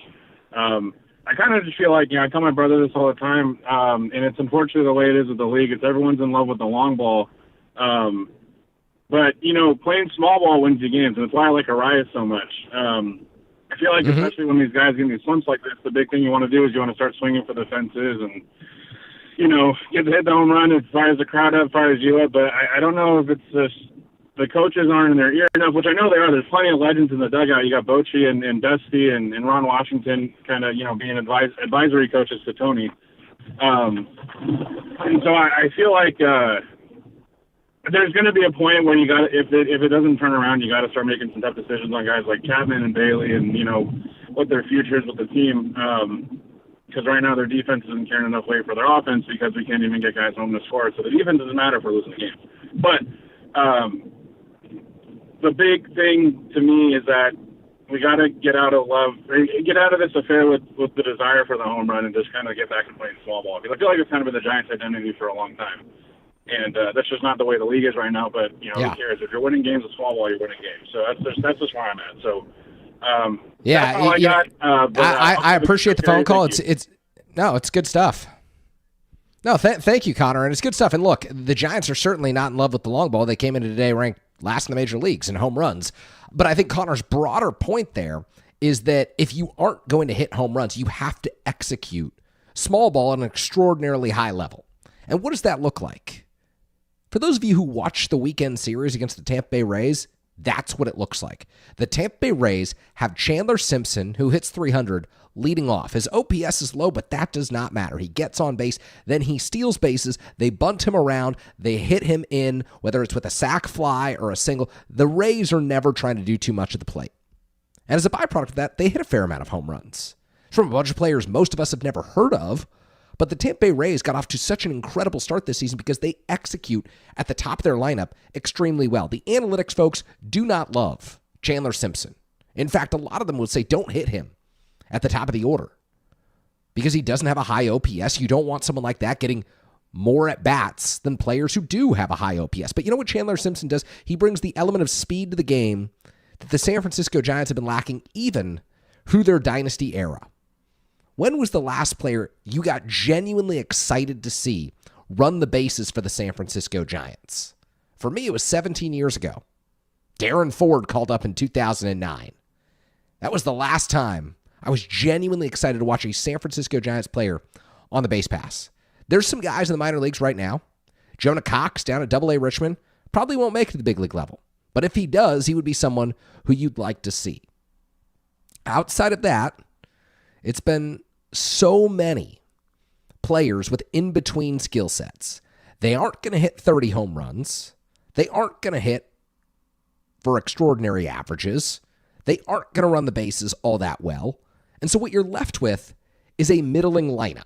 And when you're left with a middling lineup, you have to commit to playing small ball extremely well. And I don't know that this Giants team can actually do that because I don't know that they're fast enough to play small ball. Maybe when Harrison Bader returns and Drew Gilbert's getting regular time in the outfield and if Jung-Hoo Lee ever decided to steal a base, maybe.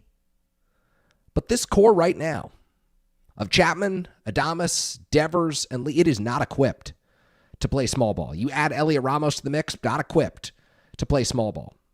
And when you're not hitting home runs, what are your options? That's why this Giants offense is so frustrating. That's why they've scored one run or fewer 13 times this season in 37 games. That's more than 1/3 of their games 1 run or fewer, including today's, when Matt Waldron of the San Diego Padres, who came in with an ERA over 9, shut this team down over 5 innings of 1-run ball. 5 innings of 1-run ball from a guy who came in with an ERA over 9. It's not going to cut it. 415-808-KNBR is the number. More of your phone calls, more Giants analysis on the other side. Connor Grossman, my friend from the Giants Postcards podcast, going to join us around 7:45 this evening. You are listening to KNBR, the sports leader. KNBR, the sports leader.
It's an unpredictable game, but I mean, to be here on May 5th, 6th, whatever it is, and be last in the majors and runs scored. I mean, could you have ever seen that coming? I definitely would not have predicted that, especially we had a great spring training. Obviously, spring doesn't mean too much, but we had a lot of good energy. Guys were swinging the bats well. We got off to a rough start, and obviously it's probably worse than a rough start. Last in the major leagues in a lot of offensive categories. Did not see that coming, but besides a couple guys, and nobody's really gotten it going. As a collective, we really haven't got it going. So I think the good news is, there's a lot of upside in this lineup, and maybe it's going to be one of those things where we're all cold at the same time and we all get hot at the same time, and we're looking at a lot different situation in a month here, but only time will tell. But I think, like I said, there's a lot of talent in this room, and we still believe in each other, and there's a lot of fight left, so and obviously a lot of season left. So I think we have everything it takes to turn it around. It's just a matter of how we're going to do that. Giants fans, this is your hub to have your voice heard. Sports Phone KNBR. Streaming live on YouTube at KNBR 1045. It is just a matter of how the Giants are going to turn things around, because they are in desperate need of some help right now. Matt Chapman standing in his locker providing that answer today to a great question from Andy Baggerly of The Athletic. Kerry Crowley here with you. 415-808-KNBR is the number. We are rolling until 9 o'clock talking Giants baseball, 49ers football in the 8 o'clock hour. The phone lines are buzzing right now as people are frustrated and sounding off about the state of the San Francisco Giants team and the organization. Jonathan in Burlingame, you are on Sports Phone. Jonathan, how are you this evening? Hey, Kerry. Thanks for taking my call. Really enjoy especially your podcast with Roger, but long-time fan. Thank you. I wanted to ask you about, I've been thinking about, how the Giants got here. And there's a moment that stands out in my mind. I can't remember the guy's name. He was the general counsel of Microsoft, the managing partner in 2009, 2010. Kind of right place, right time. Bill Newcomb? Took over for McGowan and got a World Series. And I remember after the World Series, he said that he was going to they were going to invest, the winnings back in the farm system, overhaul the system, create the Giants way. I might be misremembering some of this stuff. And then shortly after that, the rest of the partners voted him out. He was summarily dismissed, even after sort of overseeing a World Series. And my interpretation of that at the time was, these guys, they don't want to spend money to modernize, the scouting and development organization. I think they finally, and then, they obviously had a great run. I attribute their run to, there are a lot of things, but I think Tidrow and Sabian were generational scouts. Tidrow on the pitching side, obviously Sabian on the position player side. They picked some lightning in the bottle and had, a historic 7-year run. But they didn't really create a great drafting development organization. Ownership is not cheap, but they like getting those annual checks, and they, somewhat break even, right, famously. And I just don't think that they have invested enough to modernize the draft and development organization to sort of meet like what baseball looks like in 2026. And maybe I'm overreading that. Yeah. That one moment, way back then. I think they had the right idea with Farhan. They knew they needed to modernize. They knew they needed to, analytics weren't a market inefficiency anymore. But at least they invested in, coaching at the major league level, analytics, scouting, sort of pitching science, et cetera. And, baseball, these are 5-7 year programs. Like the seeds that you plant 5-6 years ago, they sprout later. Anyway, I'll shut up.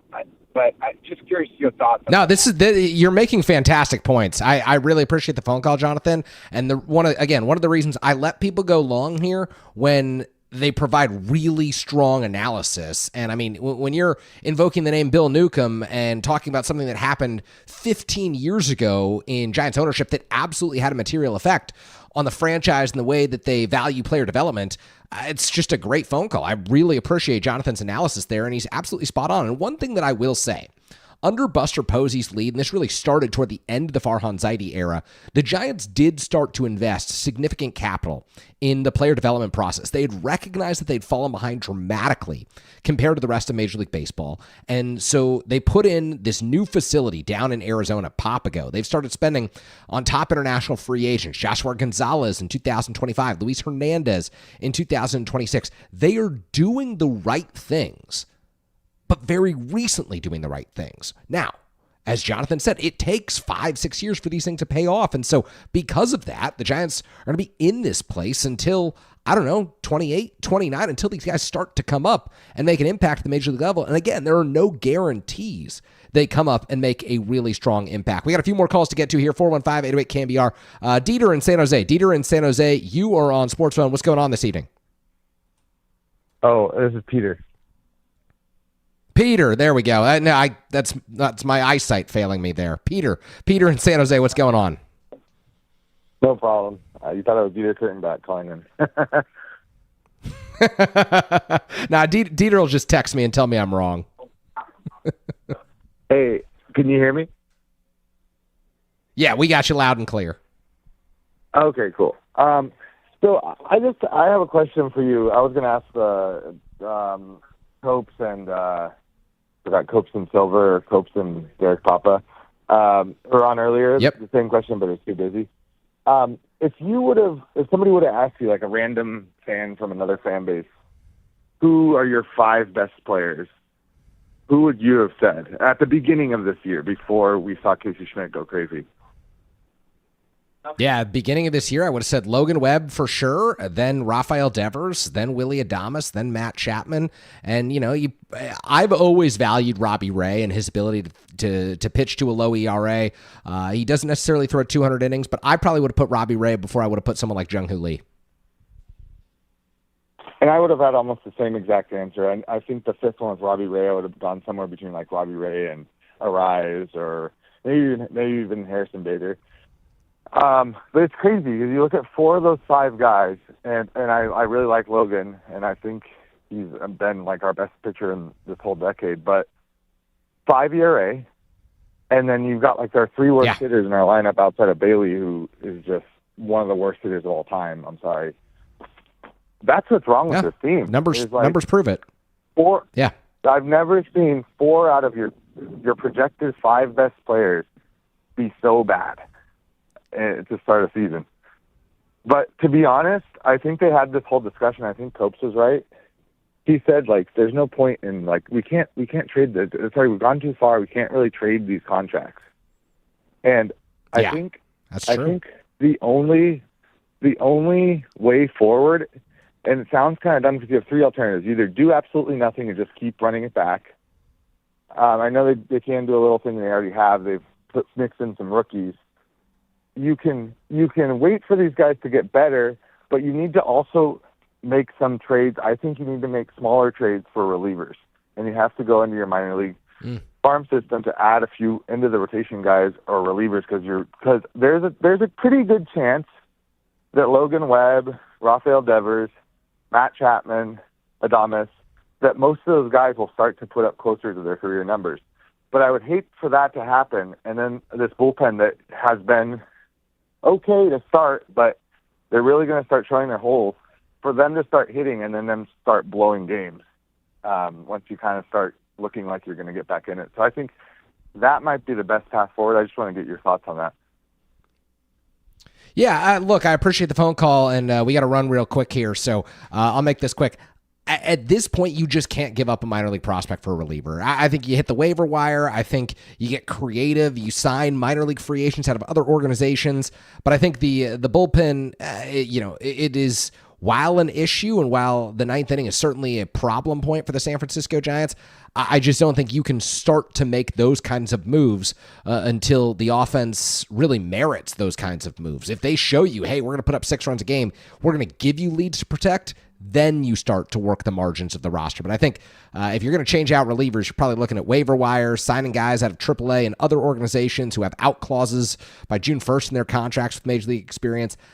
Like Dominic Smith last year, classic example of someone who fit the Giants very well after coming over from the Yankees organization. I think those are the types of additions the Giants are going to have to make. We got to run here so we can get to Connor Grossman right around 7:50. I am Kerry Crowley. The show is Sports Zone KBR. You are listening to The Sports Leader.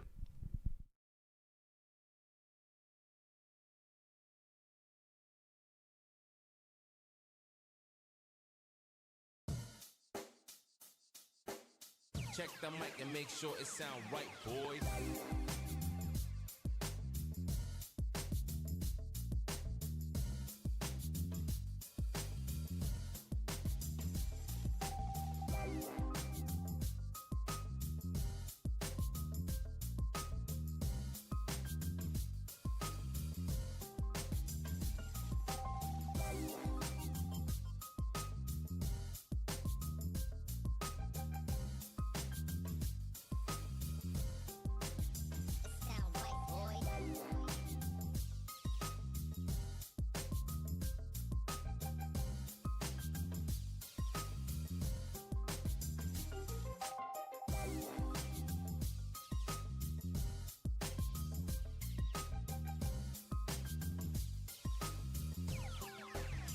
sound right, boys.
Sound right, boys.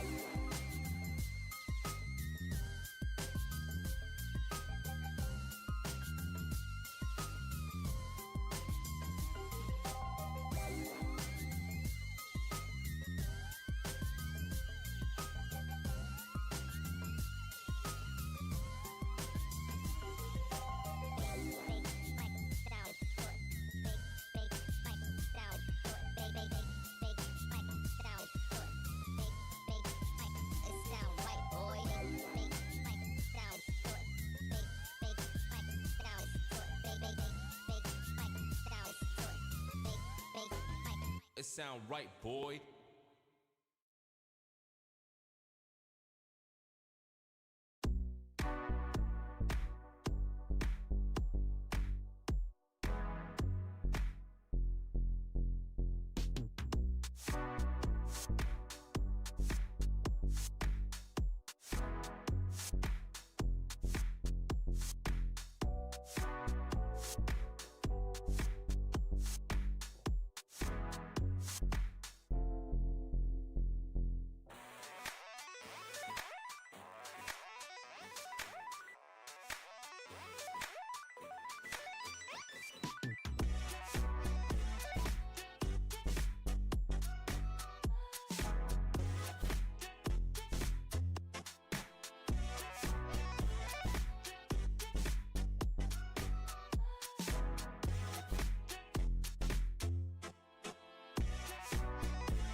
This is Sports Phone KNBR. Dial the digits or send us a text at 415-808-KNBR. We're streaming on YouTube all damn day at KNBR 1045.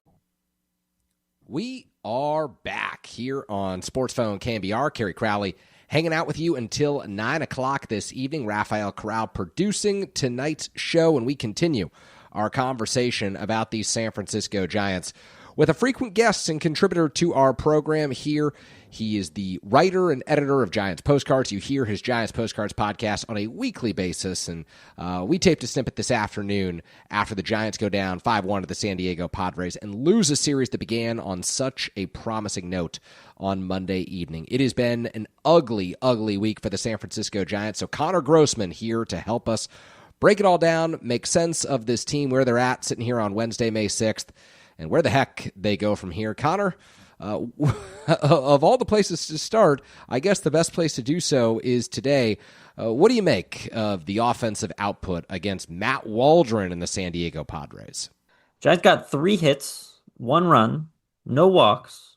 No walks in either loss to the Padres, which is not entirely surprising, but still depressing. And Kerry, I feel like every season takes on its own weird storylines that no one really saw coming. And for me, that's what this whole alarming lack of walks is. Like, I literally just saw a Wall Street Journal story about baseball's historically high walk rate because of the ABS system and a perceived smaller strike zone. And I guess nobody told the Giants. You know, they brought in Hunter Mentz, don't you know, as hitting coach to try to emulate the Blue Jays' hyper contact style of hitting. And it sounds like for the most part they are putting the ball in play as much as anyone, but I guess that's at the cost of being patient at the plate. I mean, God, I don't know. Kerry, you were at the yard sitting in the Giants Postcards press box seat, and I have a simple question, which is, what's the vibe? Yeah, seat or suite, because if they keep losing, we're going to be the only people covering this team in this detail. The vibes are bad. The vibes are really bad around the San Francisco Giants, and I like to go out to the ballpark once or twice a week and take the temperature of people who are talking to the players, talking to the coaching staff, try to figure out, you know, what's gone wrong and if they believe the issues are fixable. And I think, Connor, we are 2 to 3 weeks away from people declaring that this is a lost season. I think if the Giants don't dramatically turn things around, you are going to start to see some really significant questions around this team, the direction of the front office, the manager, the coaching staff. Like, they have got to start performing, because the performance, quite frankly, to date has been unacceptable. And, you know, you give every team 40 games, but this Giants team didn't really need 40 games for us to figure out who they were, you know? Absolutely. And that's what I was going to say is you're talking about a 2 to 3 week timeline to prove themselves, turn it around. Do they even need 2 to 3 weeks? I mean, yes, anything is possible, but at the same time, it seems like with every passing day, they just keep showing us again who they are and who they are again and who they are again. And it looks like the same crappy team that runs out there and can't score and doesn't walk and pitches good enough but not great enough. And it's hard to imagine they're going to wake up tomorrow and be a completely different team, or even a slightly different one. Yeah, and I think what's most concerning is, like you said, historically high walk rate in Major League Baseball, historically bad walk rate for the San Francisco Giants. Why is that? No one's afraid of any of these hitters, and they can tinker, but they can't change the fact that Matt Chapman, Willie Adames, and Rafael Devers are signed for the next 5+ seasons. And I don't know if you can get out of any of these contracts. Chapman might be the most likely you can get out of, and you'd still be paying down probably half the remaining balance on that deal to get no prospects in return. And, who would you play at third base? The Giants don't have anyone that they would play every day at third base. I mean, I guess Casey Schmidt would take that job for the most part, but then he's going to be at second base next year when Luis Arias isn't on this team, or at the trade deadline when Luis Arias isn't on this team, because why would Luis Arias want to stay past the trade deadline at this point? There's no point in having someone like him on your roster. So I guess all of that is to say, just don't see an easy way out for this team. I've spent a lot of time thinking, what could they possibly do? The only thing that changes this is if your best players start to come close to performing to their career averages. Yeah, and I feel like Alex Pavlovich and Andy Baggerly specifically over the years as beat writers have been really good, specifically at the beginning of these Giants seasons when the team has gotten off to a slow start, of reminding fans like this is as healthy as the team is going to be. So don't overlook the fact that not only are these struggles are happening with all of their guys doing what you expect them to be doing. Well, not performing as you expect them to perform, but their attendance is as good as it's going to be. It's not like they all got hurt and they're on the 60-day IL. No, You know? I don't think we're a Sam Hentges away from turning the ship around. It's gravely concerning. It's alarming and kind of even amazing how quickly things have soured. Even in the week-ish that's passed since we talked, that doubleheader, double walk-off loss in Philadelphia is looking like it was not the beginning of the end, but almost the end of the end, as much as it could be in late April. Yeah, I'll give you a hypothetical for a late April, early May disaster. Bigger, I guess, worst day in Giants history. Answer A, the double walk-off double header, or answer B, Madison Bumgarner crashing his dirt bike in Colorado. Recency bias rules the day. I'm going with A.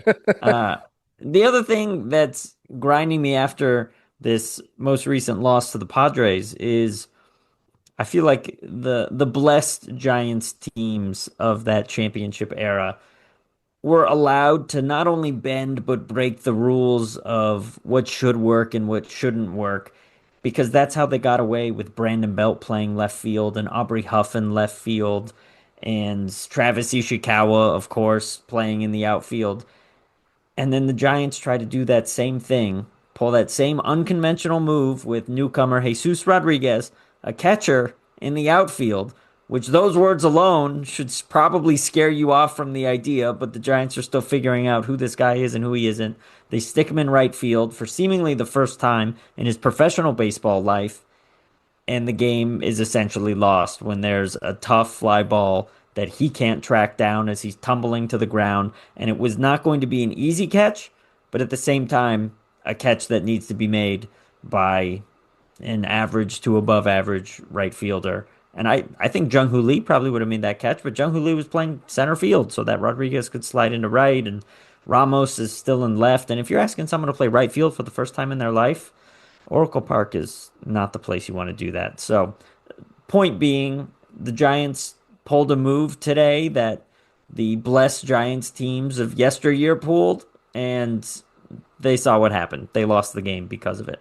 Yeah, and there's like 15 questions that come to mind. 1-1 ball game.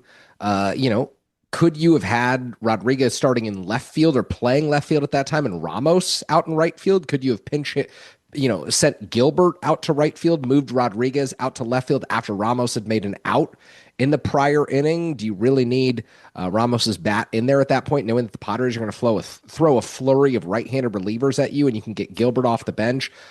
Can you, in the late innings in that game when Arise is unavailable, move Rodriguez if you want to keep his bat in the lineup to second base for an inning, which is a position that he's played, and maybe figure something out in the infield where you're pulling someone who's hit recently? I don't know, but to leave him out in right field in a 1-1 ball game, to start him in right field when you've got Ramos who has more experience there, and I know it's not great experience, but he's got more experience there. It just, to me, is like, look, this guy's going to hit. He got robbed of a hit today. He did have one of the Giants' 3 hits. He's going to hit. It's just, where do you put him and what do you do with him?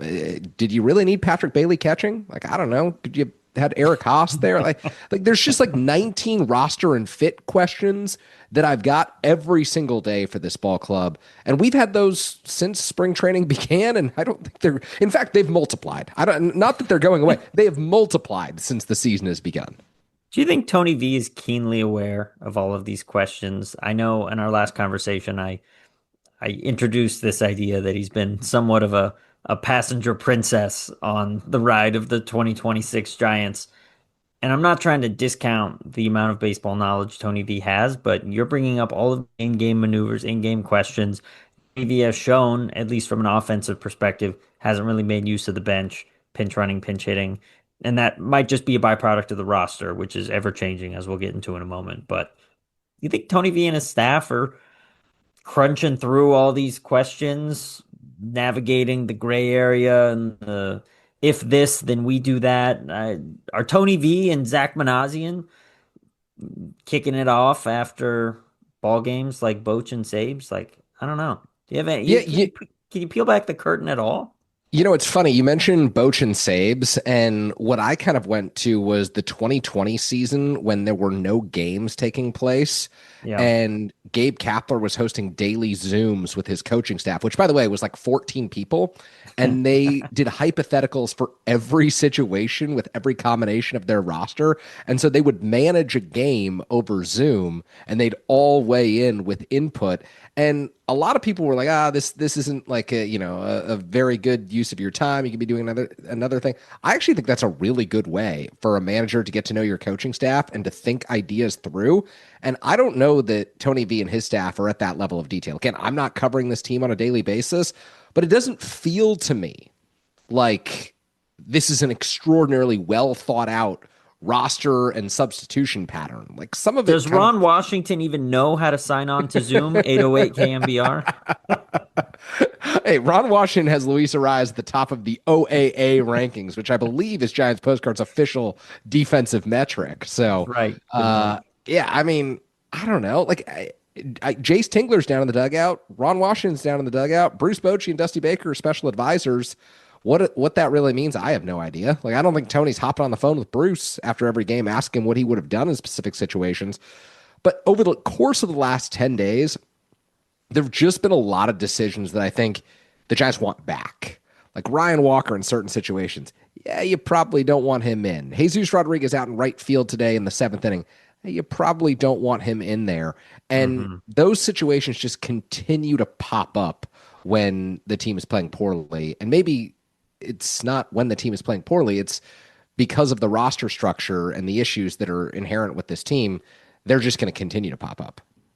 Totally. You know whose opinion we need? You know who we need to secretly pass some truth serum to, I think, is Ron Wotus, who is the only continuous thread across multiple coaching staffs going all the way back to Dusty Baker's days, of course, Bochy's staff, Gabe Kapler's staff even, and now partially quasi being a member of Tony V's staff, at least in the dugout for home games. I'd be really curious for his perspective because he's got more of it than anybody else in the organization, coaching staff wise. But let's sounds like you're assigning me to go talk to Ron Wotus before one of these games. Just saying, and coming away with some off the record, but on the record on the podcast information would be ideal. So yeah. Thank you, Kerry Crowley, for taking that reporting assignment on behalf of Giants Postcards. I'm sure most of our listeners are aware of the roster changes that happened over the past couple of days, but let's just take a second to take a step back, lay it all out. Well, I'll phrase this in a familiar way to our listeners, which is that the best thing that happened to the Giants over the last week, in my opinion, was the news that Buster Posey had seen enough of his opening day roster. It was the news that Bryce Eldridge and Jesus Rodriguez were being called up from AAA after the Giants went 0-6 on their road trip to Philly and Tampa Bay. And I think what I really loved about the moves is that the implication to me was clear, which is that Buster doesn't care about your contract or your service time. Of course, maybe this is only to a certain extent, but what I mean is that when you're calling up a DH first baseman in Eldridge, and then you call up a catcher / utility player / Mauricio Dubon lookalike in Jesus Rodriguez. And then you consider that the two hottest hitters on the team are both infielders in Casey Schmidt and Luis Arraez. Yeah, when you add it all up, the math says that at least one of Matt Chapman, Willie Adames, or Rafael Devers is probably going to have to sit. And maybe that's helped right now by the fact that Arraez is dealing with a thumb injury. So that's what led to Rodriguez playing right field for the first time today, and maybe the full situation isn't quite as settled, where those three are maybe not going to have to sit one of those three is not going to have to sit every game. But those were the headline implications for me, and the whole bit of news just kind of hit me as a relief because you and I and every other Giants fan with their friends and family, like we all watch and we talk and talk until we're blue in the face about how this team and its players aren't doing well enough.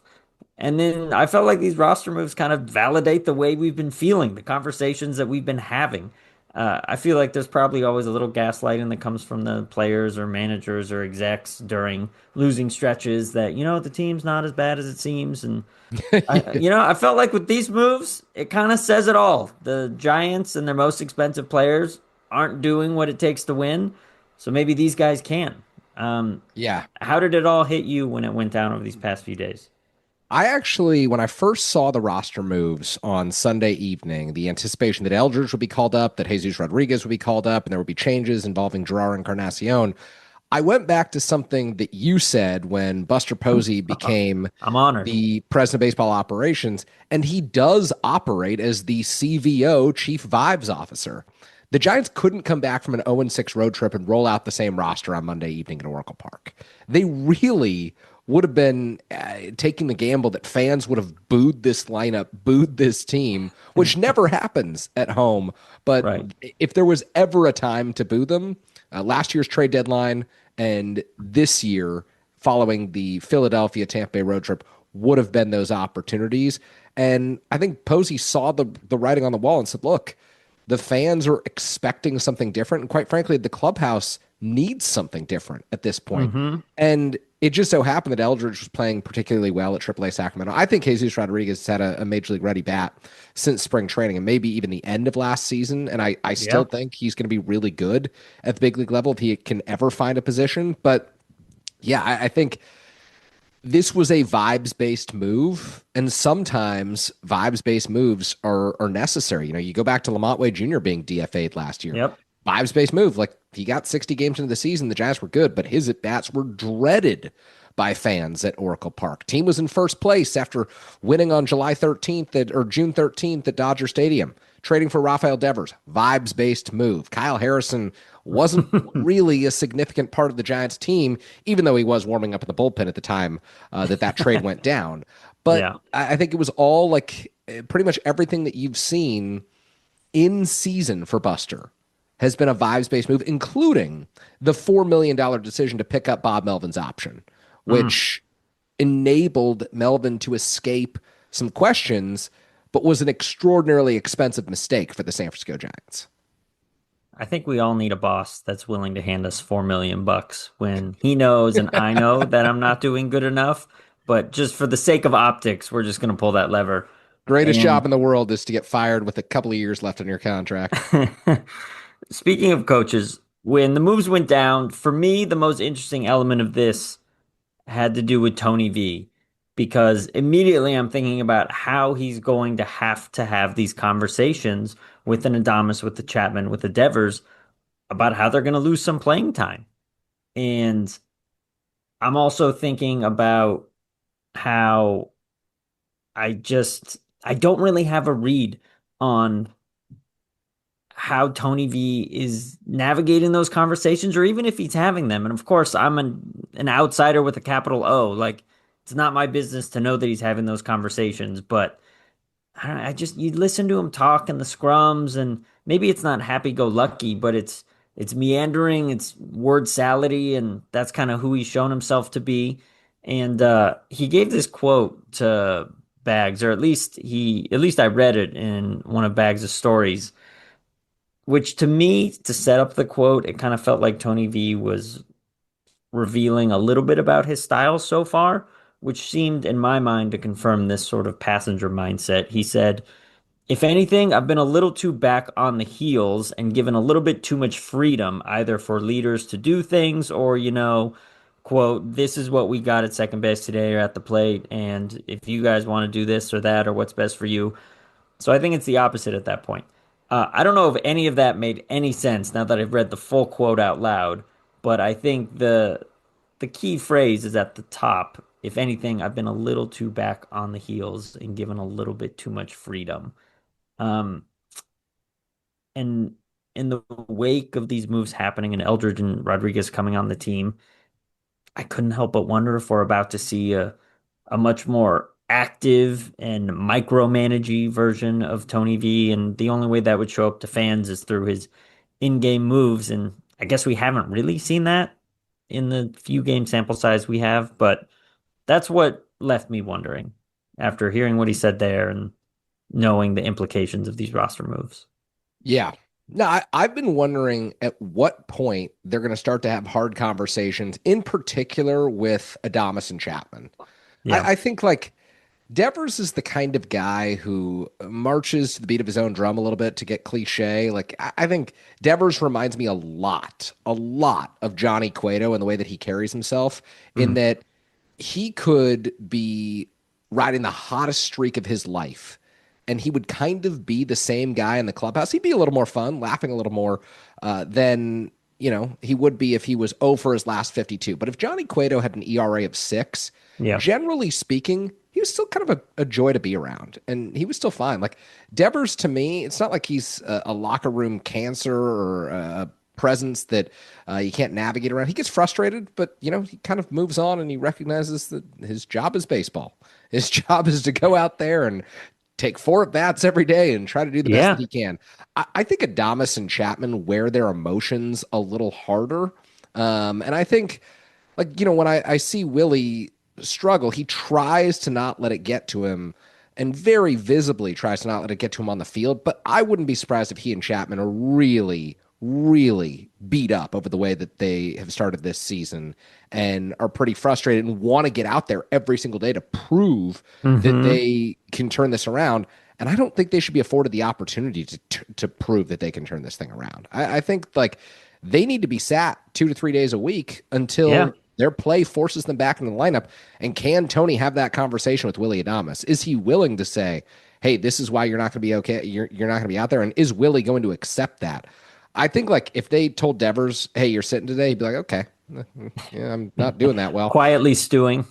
Yeah, but okay, that's fine. Yeah. Your decision. But I think Adames would be genuinely upset. I think Chapman would be genuinely upset and very introspective about it. Whereas Rafael Devers would be like, yeah, I guess I got to hit better. That's just my sense of the situation. Sure. Yeah.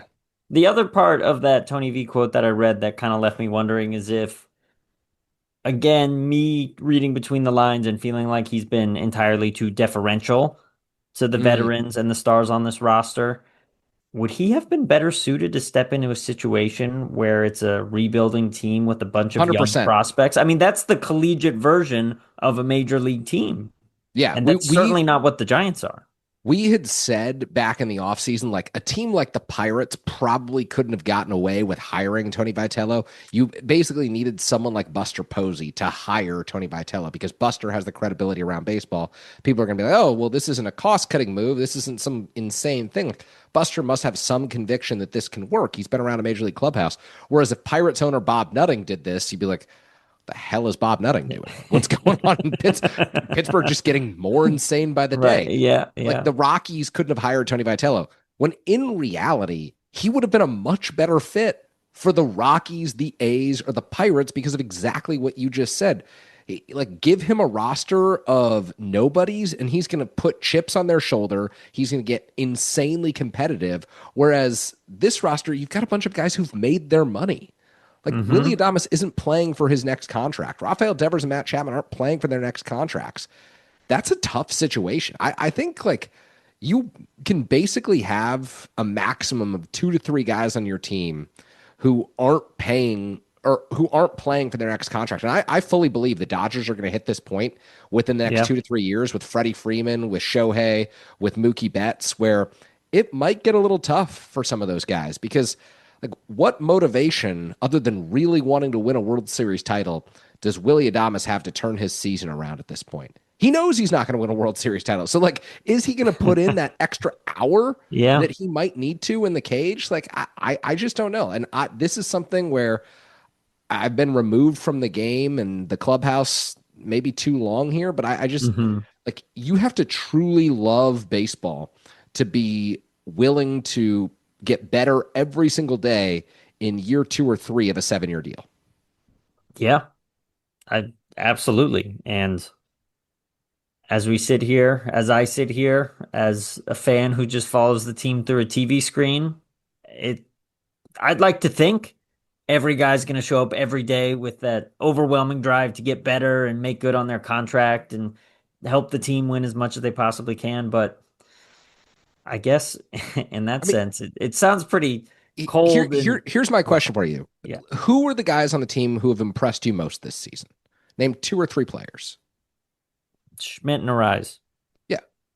Schmidt, arbitration eligible, playing for his next contract. Arise, frustrated with how free agency unfolded, signed a 1-year deal in San Francisco, playing for his next contract. Point proven, huh? Like, it's just amazing to me. You're going to see a great season out of Robbie Ray. Why? Because he can actually get another huge contract after this 5-year, $150 million deal finishes up. Like, some guys, it's out of their control. Like, I'm sorry, Patrick Bailey, who is also arbitration eligible, isn't suddenly going to have a 900 OPS this year. That's not going to happen. But Luis Ariz is going to he's going to play as hard as he possibly can every single day because he's 29 years old and wants to prove everyone wrong. I've thought to myself, especially with Chapman, who just strikes me as the ultra competitive, gritty guy who doesn't need to be the centerpiece of a winning team. He'd much, put another way, I think he'd much rather be a complementary piece on the best team in baseball than the centerpiece of a losing team. And I've wondered to myself over these few years that he's been with the Giants and it's been the same result, rinse, repeat.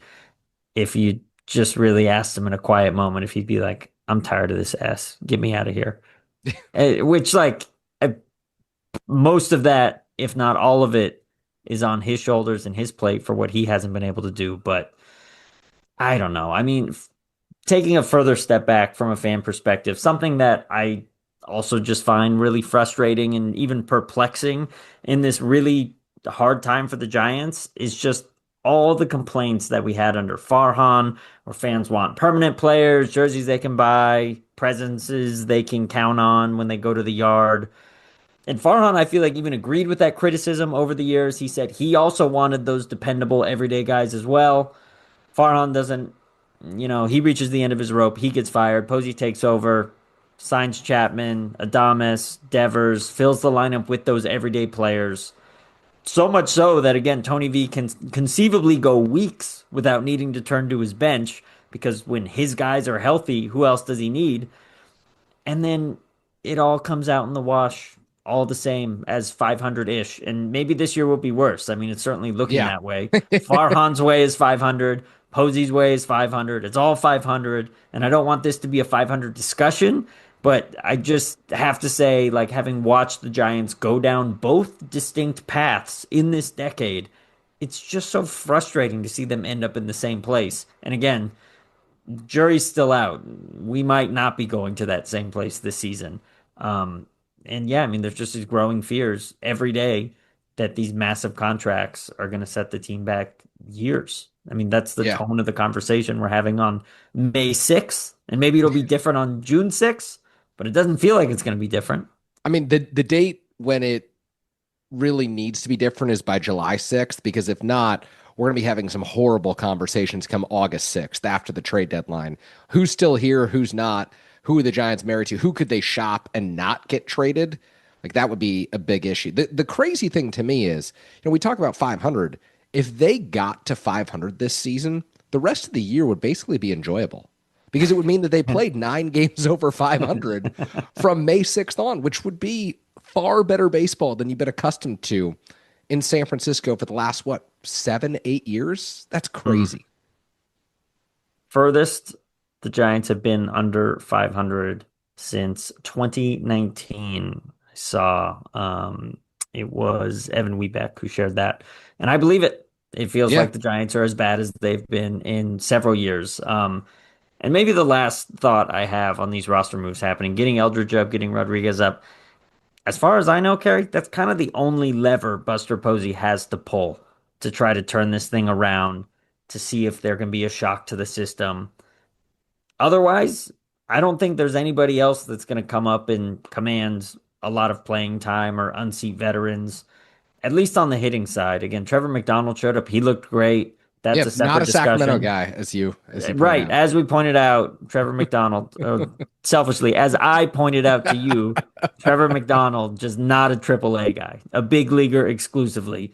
Yeah. Shoves in San Francisco even when he can't get it done in Sacramento. All right, that is where we will cut things off. Thanks so much to Connor Grossman, who does such a great job with the Giants Postcards podcast and, of course, his Giants Postcards newsletter, which you can get delivered to your email inbox. Sign up at Giants Postcards. I believe it's on Substack, but you can find us wherever you get your podcasts. Coming up next, that's enough Giants talk for this evening. Let's talk some 49ers football. Some interesting things taking place down in Santa Clara this weekend as rookie minicamp will begin. Players and coaches arriving on Thursday. Media members will meet the rookies. You will start to hear from the rookies. We will see clips from their comments down in Santa Clara at 49ers HQ at Levi's Stadium. So looking forward to that on the other side. But again, thanks so much to Connor, and thanks so much to anyone who has participated in our San Francisco Giants discussion today and this week, because, folks, I know it's not easy. So coming up next, San Francisco 49ers football right here on The Sports Leader. KNBR, the sports leader.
This is where we feed the faithful. Sports Phone, KNBR. Streaming live at twitch.tv/the Sports Leader. We are back here on Sports Phone KNBR. Kerry Crowley hanging out with you a little bit longer this evening until 9 o'clock. We've talked plenty of Giants baseball. We'll wrap up the show doing a little draft lottery discussion, as last summer the San Francisco Giants came in to the MLB draft lottery and ultimately secured the number 4 pick in this year's draft. That's a huge boon for this team. The San Jose Sharks on Tuesday secured the number 2 pick in this year's draft. That is a huge development for a franchise that is now picked in the top 4 consecutive years, assuming they don't trade out of this spot, and I have no reason to believe that Mike Greer will. And Sunday marks the NBA draft lottery, where the Golden State Warriors, currently slated to pick 11th, they could move in to the top 4, and of course everyone around the franchise hoping that they can get a marquee talent in this loaded draft this year. So that's how we'll wrap up the show. But what I wanted to do right now is transition and talk a little San Francisco 49ers football, particularly in light of the fact that rookie minicamp will begin on Thursday down in Santa Clara. Yes, Dejon Stribling, Romello Height, Kalon Black, all of the 49ers draft picks and the undrafted free agents will take the field together, and 49ers football season is right around the corner. You've got training camp and OTAs slated. Well, OTAs and minicamp slated for later on this month and into June as well. And then training camp will begin in late July as the 49ers begin their quest to win a 6th Super Bowl, in the first under John Lynch and Kyle Shanahan. Obviously, a ton of heat coming their way in light of the NFL draft. It's been talked about ad nauseum here on KNBR. We all know that the 49ers did not go according to consensus. They did not go according to the public mock drafts that were out there. They reach in many spots of the draft, but folks, my take has been very clear on this. Just because they had a bad draft in 2023 and in 2022 as well, save for Brock Purdy, doesn't mean that this draft will be bad as well. 2024, they got a number of good players. 25, it seems as if they've loaded up their defensive depth chart with the likes of Mykel Williams, Alfred Collins, Upton Stout, CJ West. So a lot of those guys projected to play pivotal roles this year.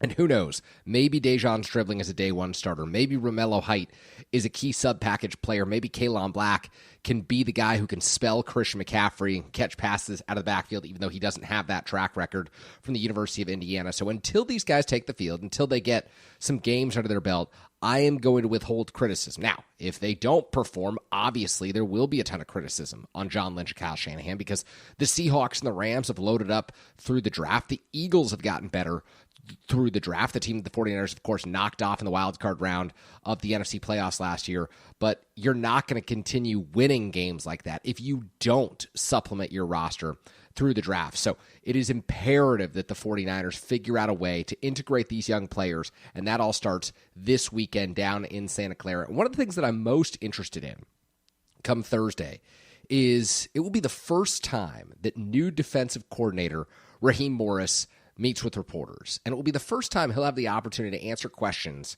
about what the 49ers scheme will look like here in 2026. Now, after a failed tenure for Nick Sorensen in 24, Kyle Shanahan went back and hired Robert Saleh, the guy who he knew best among pretty much all of the available defensive coaches in the NFL. They'd worked together in San Francisco. They'd had a successful partnership, took this franchise to a Super Bowl appearance in 2019. A lot of inherent trust with Robert Saleh. And there was also trust that Saleh was going to be able to incorporate the defensive principles that Kyle Shanahan has become enamored of on that side of the ball.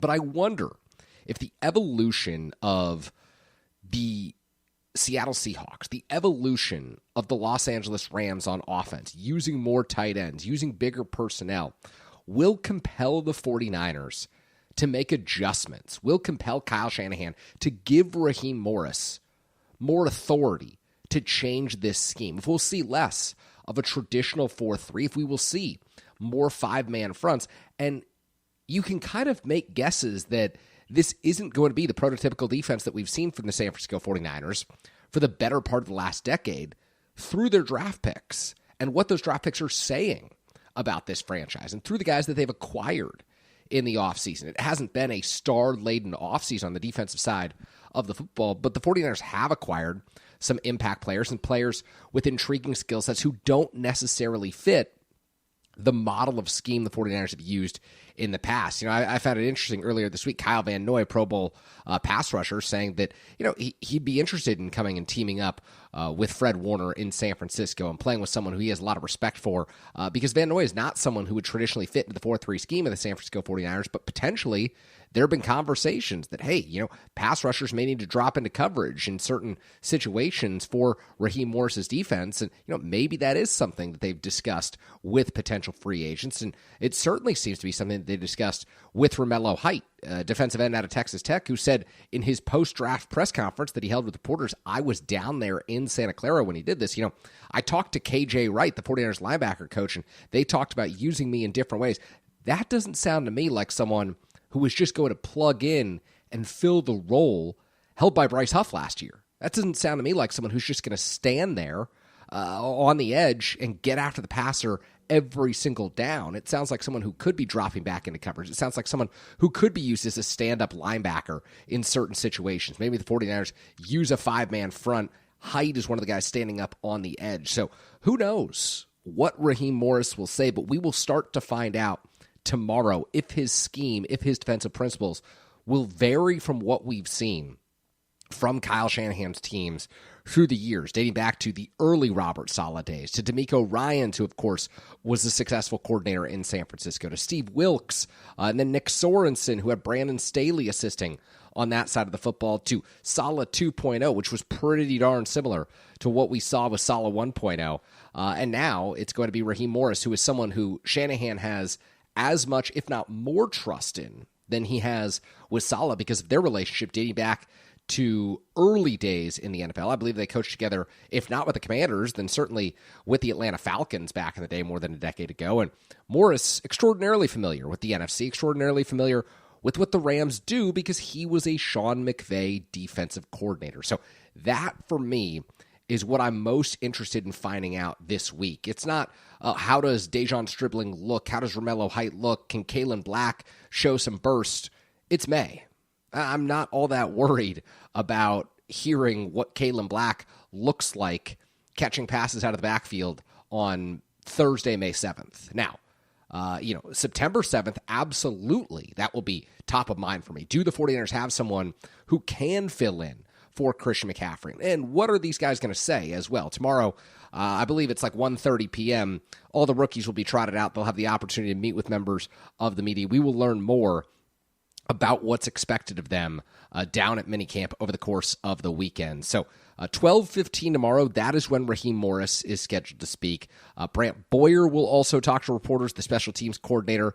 Eddie Pinheiro coming back, that's a big deal. The 49ers have a new punter this year, Corliss Waitman from the Pittsburgh Steelers, a left-footed punter. So there may be a competition in camp after Thomas Morstead didn't give the 49ers enough last year. At least that's what they may have felt. And then offensive coordinator Clay Kubiak also scheduled to speak on Thursday. And I think it will be interesting to hear from Kubiak when he's asked about the offensive lines, just because sometimes these coordinators, especially the younger ones, the ones with less media experience, aren't as polished in front of reporters as, say, a Kyle Shanahan or a John Lynch. So, sometimes they can be especially quiet and not want to divulge anything. But, at the same time, you get them into a situation where you can pin them down and ask them a few challenging questions about what they really think about, say, the left guard competition or how Stribling will fit in as a rookie. What are the expectations for a Kalen Black? How is he viewed compared to, say, a Jordan James and an Isaac Guerrero? And in those situations, when you're asking these coordinators specific questions, we might get specific and very telling answers over what's expected from each individual player that the San Francisco 49ers drafted. So one of the things that I just wanted to do to prepare everyone for Thursday and Friday is look at this year's draft and just give you kind of a preliminary idea of how I think each of these players can immediately fit in to the San Francisco 49ers scheme. So second round pick, number 33 overall, Dejon Stribling. He's going to wear number 15, which was formerly worn by Jawan Jennings, who's still out there, by the way, as a free agent. Stribling, to me, someone who can play day one, could be lining up week one as a starting wide receiver. In all likelihood, you're not going to see more than about 30 to 40 catches this year. You're probably not going to see more than 700 to 800 yards. Even if all goes well for him, you just don't get that kind of production out of rookies all that often. But the 49ers want to be able to use him as a premier outside perimeter blocker. And if Stribling can show the capability to do that, he will see the field a whole lot more than maybe a lot of young wide receivers have under Kyle Shanahan. He's a different type of player than some of the fast receivers the 49ers have drafted, and Stribling runs a sub 4.4, different than Dante Pettis, different than Danny Gray, who was a third-round pick a couple of years ago, because not only does he have blazing speed, but he can also block on the edge, and neither Pettis nor Gray really show the propensity to be able to do that. Now, Romello Height, third-round pick, 70th overall, defensive end, pass rusher out of Texas Tech. To me, he is one of the big wild cards, because you could obviously just slot him in as a sub-package, third-down pass rusher. You could go Height, Michael Williams, Osa Odigizua, and Nick Bosa getting after the quarterback. And that's a very strong group on third down. But can Height show the versatility to play multiple spots as a rookie? Can he be someone who sees the field on second down, and maybe if he adds a little weight to his frame, first down as well? Kalen Black, obviously the third-round pick, 90th overall out of the University of Indiana. There's a wide range of opinions on whether Black can be a successful NFL running back, particularly in this Kyle Shanahan scheme. To me, if he touches the ball more than 50 times this season, it's a huge success, because you look at Ty Davis-Price, you look at Trey Sermon, you look at any number of the running backs the 49ers have drafted, and this goes back well beyond Kyle Shanahan. This goes back to the Chip Kelly, Jim Tom Sula, Jim Harbaugh era, dating back to really Frank Gore taken third round by the San Francisco 49ers. Outside of Carlos Hyde, who was a second-round pick out of Ohio State, 49ers really have not drafted all that well at the running back position over the last 2 decades. So can Kalen Black, change that narrative? We shall see. Fourth-round pick, Grayson Halton. I think everyone believes that the D-tackle out of Oklahoma can be an immediate impact player. People feel like the 49ers got a steal at 107. Maybe not a three-down guy, but someone who can be a run stuffer, gets off the ball extraordinarily well. A prototypical 49ers interior defensive lineman who can provide depth behind Collins and Odigizua. To me, no-brainer that Halton makes an impact in year one. And then Carver Willis. This is a guy, fourth-round pick out of the University of Washington, offensive lineman, played tackle at UW, was not a great tackle at UW, by the way. That's why I think, the questions to Clay Kubiak tomorrow will be really interesting. Can Carver Willis be someone who fills in as a left guard candidate? Can he, challenge Robert Johnson for that job, Brett Toth for that job? The 49ers don't have a ready-made starter at left guard right now. Carver Willis, maybe the last guy to me on this list of drafted players by the San Francisco 49ers with a realistic shot to start year one.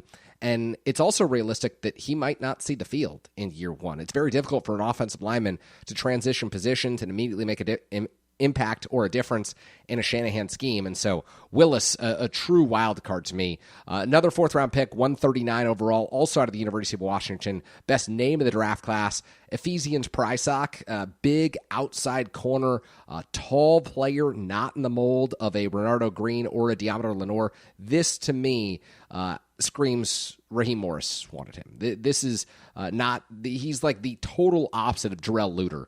As a backup corner for the San Francisco 49ers. He's kind of got that Richard Sherman-like build.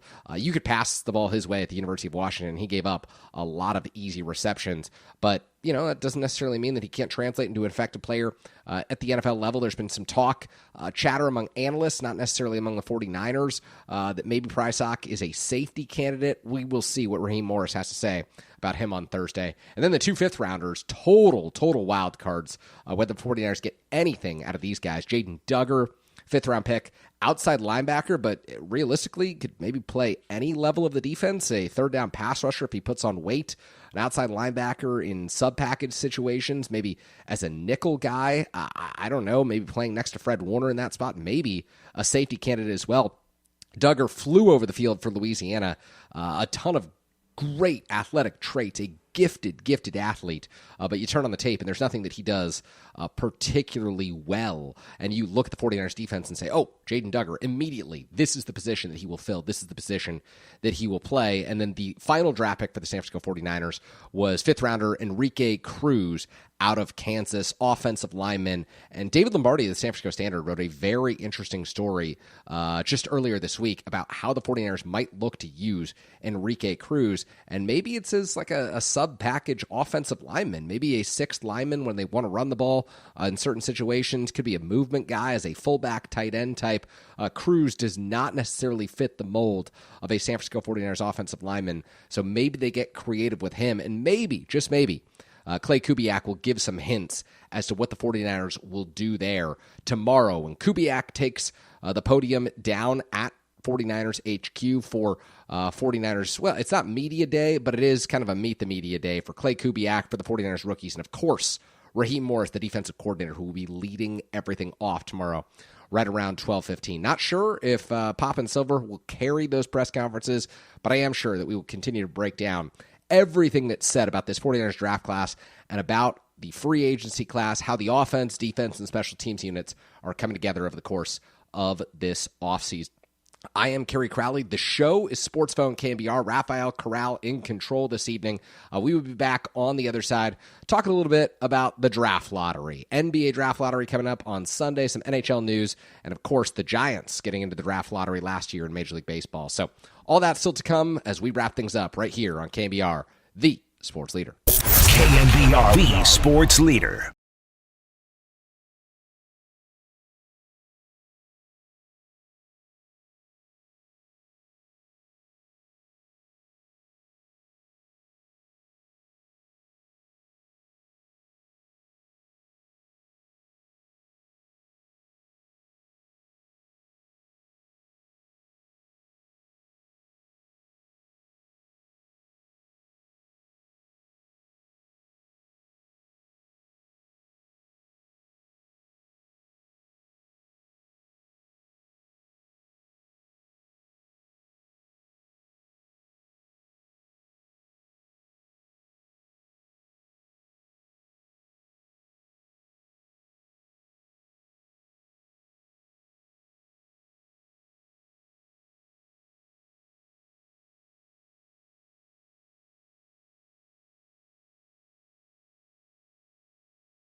This is where we feed the faithful. Sports Phone, KNBR. Streaming live at twitch.tv/The Sports Leader. We are back here on Sports Phone, KNBR. Kerry Crowley hanging out with you just a little bit longer here this evening, wrapping up tonight's show after another frustrating day of baseball out at Oracle Park. Giants lose 5-1. As we've covered throughout the evening, they fall to a season-low 14-23. First time they've been 9 games below 500 since that 2019 season, the first year of the Farhan Zaidi era. Adrian Hauser pitched well, 6 innings, 3 hits, 1 earned. Rafi Devers hit a home run, and that was pretty much it. The Giants got shut down today by Matt Waldron. 5 innings, 2 hits, 1 earned, 7 strikeouts for Waldron, who came into today's game needing an opener to pitch in front of him because he had an ERA well above 9. So it goes for the San Francisco Giants offense, and fortunately for this team and this franchise, in a couple of months, they hold the number 4 overall pick in the Major League Baseball draft. And quite frankly, the only viable path, in my opinion, to the Giants being good anytime within the next 5 years or so is succeeding in the talent identification and acquisition process, and then, of course, the talent development process. They've got a young nucleus in the minor leagues: Gavin Keelan, Joshua Gonzalez, Johnny Level, Luis Hernandez. They've got a number of young players who show promise, who show potential, but who are years away from making an impact at the big league level. They certainly need a lot more pitching in this farm system, and maybe Buster Posey will be able to address that with scouting director Michael Holmes. But it is absolutely imperative that the San Francisco Giants hit on pick number 4, because we've seen time and again when Bay Area franchises hit on their draft picks, they succeed. And when they miss on their draft picks, a la the San Francisco 49ers and Trey Lance in 2021, followed by Drake Jackson in 2022, it leads to questions about your drafting strategy, your viability as an organization and a front office to identify and acquire the right talent. You think about the Golden State Warriors in that 2020 draft class that turned out to be quite good. They chose James Wiseman, number 2 overall. Obviously a huge miss. Think about the Golden State Warriors in 2021 when they had 2 lottery picks, choosing Jonathan Kuminga and Moses Moody. It's not going to work out for you. Moses Moody has been a good player, an important player for the San Francisco Giants, for the Golden State Warriors, but it was a whiff on Jonathan Kuminga, and there were other players that would have been better for this team. And I bring up the draft lottery for the Giants, for the Warriors, which of course are slated to hold the number 11 pick in this year's draft unless they move up in Sunday's draft lottery, which is incredibly important for this franchise. They could move into a top 4 slot, which would be really, really good for this franchise. Sunday at noon, the NBA draft lottery. But I bring it up because the team that is going to define Bay Area sports, in my opinion, for the next decade had an incredibly important day on Tuesday when the San Jose Sharks moved up in the draft lottery. They were slated to pick 9th overall in the first round after a really impressive season led by 19-year-old Macklin Celebrini, and instead they will pick 2nd overall. This is a team that desperately needs a defenseman, and they have some really, really strong talent they've acquired over the last 4 years. Pete Jensen, who covers the NHL, put out this statistic earlier today. Think about the San Jose Sharks, 23 and under core right now. 23 years old, William Eklund, Yaroslav Askarov, and Colin Graff. 21 years old, Will Smith, former number 2 overall pick. 20 years old, Igor Chernyshov. And then 19, you've got Macklin Celebrini, the number 1 overall pick 2 years ago. Michael Misa, the number 2 overall pick from last year. Sam Dickinson, impressive young defenseman. And Joshua Ravensbergen, who, of course, coming up with the San Jose Sharks. So this is the team, folks, that everyone will be watching. And if it's not next year, in 26-27, it will be the following year, and it will be swift. The San Jose Sharks are going to become the NHL's must-watch team. And quite frankly, it can't happen soon enough, because you think about the rise and fall of Bay Area Dynasty, something I've talked about at length on this show through the years. You think about great drafts. You think about the San Francisco Giants dynasty of 10, 12, and 14. How did that start? It started with Matt Cain, with Tim Lincecum, with Madison Bumgarner, Buster Posey, Brandon Crawford, Brandon Belt. Pablo Sandoval wasn't drafted, but he was signed as an international free agent back in 2003, developed in the farm system. The Giants became the team of the 2010s in Major League Baseball because of their success in the amateur draft. You think about the Golden State Warriors and the dynasty that they built. Obviously, Kevin Durant helped the team win 2 titles, the Finals MVP twice, but it all started when Steph Curry was taken 7th overall in the 2009 NBA draft.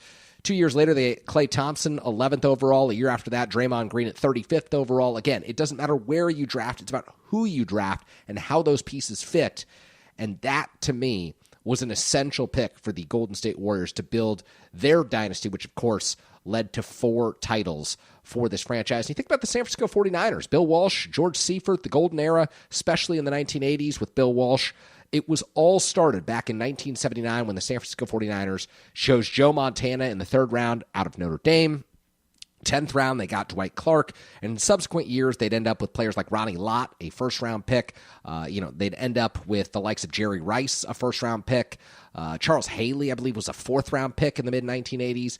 It was all because Walsh put such an emphasis on the talent identification, acquisition, and development process for the 49ers, and he did it better than anyone coming out of the college ranks at Stanford. And you just hope, if you're a Bay Area sports fan, that the Giants, the Warriors, and the 49ers can start to match those feats and can start to hit on some of those draft picks. And so just a few segments ago, just a few minutes ago, I was talking about the San Francisco 49ers and the opportunity that we will have on Thursday to kind of meet, the young draft picks, the young players who will have the opportunity to impact this organization in 2026. Dejon Stribling set to talk to reporters on Thursday. The 2nd-round draft pick chosen at the top of the 2nd round, pick number 33.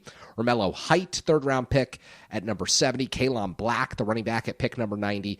All of these players, Grayson Holton, 4th-round pick, Carver Willis, 4th-round pick, they're all going to have the opportunity to shape the future of the San Francisco 49ers. And sometimes you strike gold with pick number 2 in Nick Bosa in 2019. Sometimes it's a middle round guy. It's Fred Warner in 2018 as a 3rd rounder, or George Kittle 2017 as a 5th rounder. But it's all about the talent identification and development and acquisition process, because you can supplement a great core from the outside with free agents and trade acquisitions, but you can't build a great core through free agency and trade acquisitions. And that's the hard lesson that the San Francisco Giants are learning at the moment. They have failed to draft and develop the right players for the last decade. You look at how they've tried to build this core. They went outside the organization with Jung-Hoo Lee a couple of years ago. Then they locked up Matt Chapman to the long-term deal. Then, of course, Willie Adames on the 7-year contract, Rafael Devers on the 10-year deal when he still had 8.5 left with Boston when he was acquired from the Red Sox. You just can't do it that way. And I think in a vacuum, all of those moves made sense, but taken together, you are going to end up in a position where players are already paid well and aren't motivated when a team starts to go south and starts to fall deep under 500 to spark change and ignite themselves as leaders and ignite themselves as players who are going to carry this team back into contention.